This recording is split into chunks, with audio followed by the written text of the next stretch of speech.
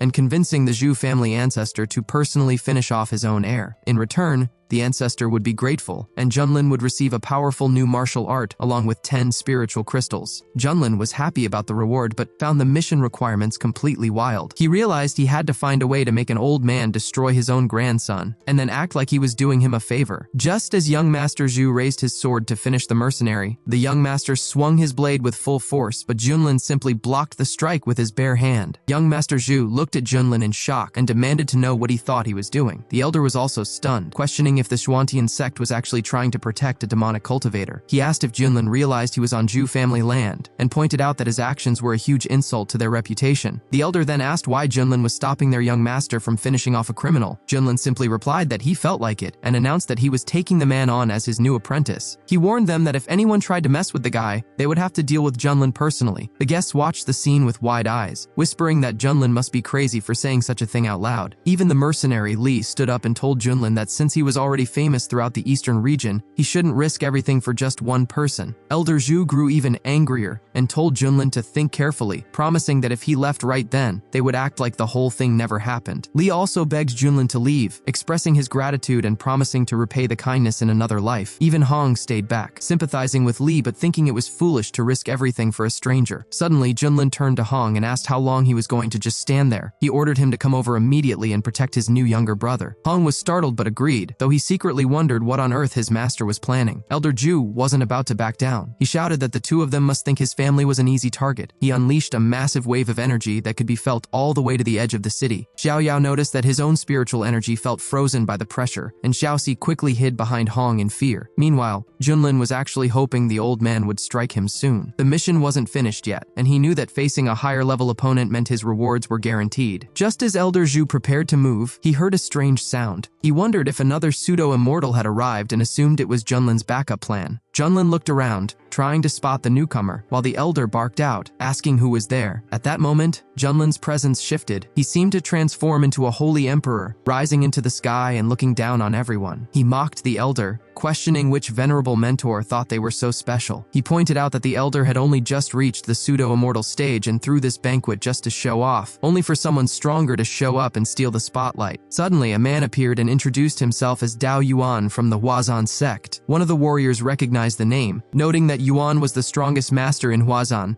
and the personal teacher of the Holy Sun. Rumors said the Holy Sun had been disabled and 18 elders had been finished off, so it was clear Yuan wasn't there to be friendly. Elder Zhu realized this wasn't an ally but another enemy for Junlin. He felt relieved, thinking Junlin had dug his own grave and that he wouldn't even have to lift a finger to see him finished. The elder told Yuan that Junlin was right behind him and encouraged him to settle his business. Yuan asked Elder Zhu if he really thought he needed permission to act. Junlin, showing no fear at all, simply gave Yuan the middle finger and told him he was right there, asking him exactly what he wanted to do about it. Hong was a bit surprised, wondering if his master truly understood the massive power gap between himself and a pseudo-immortal. Yuan, hearing Junlin's dismissive tone, grew even more furious and began to unleash his full power. Junlin, however, wasn't bothered at all. He mocked Yuan, asking why he was barking like a stray dog, or if he was just pretending to be one. Yuan completely lost his temper at the insult. Calling Junlin a little brat, he activated a glowing golden sphere and ordered him to die. Junlin noticed that the space around them had been locked, realizing the situation was getting intense. Even the Zhu family elder was worried, seeing that if that golden sphere exploded, the entire estate would be destroyed. He was frustrated that a newcomer might cause him so much trouble. Instead of running away, Junlin charged directly at the sphere to destroy it, determined to finish his mission right then. The guests watched in terror, shielded their eyes from the blinding light, and wondered what was happening. At that moment, the system notified Junlin that he was facing an early-stage pseudo-immortal. His passive ability kicked in, boosting his own strength to the middle stage of pseudo-immortality. Hong was shocked by the sudden change, feeling a pressure from his master that was even more terrifying than a demon from the deepest abyss. Junlin asked his opponent if that was really all he could do, joking that the attack wouldn't even scratch his nails. He launched a counterattack that left Yuan completely stunned. The guests were equally shocked to realize Junlin was actually a pseudo-immortal himself. The Zhu family leader couldn't believe it, and even Li feared for what might happen next. One guest noted that Junlin's arrogance was justified by his power, realizing Junlin had been hiding his true strength from everyone this whole time. Yuan was angry that Junlin had kept his high-level cultivation a secret, claiming he had disgraced all cultivators. Junlin jokingly insisted he was innocent, swearing to heaven that he had only recently broken through and was at a lower stage before the fight started. Yuan didn't believe him for a second, thinking Junlin was trying to play him for a fool. Junlin replied that he didn't really care what Yuan believed, but noted that Yuan was the only one slow enough to fall for it. Yuan declared he had never met anyone so bold and launched a solar annihilation seal attack. Junlin didn't even flinch. He just smiled and asked for a chance to prove his strength. The Zhu elder thought Junlin was just showing off and expected Yuan to crush him, but he was surprised when Junlin easily blocked every move. He suspected Junlin must be using a powerful protective artifact, since he didn't have a single scratch on him. Junlin started to get annoyed, telling Yuan to try harder. He bragged that his own physical strength was tougher than any sect's defensive formation. He realized his unwavering tyrant technique was working perfectly, and he hadn't even pushed it to full power yet. Yuan then brought out a Holy Sun artifact made by top craftsmen, claiming that even late-stage pseudo-immortals had to be careful around it. He challenged Junlin to see if his body was truly stronger than this legendary weapon in a head-on clash. Junlin remained completely unfazed, telling Yuan that they would soon see just how far he could actually go. Yuan was livid, refusing to believe a single person could withstand his full power. Junlin, however, found the whole thing tedious, remarking that the noise was becoming quite annoying. To everyone's absolute horror, Junlin grabbed Yuan's massive attack with his bare hands, lifted him into the sky, and completely neutralized him with one simple movement. Watching from below, the Zhu elder shouted that Junlin must be an ancient beast disguised in a human body, noting that anyone else would have been turned into a pile of meat by now. Yuan was in total denial, unable to process how his ultimate move, designed to finish pseudo-immortals, couldn't even leave a mark on Junlin's skin. Junlin teased him, asking if he was jealous of his natural resilience, and called the holy artifact a broken toy before offering Yuan one more chance if he felt lucky. Yuan declared that this was the final straw, and that there would be war between them. He surged into the air, unleashing every bit of his energy for the feather-adorned art of ascension. Junlin couldn't help but make fun of the name, asking if it was something like flying chicken feathers. Yuan screamed for him to shut up and stop insulting his sect's secret technique as he launched another powerful assault. Junlin didn't even bother to dodge. He simply countered with the king's night seal. Suddenly, Yuan found himself overwhelmed by multiple attacks from above, struggling desperately to block them. Yuan admitted that Junlin was strong but asked how he would handle his final move. Believing he could still still win. He unleashed the 9 suns burn the sky technique, sacrificing 1,000 years of his own life to call forth the fiery power of the immortal realm. He vowed to make Junlin kneel in the heart of the sun and beg for mercy forever. The guests began to panic as the heat became unbearable, fearing that Yuan was going to burn everything to the ground. Junlin called Yuan a brat and told him to open his eyes because the show was over. He activated the 5-fold samsara of oblivion, spreading the technique across the entire estate. Yuan, completely desperate, threw even more fiery projectiles, declaring that only one of them would leave alive. Junlin just smiled, asking if he was really trying the same trick again. Yuan began to laugh hysterically, shouting that everything was a lie. He couldn't accept that after 3,000 years of persistent training, he couldn't defeat Junlin. He promised to wait for Junlin in the underworld, claiming he would eventually be consumed by heaven's wrath before he finally vanished. Hong watched the entire scene in disbelief, noting that the strongest pseudo-immortal in the eastern region had been driven completely insane by defeat. He wondered exactly how much power his master was still keeping under wraps. Junlin calmly took off his glasses, mentioning that the light was finally less dazzling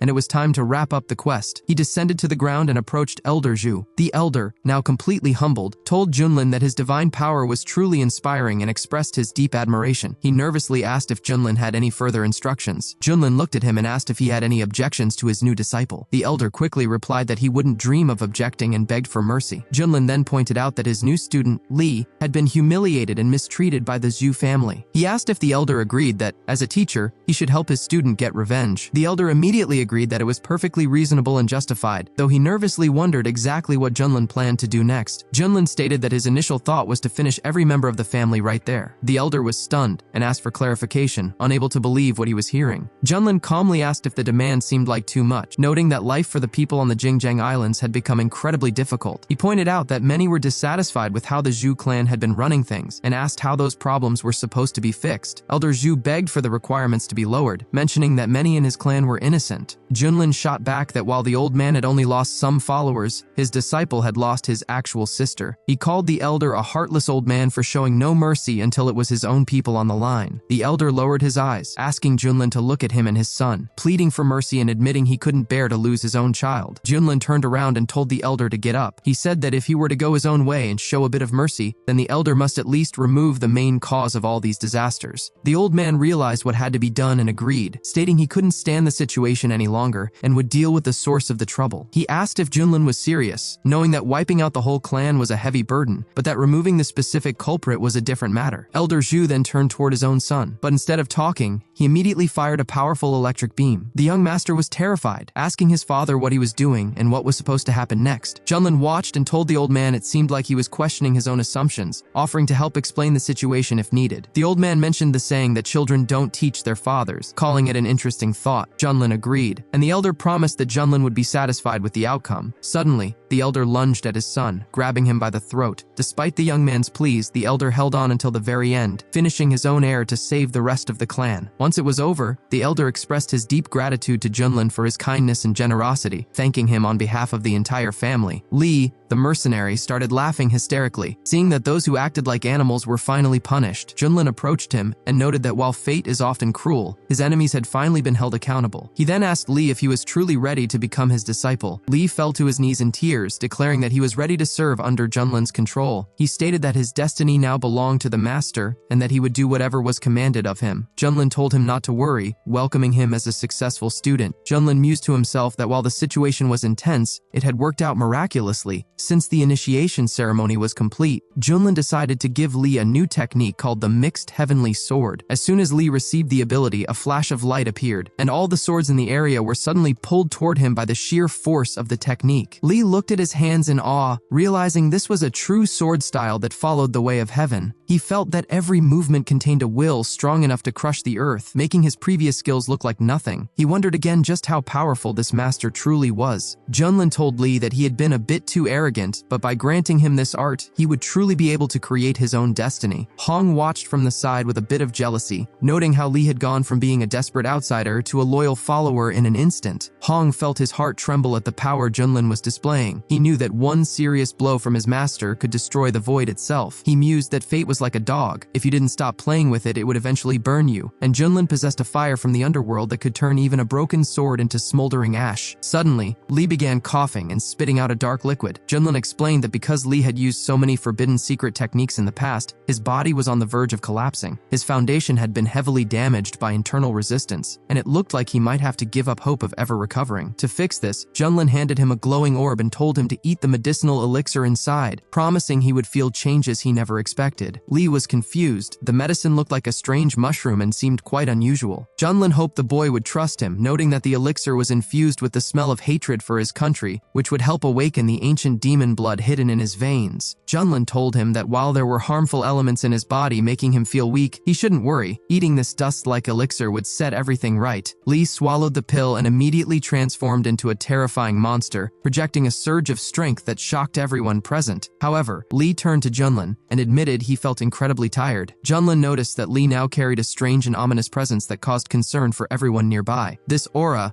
related to practices affecting both body and mind, triggered feelings of fear and anxiety in the crowd. The system alerted Junlin that Lee was now fully exposed to demonic blood, which was causing aggressive and restless behavior. It warned that it was crucial to control Lee's actions to ensure everyone's safety. Hong was baffled, wondering what kind of technique Junlin had used to force a breakthrough from the initial fusion stage to the great stage all at once. Even though Hong had reached a high state of power in the central regions, he had never seen such a strange and abrupt increase in strength. Lee began laughing uncontrollably and started waving his sword around wildly. The other warriors were terrified. They could see he was at the fusion stage, but the power he was releasing was far beyond that. They feared they wouldn't even be able to survive a single blow from him. Junlin watched the scene and noted that activating the blood force was like giving wings to a tiger. Suddenly, Lee turned and flew toward Junlin with an attack. Junlin stood perfectly still, calmly telling his new disciple to find his true destiny and awaken to the great path. Even though Junlin saw that his future student was trying to harm him, he decided to teach him a lesson by using the Heavenly Emperor's technique. However, Junlin realized there was no need to push further because his student was only at the fusion stage, yet was already capable of holding his own. Junlin felt that overcoming such boundaries was a power that shouldn't be underestimated. After the confrontation, the master looked at him and said that Lee had finished his task. He admitted he was worried that his student, with his current strength, wouldn't be able to handle the consequences. Junlin then urged him to wake up and focus immediately. It wasn't the right time for overthinking. Lee tried several ways to break through his master's defense, but eventually started to run out of energy. Once Lee regained his senses, he asked what had just happened to him, feeling as though he had lost control of himself. His entire body was filled with helplessness and fear, and he couldn't believe he had dared to act so disrespectfully. He felt he had to face the consequences for his actions. Junlin walked over and told him they would now see if anything had changed since the last time. Lee thought it was impossible, but after looking closely, he was thrilled to see that his level had actually increased. Junlin noticed that Lee's personal path remained the core of his strength and was becoming even tougher, almost like it had been tempered like iron. Lee knelt down and expressed his deep gratitude to his teacher. Junlin explained that Lee had just activated his special inner power, which provides incredible strength but can't be sustained for long. He advised him to learn how to keep it in balance, and Lee promised to remember those instructions. Elder Ju started laughing and congratulated Junlin on finding such an excellent student. He suggested they have a drink to celebrate their lucky day. Junlin was a bit surprised and asked if that would interfere with the main event, since the feast was supposed to be in his honor for successfully handling the recent crisis. The elder told him not to worry because the joy was only growing. However, people nearby were gossiping about how the elder from the Zhu family had just taken out 2 of his own men and was now acting very humble toward Mr. Lunlin. They couldn't believe how much things had changed. Hong heard these whispers and realized that in this world the powerful are the ones who make the rules. He saw how this man was able to force the elder to eliminate his own people and still have the elder feel grateful to the point of tears. He realized he needed to get stronger himself or he would always be under someone else's control. Junlin agreed that the matter was settled and told the Zhu family they could keep celebrating. He then told Hong to grab his little sister because they were heading out. Hong told his master that he understood and would get it done. Before they left, Senior Zhu told Junlin to visit them whenever he had time, saying it was a great honor for the Zhu family to welcome them. However, Senior Zhu also got frustrated, mentioning it was a shame that such a big celebration was cut short. Suddenly, one of the guys called out to the master and said he had finally found the young master's hand. The boy asked where the young master was, but Elder Ju told him to just throw that hand into the backyard for the animals. He then yelled at everyone else to leave, announcing that the party was officially canceled. At that moment, Lee was on the ship and felt like he was in a dream while traveling on a divine beast. Not only had he settled the score for Xiaofei, but he had also become a student of Master Junlin. He thought about how Hong was just as beautiful as the rumors claimed and figured he should go say hello now now that he was a student. Lee approached and mentioned that his senior sister was not only talented, but also incredibly beautiful. He said he looked forward to learning a lot from her during his studies. Hong saw him coming again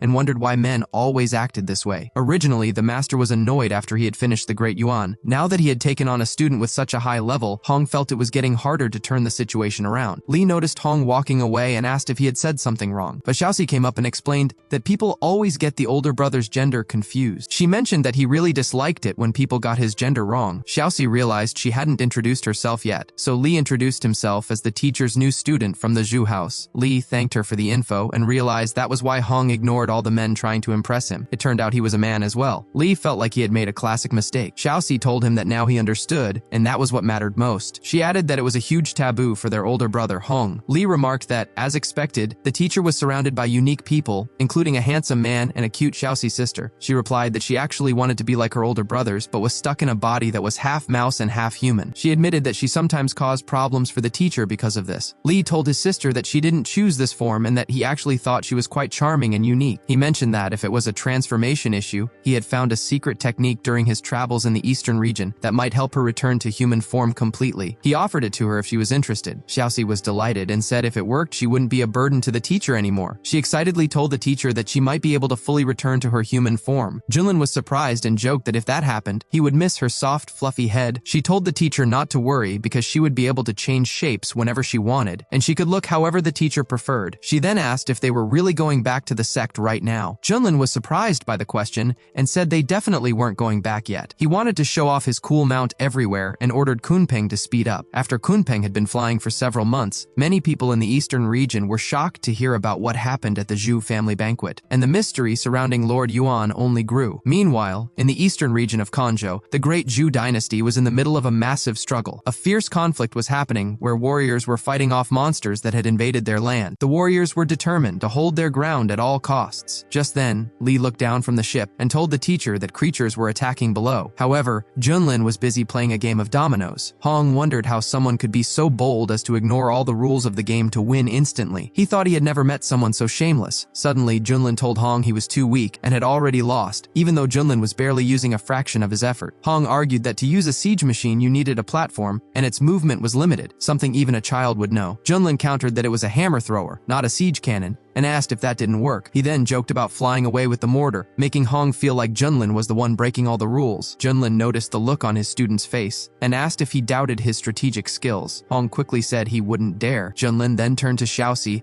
and asked for her opinion. She told the teacher he was the strongest, which made Hong realize that Xiaoxi really knew how to use flattery. Then Junlin asked Lee what he had mentioned earlier. Lee repeated that a group of monsters was attacking the city below and the situation was desperate. Junlin remembered hearing that these creatures were from an ancient forbidden land called Manhwa in the eastern region. He knew that place was home to many dark races. Legend said that in ancient times these creatures tried to invade the world, but humans and masters joined forces to push them back. After their defeat, a long truce began where both sides left each other alone. Junlin wondered if the demons invading again meant the centuries-old peace was over. Sensing that there was more to the story, Junlin told the boys that since they were there, they should go down and see what was really happening. The warriors below were starting to lose hope because their strongest general had just been taken out. They felt it was impossible to win and were ready to give up. One of the lead monsters appeared behind the group and told them to stop resisting. He claimed that taking the city was just the start and that his clan would soon destroy the entire empire. Suddenly, a flash of lightning struck, taking out several monsters at once. Manhwa appeared and told them to be quiet because they would never reach their goal. She charged toward the lead monster on her cat, but he just laughed at her. He used a powerful move to knock her down from a distance. The warriors became even more worried when they saw their commander fall. The lead monster called them insignificant and told them to kneel. Manhwa replied that she was a commander appointed by the emperor himself and represented the dignity of the great Zhou. She refused to kneel before a beast and told him to go ahead and attack if he wanted to finish her. The monster agreed and said he would grant her wish, then display her as an example, while his people took over the empire. Suddenly, the sky opened up and a massive creature appeared. The lead monster was shocked and asked what was happening, but Junlin's beast didn't give them a chance to react and immediately began clearing the area by swallowing everything in sight. The lead monster couldn't help himself and ended up going after his own follower. The warriors looked around in shock, wondering wondering if the spirits of the demon clans had actually been eaten, or if they were just seeing things. Manhwa suggested that a divine beast had come down from the heavens to protect their great Zhou dynasty. However, she noticed a man sitting on the back of the creature, which meant it belonged to someone. She realized a powerful master from the human clan had come to help them, though she wasn't sure how to address him or where he was from. Junlin introduced himself as being from the Xuantian sect and asked who was in charge. Hua immediately wondered if this was the same Junlin she had heard so much about recently, the one rumored to have challenged the top immortal sect of the Eastern Domain. She felt incredibly lucky that the great Zhou dynasty was receiving such help at a time like this. Hua introduced herself as the commander of the Tiger and Leopard Cavalry and welcomed the respected elders. Junlin asked which imperial house ruled this land and why the demon clan was attacking. Hua explained that this was the great Zhou dynasty's territory, but she didn't know the exact reason for the attack. She mentioned that, based on information from a fallen demon general, the enemy was planning an even larger assault that would lead to a fierce battle. Junlin found it strange that creatures from the dark abyss were attacking human kingdoms so openly, wondering if they weren't afraid of a human counterattack. Li noted that while these demons preferred dark, damp places, it was unclear what they would gain by taking over this land. Hong cut in, suggesting they shouldn't overthink it and should just destroy the enemies if they showed up. Hua addressed Hong as a respected figure and asked if they had come to help the great Zhou dynasty overcome this crisis. On behalf of everyone in Zhou, she expressed deep gratitude for their kindness. Li realized that his senior brother had a natural talent for causing misunderstandings, and the more he disliked a situation, the more it seemed to happen. Junlin also sensed that this wasn't a random event, and that the sudden appearance of millions of dark creatures was no accident. Suddenly, Junlin's system alerted him that a new task was active. He needed to defeat the ghost army invading the empire to earn rewards. Junlin decided it was time for a mission and planned to use this place as a temporary base to find more clues. He announced that since these outsiders were causing chaos and hurting innocent people, he couldn't just stand by. He told them to let everyone know he was intervening. Hua was thrilled and thanked him, saying the empire would never forget his kindness. Li cheered for his teacher's wisdom, but Hong felt that Junlin was getting too involved in other people's problems. Junlin didn't waste any time and asked to be taken to their leader. Hua agreed and led them to the military headquarters near the capital. Inside the tent, the leaders were discussing their defense. One commander reported that ghost units had broken through their lines and were heading straight for the capital. There were even reports of powerful phantom generals and a possible high-level commander among them. Another commander wondered if there was something valuable in the empire attracting the ghost's attention. The prince admitted that he didn't know anything specific. He told his team not to worry about that for now and focused on resisting the invasion. He emphasized that if they couldn't hold the line, they needed to evacuate as many civilians as possible, because there was always hope as long as people survive. A soldier arrived with news, and the prince worried the ghosts were using more exhaustion tactics. He felt overwhelmed because his 40,000 soldiers were exhausted, while the enemy had 800,000. He wondered how they could possibly win. Looking at the sky, the soldiers were frightened by the strange creature appearing over the empire and prepared for a fight. The prince told them not to attack because he recognized the creature as the divine Kunpeng and saw Commander Hua was with it. The commander was amazed that Hua was controlling such a beast. Hua landed and introduced Lord Junlin, explaining he was there to help fight the ghost army. The prince recognized the name as the famous master from the Xuantian sect and asked if he really controlled the creature. Hua whispered to the prince to be careful with his words, noting that Junlin was actually very kind despite the rumors. The prince welcomed the respected guest, acknowledging that his people were still caught up in old stories about Junlin's past battles. Suddenly, a mysterious voice echoed, saying they were surrounded by 800,000 ghosts and should surrender. The prince drew his sword, calling the ghosts arrogant. Junlin sent his students into the fight, ordering them to handle the situation. The students agreed and charged toward the enemy. The local warriors were amazed that only 2 people were brave enough to take on such a massive army. The monsters thought it was funny that they needed so much force to take over a human kingdom, though they knew these empires sometimes had a bit of luck on their side. One green monster said that since the Shadow World tribes were uniting, their ghost race had to take the lead for their own survival. A purple monster agreed, saying the fall of this world was inevitable and that controlling the eastern region would give them more power. Seeing the humans approaching, the lead demons told their followers to stay quiet so they wouldn't scare their food away. Li looked at the massive number of enemies and admitted that in the past, he wouldn't have had the courage to face them. Now, however, he felt confident fighting alongside his talented senior brother. Li told Hong that his own sword skills weren't the best yet, so he would go first. He charged into the crowd using his sword technique. The enemy leader ordered his monsters to capture the human. Hong saw them advancing and attacked from a distance with golden flames. The monsters tried to fight the fire, but it wouldn't go out, and they were defeated instantly. Lee complimented Hong's abilities, and Hong suggested they finish the job quickly so no one would make fun of them. Hong wanted to prove that he was still the strongest senior brother. The commanders watching from the castle were impressed by the display of power. The prince realized the rumors about the white-haired master's students were true after seeing how many enemies they took out in an instant. One monster asked who these defenders were. Another said it didn't matter because no one could stop their plan, and he ordered a full attack. Hong was ready and released more flames, but the monsters opened a portal to bring in even more reinforcements. Hong noticed a very powerful presence among the new arrivals, a high-level commander. The monsters realized these two humans were actually quite strong. One monster with a spear stepped forward, telling his boss he didn't need to get involved. He claimed he could easily crush the two humans himself and lunged at them, telling Lee to prepare for the end. Lee launched his attack first, but the monster who blocked it claimed he didn't feel a thing. In fact, the demon mockingly thanked him, saying the strike actually helped him improve his skills. The leaders watching the clash were stunned, wondering how such a thing was even possible and what could have caused it. The prince was also impressed, noting that all of Master Junlin's students were incredibly powerful. Lee was energized by their praise and flew back into the fight, eager to show off a new technique. He targeted the strongest enemies using his early-stage transition powers, but a monster at the peak of that level blocked his path. The demon told him that the only reason a previous elder had been defeated was that he had underestimated the boy. He asked if Lee really thought he could stand against so many high-level opponents. The monsters swarmed him, hoping to finish him off quickly. Lee started to feel nervous, realizing he might have overestimated himself. He considered using his hidden mad demon power, but then he saw Hong coming to his aid with a powerful jade flame. The monsters were caught off guard by the heat, though one managed to escape. He lunged toward Hong, shouting that he would take her life. Using his own strength, the monster freed his comrades and prepared for a final strike. Lee admitted that a peak-level transition fighter was no joke. The monster laughed, saying it was too late for them to be afraid and that they were both about to die. When Lee heard the monster call Hong a stinking woman, he knew the enemy was in trouble. Hong was already prepared to strike, and Lee whispered that the monsters were as good as dead. Hong declared that they would all pay the ultimate price and released a soul-consuming black flame. The monsters were terrified by the intensity of the power. One blue monster tried to warn the others, but it was too late. Hong was so insulted by the demon's words that he was determined to end the fight right then and there. The blue monster couldn't believe he had been hit so easily. Hong looked at the remaining enemies and called them nothing more than ants. Lee thought to himself that when Hong was angry, he was practically invincible. He felt lucky to be on the same side as the master's top student, knowing Hong could take down anyone in his way. Hong looked over at his younger brother, who was simply pointing at the destruction, and wondered if he had overreacted. The boys eventually returned to Junlin, and Hong reported that the 800,000 enemies had been taken care of. Lee was worried because the teacher didn't say anything at first, thinking Junlin might be unhappy. Xiaoxi walked up and tapped Junlin to wake him up. Junlin blinked and asked if the fight was over yet. Hong was frustrated, realizing they had been fighting for their lives while Junlin was taking a nap on the battlefield. Junlin told them they did a great job and to keep up the good work. The prince approached Junlin with great respect, thanking him for saving the empire. Junlin brushed it off as a small favor but mentioned his students were tired. He suggested the empire treat them to something nice. The prince agreed immediately, promising to host a grand banquet in their honor at the capital. They headed to the Hall of Heavenly Light, where the prince informed Junlin that his father, the emperor, wanted to see him before the party started. Junlin noticed the old man stayed inside, thinking he was quite confident to make a guest come to him. However, the emperor apologized, explaining that his poor health prevented him from meeting them outside. Junlin sensed a powerful energy coming from him and realized it was the national luck. The emperor was at the peak of his power level but was clearly struggling. Junlin remembered that in this world, empires have a mystical force called national luck that helps with healing and training, fueled by the lives of the people. It seemed the emperor was using this force just to stay alive. The emperor felt embarrassed to have the master see him in such a weak state, while also wondering why he couldn't sense Junlin's power level. He questioned whether Junlin was using a trick or if he was truly a master. Junlin asked what had happened to cause all this trouble. The emperor explained that the demons had attacked for no apparent reason. While some officials thought the demons wanted a secret treasure in the palace, the emperor didn't know of any such treasure. He revealed that his injuries came from a mysterious, incredibly powerful man who had attacked his family's ancestral tomb. The emperor had been forced to use the empire's national luck just to drive the intruder away. He noted that the man seemed stronger than him, but acted very cautiously, eventually leaving as if he were afraid of something. Shortly after that, the demon invasion began. Junlin suspected the demons were actually working for that mysterious man to take the tomb. He wondered why the man had retreated and what could be so valuable in the tomb. He found the whole mystery quite interesting, especially since he usually just liked to relax and enjoy his powers. Lee listened intently, realizing the situation sounded like rumors he had heard back in the central region. Junlin asked the emperor if he could visit the ancestral tomb. The prince stepped in, explaining that it was a sacred resting place and might be dangerous. He suggested that since Junlin had already done so much, he should just enjoy the imperial dinner instead, The emperor also declined the request, but told Junlin he could take anything he wanted from the imperial treasury as a thank you gift. Junlin didn't press the issue, knowing his mission wasn't finished yet and deciding to wait and see what happened next. The prince led everyone to the table. Meanwhile, in the Demon King's palace, the king was enjoying a drink and celebrating his potential rise to power. He believed that if he conquered the empire, his reputation among the demons would be unmatched. He was waiting for news from his generals, especially since he was wary of the emperor's national luck. A servant approached, and the king called him useless, asking why he was still there. The servant explained he was greeting a messenger. The king complained that while others were preparing for war, he felt like they were just hiding. The servant defended his actions, saying he had sent a massive army to force the emperor to fight. The king called him a fool and revealed that the entire 800,000-man army had been destroyed near the capital without the emperor even lifting a finger. The servant was shocked, pointing out that the army had many high-level demons. He couldn't believe a passing traveler, known as Master Junlin, had wiped them out. The servant grew worried, but the king warned him not to be overconfident. He gave the servant a special dark essence to help him take over the empire, warning him not to fail again. The servant promised to succeed and led a new group of monsters toward the human lands. Back at the palace banquet, everyone was celebrating. Li was enjoying the strong wine and food, but the prince noticed Hong wasn't eating. Junlin joked that Hong was on a diet. The prince praised Hong's discipline, which only made Hong more annoyed. He wasn't on a diet, he just thought it was beneath a high-level cultivator to focus on food. The prince then suggested that if Hong wouldn't eat, he should at least enjoy the music. Suddenly, the top musician of the eastern region, Nangguang Chongfeng, entered the room. He introduced himself and said he was happy to meet everyone. The prince explained that this man was considered the greatest musician in the region. He noted that Nangguang's music wasn't just beautiful to listen to, it carried deep wisdom that could even help people with their spiritual training. The prince shared a story about an aging master who reached a new level of power just by listening to a performance. He then invited the master to begin. The musician picked up his instrument and started playing right away. However, mid-performance, Nangguang turned to the prince and told him that he shouldn't be invited anymore if people were going to fall asleep while he played, as it made him look bad. The prince grew worried and asked Master Junlin if he found the music unsatisfying. Junlin honestly replied that it was just an average performance. When Nangguang heard this, he told Junlin to be quiet, calling him a rude person who didn't understand art at all. Li became angry, drawing his sword and yelling at the old man for insulting his teacher. He told the musician he was asking for trouble. The prince tried to calm everyone down, explaining to Master Junlin that Nangguang was just very direct and didn't mean any harm, but Nangguang was even more offended now, calling Junlin a violent person who couldn't appreciate the skill required to play. He demanded to know why Junlin called his playing mediocre. The prince could only hope that Nangguang would manage to leave without a major conflict. Starting, Li looked to his teacher for a reaction,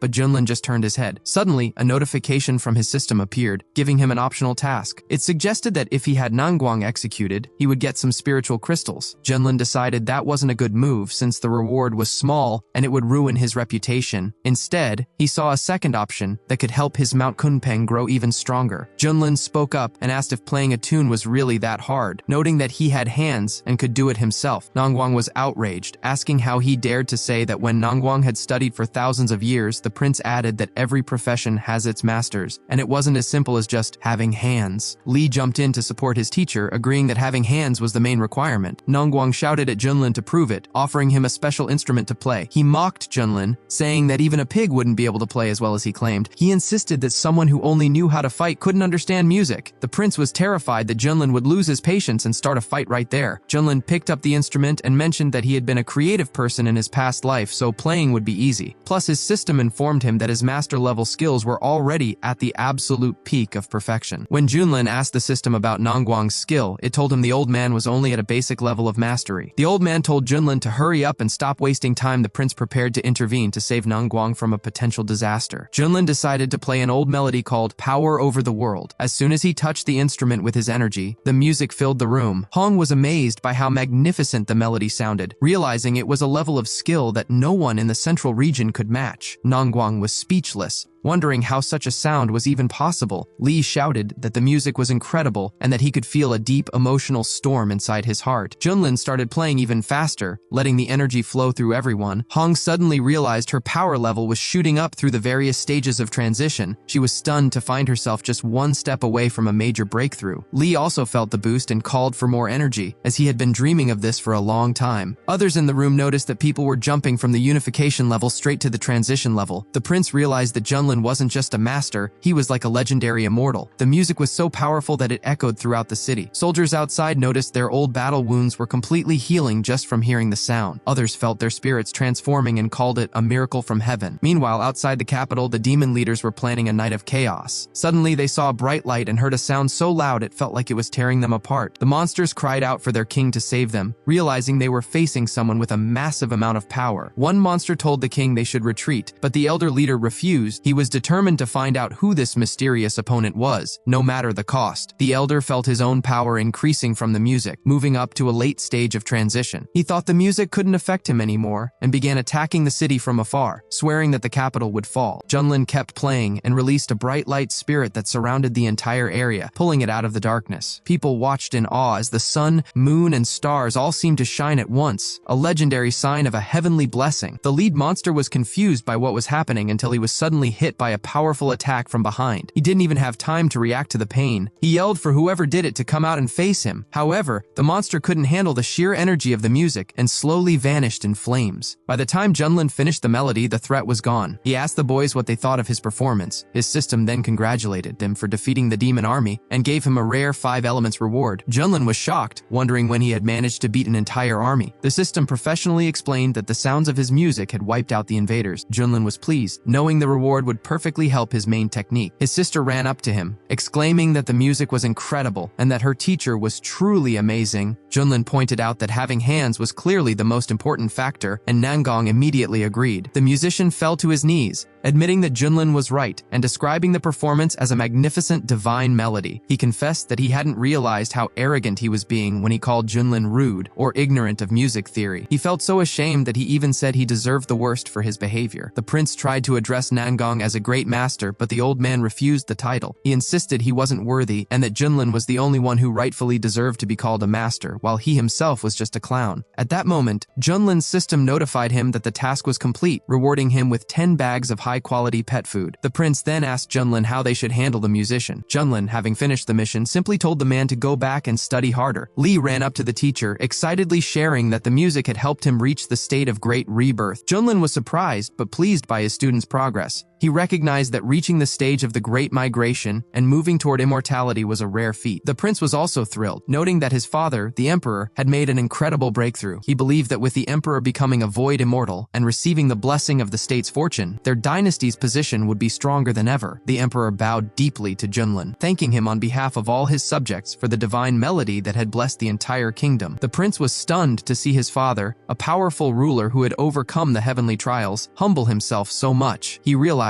just how much power Junlin must truly possess. Junlin told the emperor to stand up, noting that overcoming the trials was the emperor's own achievement. However, the emperor insisted that it was only because of Junlin's music that the kingdom's destiny had flourished so much. He felt he had simply struggled through an opportunity Junlin provided. The emperor promised that whatever Junlin needed, the dynasty would provide it without hesitation. Junlin took him up on the offer and asked to see the family tomb. The emperor agreed and led the way. Inside the tunnel, the emperor mentioned that besides some treasures that might attract thieves, there wasn't much to see. They eventually reached the end of the tomb, and Junlin didn't see anything unusual at first. However, Hong used his powers to reveal a hidden door to another world, which was held shut by massive chains. The emperor was shocked, having had no idea such a thing existed in his own family's tomb. Junlin noticed the door looked beautiful but seemed like an illusion that couldn't be touched. Xiaoxi realized the star door was real but hadn't fully materialized in their world yet. Activating it would likely require a significant sacrifice. Junlin asked how long the empire had existed, and the emperor replied it had been 1,200,000 years, making it one of the few dynasties to last over 1,000,000 years. Junlin asked about other powers, and the emperor explained that dozens of states had existed before them, many of which were now forgotten. Junlin realized the door belonged to an even more ancient era and had likely been forgotten through history. The family had simply built their tomb there by chance, believing the location brought good luck. Junlin asked Hong if he knew anything about the door. Hong admitted he had only heard rumors and had opened it by chance. He explained that in ancient times there were many teleportation points that let people travel throughout the universe, but the great ancestors had sealed them off for unknown reasons. Lee joined in, confirming the door's purpose. The prince wondered if the childhood legends were true, that their world was just one of many stars scattered across space. The emperor added that while cultivators used to travel freely once they reached a certain level, an invisible force eventually restricted them to their own world. The only way out now was to become a true immortal and ascend. The prince was excited, thinking the door would allow their empire to expand its territory into the universe. The Emperor agreed, feeling that with their current strength, conquering other worlds was only a matter of time. However, Junlin told them they were being foolish. He asked if they were really sure they were strong enough to expand, or if they would just end up being captured by alien races. He reminded them that the ancestors likely had a good reason for sealing the doors. He also pointed out that they couldn't even control their own region yet, and were already dreaming of invading others, comparing their ambition to a snake trying to swallow an elephant. The Emperor admitted Junlin was right, and that they had been overconfident. Junlin then asked if they even knew how to open the door, but the Emperor had no answer. Junlin told them to keep trying, but noted that as long as the door existed, the Empire still had a future. Lee remarked that if that were the case, the dark creatures from the abyss were even worse for betraying their world to serve aliens. Junlin was now most interested in what had happened to their world in the past. He suspected this wasn't the only star door in the region, and that parallel universe travel was a reality. Lee was also curious, hoping that ascending to the immortal world might provide some answers. Xiaoxi hoped to follow Junlin when he eventually ascended, but Hong warned that the immortal world was even more cruel than their own, with the strong preying on the weak. Hong remembered that when he had reached immortality himself, he chose to stay behind to settle old scores rather than ascend immediately. He knew that in the immortal world, a top-tier cultivator from their world would have to start at the very bottom of a strict hierarchy. Unless someone had a powerful family waiting for them, the transition was incredibly difficult. He feared that if he rose too quickly, his enemies would find and finish him. He explained that becoming immortal and ascending wasn't as simple as people thought, and it wasn't just about training hard. Lee asked if Junlin meant that effort alone wasn't enough to guarantee success. When Junlin arrived home, he saw that the first wave of attacks from Manhwa had already started. He suspected other regions in the east would soon be targeted as well, and eventually, all 4 major regions could be pulled into the conflict. Junlin decided he would take on this threat himself to protect Kun. Suddenly, he reached for his glasses, realizing he had almost forgotten something important, and showed his student a special gift. Xiaoxi noticed how good it smelled and asked if she could try some. Junlin explained that it was actually pet food. Xiaoxi told him that since she was a Xiaoxi and considered herself the teacher's pet, she should be allowed to have it, immediately transforming into her Xiaoxi form. Junlin sighed and handed her the bag as a snack. She thanked him happily and started eating. Hong watched this and felt annoyed. He grumbled to himself that the little Xiaoxi never focused on training and only thought about food, much like their other companion Li. He felt it was a waste for such a great immortal essence to be spent on something so trivial. However, as soon as Xiaoxi tasted the food, she felt a powerful flame ignite within her. Hong watched in shock as she reached perfection in her current stage and immediately made another breakthrough. Xiaoxi was thrilled, telling the teacher the treats were delicious and wondering how she had leveled up so fast. Junlin was also stunned that a single bag of top-quality feed could push someone from the early Hashin stage all the way to the initial Da Chang level. He wondered if eating a few more bags would make someone immortal instantly. Li began shouting in disbelief, noting that his sister had caught up to his level in the blink of an eye. Hong realized the food was the secret behind the sudden power boost, and began to wonder just what kind of high-level treasures Junlin possessed. Junlin asked Xiaoxi if she wanted more, and she eagerly agreed. He threw a few more packs her way, happy that she enjoyed them. He didn't forget about his Mount Kunpeng either, noting that he had been working hard and deserved some treats too. Xiaoxi shared some with Kunpeng, who also saw his strength reach its limit. Li was amazed again, seeing Kunpeng jump from the initial stage of Dain to perfection in seconds. He thought his teacher was truly beyond comprehension. Hong, however, felt that this way of gaining power was unfair to those who worked hard. He tried to convince himself that it was morally wrong and likely had bad side effects. He told himself that even if he were offered some, he wouldn't touch it. Junlin noticed that after 3 packets, the effect on Xiaoxi began to weaken, only pushing her into the late stage. It seemed the benefits decreased with repeated use. Meanwhile, Hong was hiding behind a tree, watching Xiaoxi out of the corner of his eye. He eventually called her over. Xiaoxi was surprised that the elder brother wanted to speak with her and asked how she could help. Hong told her that the food the teacher gave her was actually poisonous. Xiaoxi didn't believe him, arguing that the teacher would never hurt her and that the food had clearly made her stronger. Hong argued that everything has 2 sides. He claimed that, while an elixir might increase a person's level, it also poisons their internal systems. He told her the food was just forcing her to grow too fast, like pulling on a plant to make it taller, and warned that toxins were likely building up in her body. He suggested that continuing to eat it would be like slow suicide. Xiaoxi insisted she felt great and wasn't worried since the teacher had provided it. To prove his point, Hong used his powers to check her condition. He was shocked to find that her internal foundation was perfectly safe and incredibly strong. In fact, her body was filled with pure spiritual energy that was circulating freely. It was more effective than any elixir he had ever seen. Xiaoxi asked if she could go since she was fine, but Hong told her to leave the treats behind. He claimed he was only taking them for her own safety. Despite Xiaoxi's protests, Hong took the bag from her. He saw her start to cry and told her to hold back her tears and go look after the teacher without mentioning what had happened. Xiaoxi didn't dare argue and left. Hong smiled to himself, thinking he was finally ready to make a breakthrough of his own. He lifted the bag and started eating, finding the treats very tasty. Suddenly, his stomach felt like it was about to burst. He felt a massive surge of energy that seemed to be raging out of control. He worried his body would be destroyed and wondered why Xiaoxi had been fine while he was suffering. He realized he might have made a huge mistake. Suddenly, a massive cloud of smoke erupted, and the force of his own internal gas sent Hong flying into the sky. Junlin was confused, wondering why Hong had suddenly launched into the air. Li noticed a surprisingly pleasant smell in the air. Junlin asked Xiaoxi if she was okay, but she just bowed her head silently. Junlin sensed something was wrong just then. Hong crashed back down to the ground. Junlin asked him what he had done, but Hong just bowed at his teacher's feet in shame. Junlin demanded an answer, and Hong finally admitted his mistake. He apologized for his selfish behavior, admitting he couldn't resist the delicious treats. Xiaoxi chimed in, saying she had given them to him because the elder brother wanted to try them too. Junlin noted that while he understood Hong's desire to get stronger, taking treats from his younger sister was wrong. Hong tried to apologize again, but he suddenly felt sick and was launched into the air by another explosion of gas. Junlin yelled at him to stop making excuses and come back for his punishment. Hong realized his plan to sneak some extra power had backfired completely. He felt lucky his old enemies weren't there to see such an embarrassing moment. Down in the city, people looked up at the sky. Some saw a beautiful figure in the air making strange noises. One girl thought it sounded like her sister's flatulence, but others dismissed that as nonsense.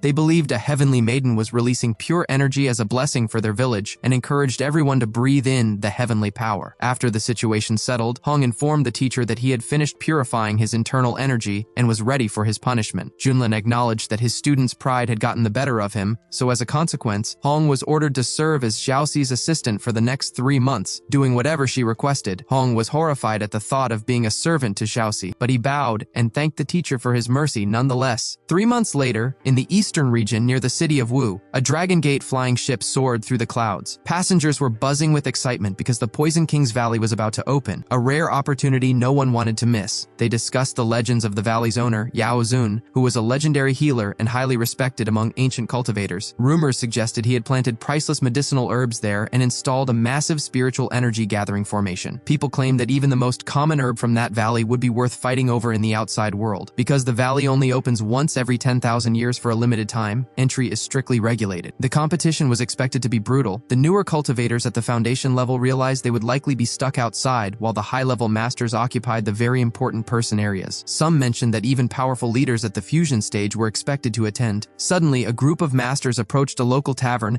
and ordered everyone to hand over their valuables to avoid a physical confrontation. The travelers were shocked, wondering who would be brave enough to attack a ship protected by a heavenly ruler. One man stepped forward to ask for the attackers' names. A girl introduced herself as being from the Zhuantian sect. Standing alongside her companion, Junlin, a warrior in the crowd shouted that it was the famous white-haired master Junlin. Some doubted it, thinking it might be an imposter, while others pointed out that the companions matched the descriptions from the rumors exactly. They whispered about his legendary mount, the ancient beast Kun, though many remained skeptical, believing such creatures had long since disappeared from the world, and that the stories were just exaggerations. An old man in the attacking group told everyone to stop talking and start handing over their goods if they wanted to stay safe. He was pleased to see the crowd falling for the act and signaled Li Wuji to collect the gifts from their fellow travelers. Wuji told the group to be smart and give up their treasures so he wouldn't have to use his sword. Terrified, the people began to surrender. Wuji then called out to those hiding in the top floor very important person rooms, telling them to hand over their storage rings or face his wrath. A guest inside suggested it wasn't necessary for him to come up, explaining that 2 very important people from the Wendao sect were inside. Wuji wasn't intimidated, insisting that no matter who they were, they had to respect his teacher or face the consequences. A voice from inside the room asked for a favor, identifying themselves as members of the Wendao sect, one of the most powerful groups in the region, second only to the Yuhua sect. Wuji knew their reputation was massive, but since Junlin had already proven he could stand up to anyone, Wuji told them to come down and settle matters now. Fan Dezhen and his assistant Miao Yi stepped out. Wuji made a sarcastic comment about the girl, which immediately provoked her to attack, but Fan stopped her. He recognized the group as Junlin and his companions from the rumors. Even though their power levels didn't look high, he knew Junlin was famous for hiding his true strength. strength. To play it safe, Fan presented a gift of 5 million supreme spiritual crystals and several artifacts, asking Wuji to pass them along to Junlin as a gesture of respect from the Wendao sect. Wuji accepted the tribute and promised to give it to his teacher. Once they were away, Miaoyi asked her uncle why he had been so submissive. Wuji, meanwhile, was thrilled that his acting had worked and that he had successfully pressured a high-level master using Junlin's name. Fan explained to his niece that he did it for her safety, fearing that Junlin's bloodthirsty reputation meant they would have been finished if they hadn't shown respect. Miaoyi complained that Junlin was far too arrogant and wondered why he was allowed to cause so much trouble. Fan reminded her that Junlin had recently defeated a top master from the Yuhua sect. Miaoyi, feeling determined, vowed to get stronger so she could eventually defeat Junlin herself. Fan encouraged her, noting that she possessed the rare star immortal body, which was just as powerful as the top talents of other sects. Elsewhere, the group of robbers gathered to check their haul. An old man laughed about how using Junlin's name worked like a charm every time. Wuji admitted he had been nervous, but was relieved that even a master from the Wendao sect had backed down. One of the women in the group mocked Wuji, telling him that people didn't respect him, but rather the master of the Devil's Sword persona he was faking. They started to argue, but their leader told them to shut up. He reminded them they were replaceable and needed to act smart. He noted that with so many people heading to the valley, it was the perfect time for one last big score before they moved on. Suddenly, a strong wind swept through, and the group leader turned around in alarm, wondering what was happening. Wuji was terrified, calling the presence a monster. The chief, watching the mysterious force fly past, felt relieved that they hadn't been stopped, joking that his group wouldn't have even made a decent snack for a creature like that. At that moment, Hong was still fulfilling his punishment by petting Xiaoxi. She mentioned how much she enjoyed the attention and thanked her older brother. Junlin then announced that Hong's term of service was almost over and revealed that he had prepared a special reward. He asked Xiaoxi to bring out the chocolate ice cream he had carefully made. Xiaoxi ran to get it, joyfully presenting a swirl of ice cream to her brother. Junlin told Hong that it was the finest cold treat in the world. He acknowledged how difficult the last 3 months had been and urged Hong to accept his kindness. Hong was skeptical at first, suspecting that the teacher was trying to humiliate him one last time. He wondered how he should even react. However, once he tried a bite, he began to beam with happiness. The ice cream was cold and melted perfectly in his mouth. It was delicious, and he realized Junlin wasn't trying to trick him this time. Li arrived and informed the teacher that they had entered the Wuzhou region. He mentioned that the medicine valley would open in a few days. When he saw Hong eating the treat, he assumed it was a final difficult punishment from the teacher and admired how well Hong was pretending to enjoy it. Junlin asked about the medicine valley. Li explained it was a legendary location filled with rare treasures, miraculous herbs, and unique medicines, a place no one should miss. Just then, Junlin's system alerted him that they had entered Wuzhou and offered a task within the valley that promised significant bonuses. Junlin found the idea tempting, noting they had been wandering aimlessly for months anyway. The group arrived at the Dragon Gate guest house in Wuzhou. Li told the teacher it was the largest inn for miles and suggested they stay there until the valley officially opened. Junlin found the name familiar and decided they would stop. They were greeted with respect as they entered, and Junlin tasked Hong with arranging their best room. The innkeeper directed them to the second floor. As they headed up, Hong asked why they were being so secretive. Junlin explained that because he was so famous now, his fans would swarm him for autographs if his identity were revealed, which would be a huge hassle. Hong realized he probably shouldn't have asked. He simply couldn't understand the way Junlin's mind worked compared to normal people. Once they were seated, Junlin asked the waiter for recommendations. The waiter guaranteed their signature dishes were authentic and unsurpassed. He suggested the fried lion heads made from the meat of a wild fighting lion and the sugar vinegar carp, which supposedly contained a drop of real dragon blood. Xiaoxi pointed at another dish, thinking it looked tasty. The waiter praised her taste, explaining it was made from the meat of an ice Xiaoxi, sliced so thin it looked like crispy snowflakes. He recommended grilling it. Xiaoxi immediately covered her ears in horror. Junlin quickly reassured her that they wouldn't eat that and ordered everything else on the menu instead. The waiter was impressed by the large order, realizing he was serving a very wealthy guest, and rushed to the kitchen to prioritize their meal. Xiaoxi wondered aloud why anyone would want to eat such cute animals. Li asked the teacher why they were waiting at the inn instead of going straight to the valley. Junlin explained that since the opening would be chaotic, they should stay here first to get a feel for the atmosphere and see if anything interesting happened. Li praised his teacher's foresight, but Hong told them to lower their voices because people nearby were talking about them. Junlin wasn't worried, assuming they were just fans telling epic stories. However, when he listened in, he heard someone calling that damn Junlin a scumbag who had stolen a lifetime of savings. Another person chimed in, claiming Junlin had taken 6 high-level artifacts and various medicines from him. Li was furious, yelling that these people were lying and slandering his teacher. Hong just laughed, realizing that Junlin was actually an object of public contempt. Junlin told Li to stay calm, realizing that someone was clearly impersonating him, and these people were their victims. Hong offered to take care of the pathetic worms immediately if the teacher gave the word. Junlin told him he was being too dramatic. As they kept listening, they heard the strangers discussing the Red Fairy. One man complained that while rumors said she was a cold, unique beauty, the reality was different. He claimed she smelled like she belonged in a brothel. His companion agreed, saying that based on his experience, she was a mid-level product at best and didn't understand why people praised her. Another man added that when he first saw her, he was so unimpressed that the reality was nothing like the amazing scenes people described. Hong caught Lee staring and asked what he was looking at. Lee quickly made up an excuse, saying he just had some sand in his eyes and that Hong shouldn't overthink it. Junlin chimed in, telling Hong to be a bit more open-minded. He pointed out that the people were gossiping about a fake version of Hong, and a woman at that. Since Hong was a man, Junlin asked why he was letting it get to him so much. Hong tried to argue, but Junlin teased him, suggesting that since he was reacting so strongly, maybe he had finally started to accept the red nickname. Hong insisted that wasn't the case at all. Just then, the waiter arrived with their food, ending the tension. When the food hit the table, Xiaoxi noted how wonderful it smelled. The waiter wished them a good meal and told them to call him if they needed anything else. Junlin told the boys they should eat up, noting that the truth about the imposters would come out eventually anyway. As the waiter walked away, he couldn't shake the feeling that the guests looked familiar. Meanwhile, Miao Yi asked her uncle if he had heard how everyone was insulting Junlin and his group. She felt that this was proof of what people really thought of them. Fan told her she was listening to nonsense, explaining that truly powerful people aren't bothered by gossip. Even if the whole world hated them, it wouldn't change who they were. When Miao Yi asked why he kept defending Junlin, Fan just told her to drop it and eat, noting the food was as good as what they had back at their sect. As they were finishing up, Miao Yi admitted the meal was so good she had overeaten. She noticed her uncle watching Junlin's team as they passed by and asked what was up. Fan admitted that he felt an unimaginable level of strength coming from them, especially their leader. It made him feel strangely helpless. Miao Yi wondered if they had stumbled upon another legendary master. Fan agreed it was likely, noting that since the valley portal was opening, many powerful cultivators were heading to this specific inn. He warned her that since they were far from home, they needed to stay alert. That evening, dark figures gathered outside the inn. A warrior asked a priest if he was sure they should strike now. The priest replied that to break humanity's spirit, their plan of destruction had to start at this hotel tonight. He ordered his followers to begin the attack immediately, telling them to be completely on guard and not to make a single mistake. He explained that their snake clan had defeated many legends before. With this move, all human cultivators would be trapped in endless nightmares. He claimed that once their formation was set, even a great immortal wouldn't be able to break it, and humanity would fall into an eternal slumber. The attackers took control of the hotel and released a knockout poison. The priest boasted about the perfection of his plan while Junlin's students remained fast asleep in their rooms. Soon the humans were trapped in an illusory world where time didn't exist. In his dream,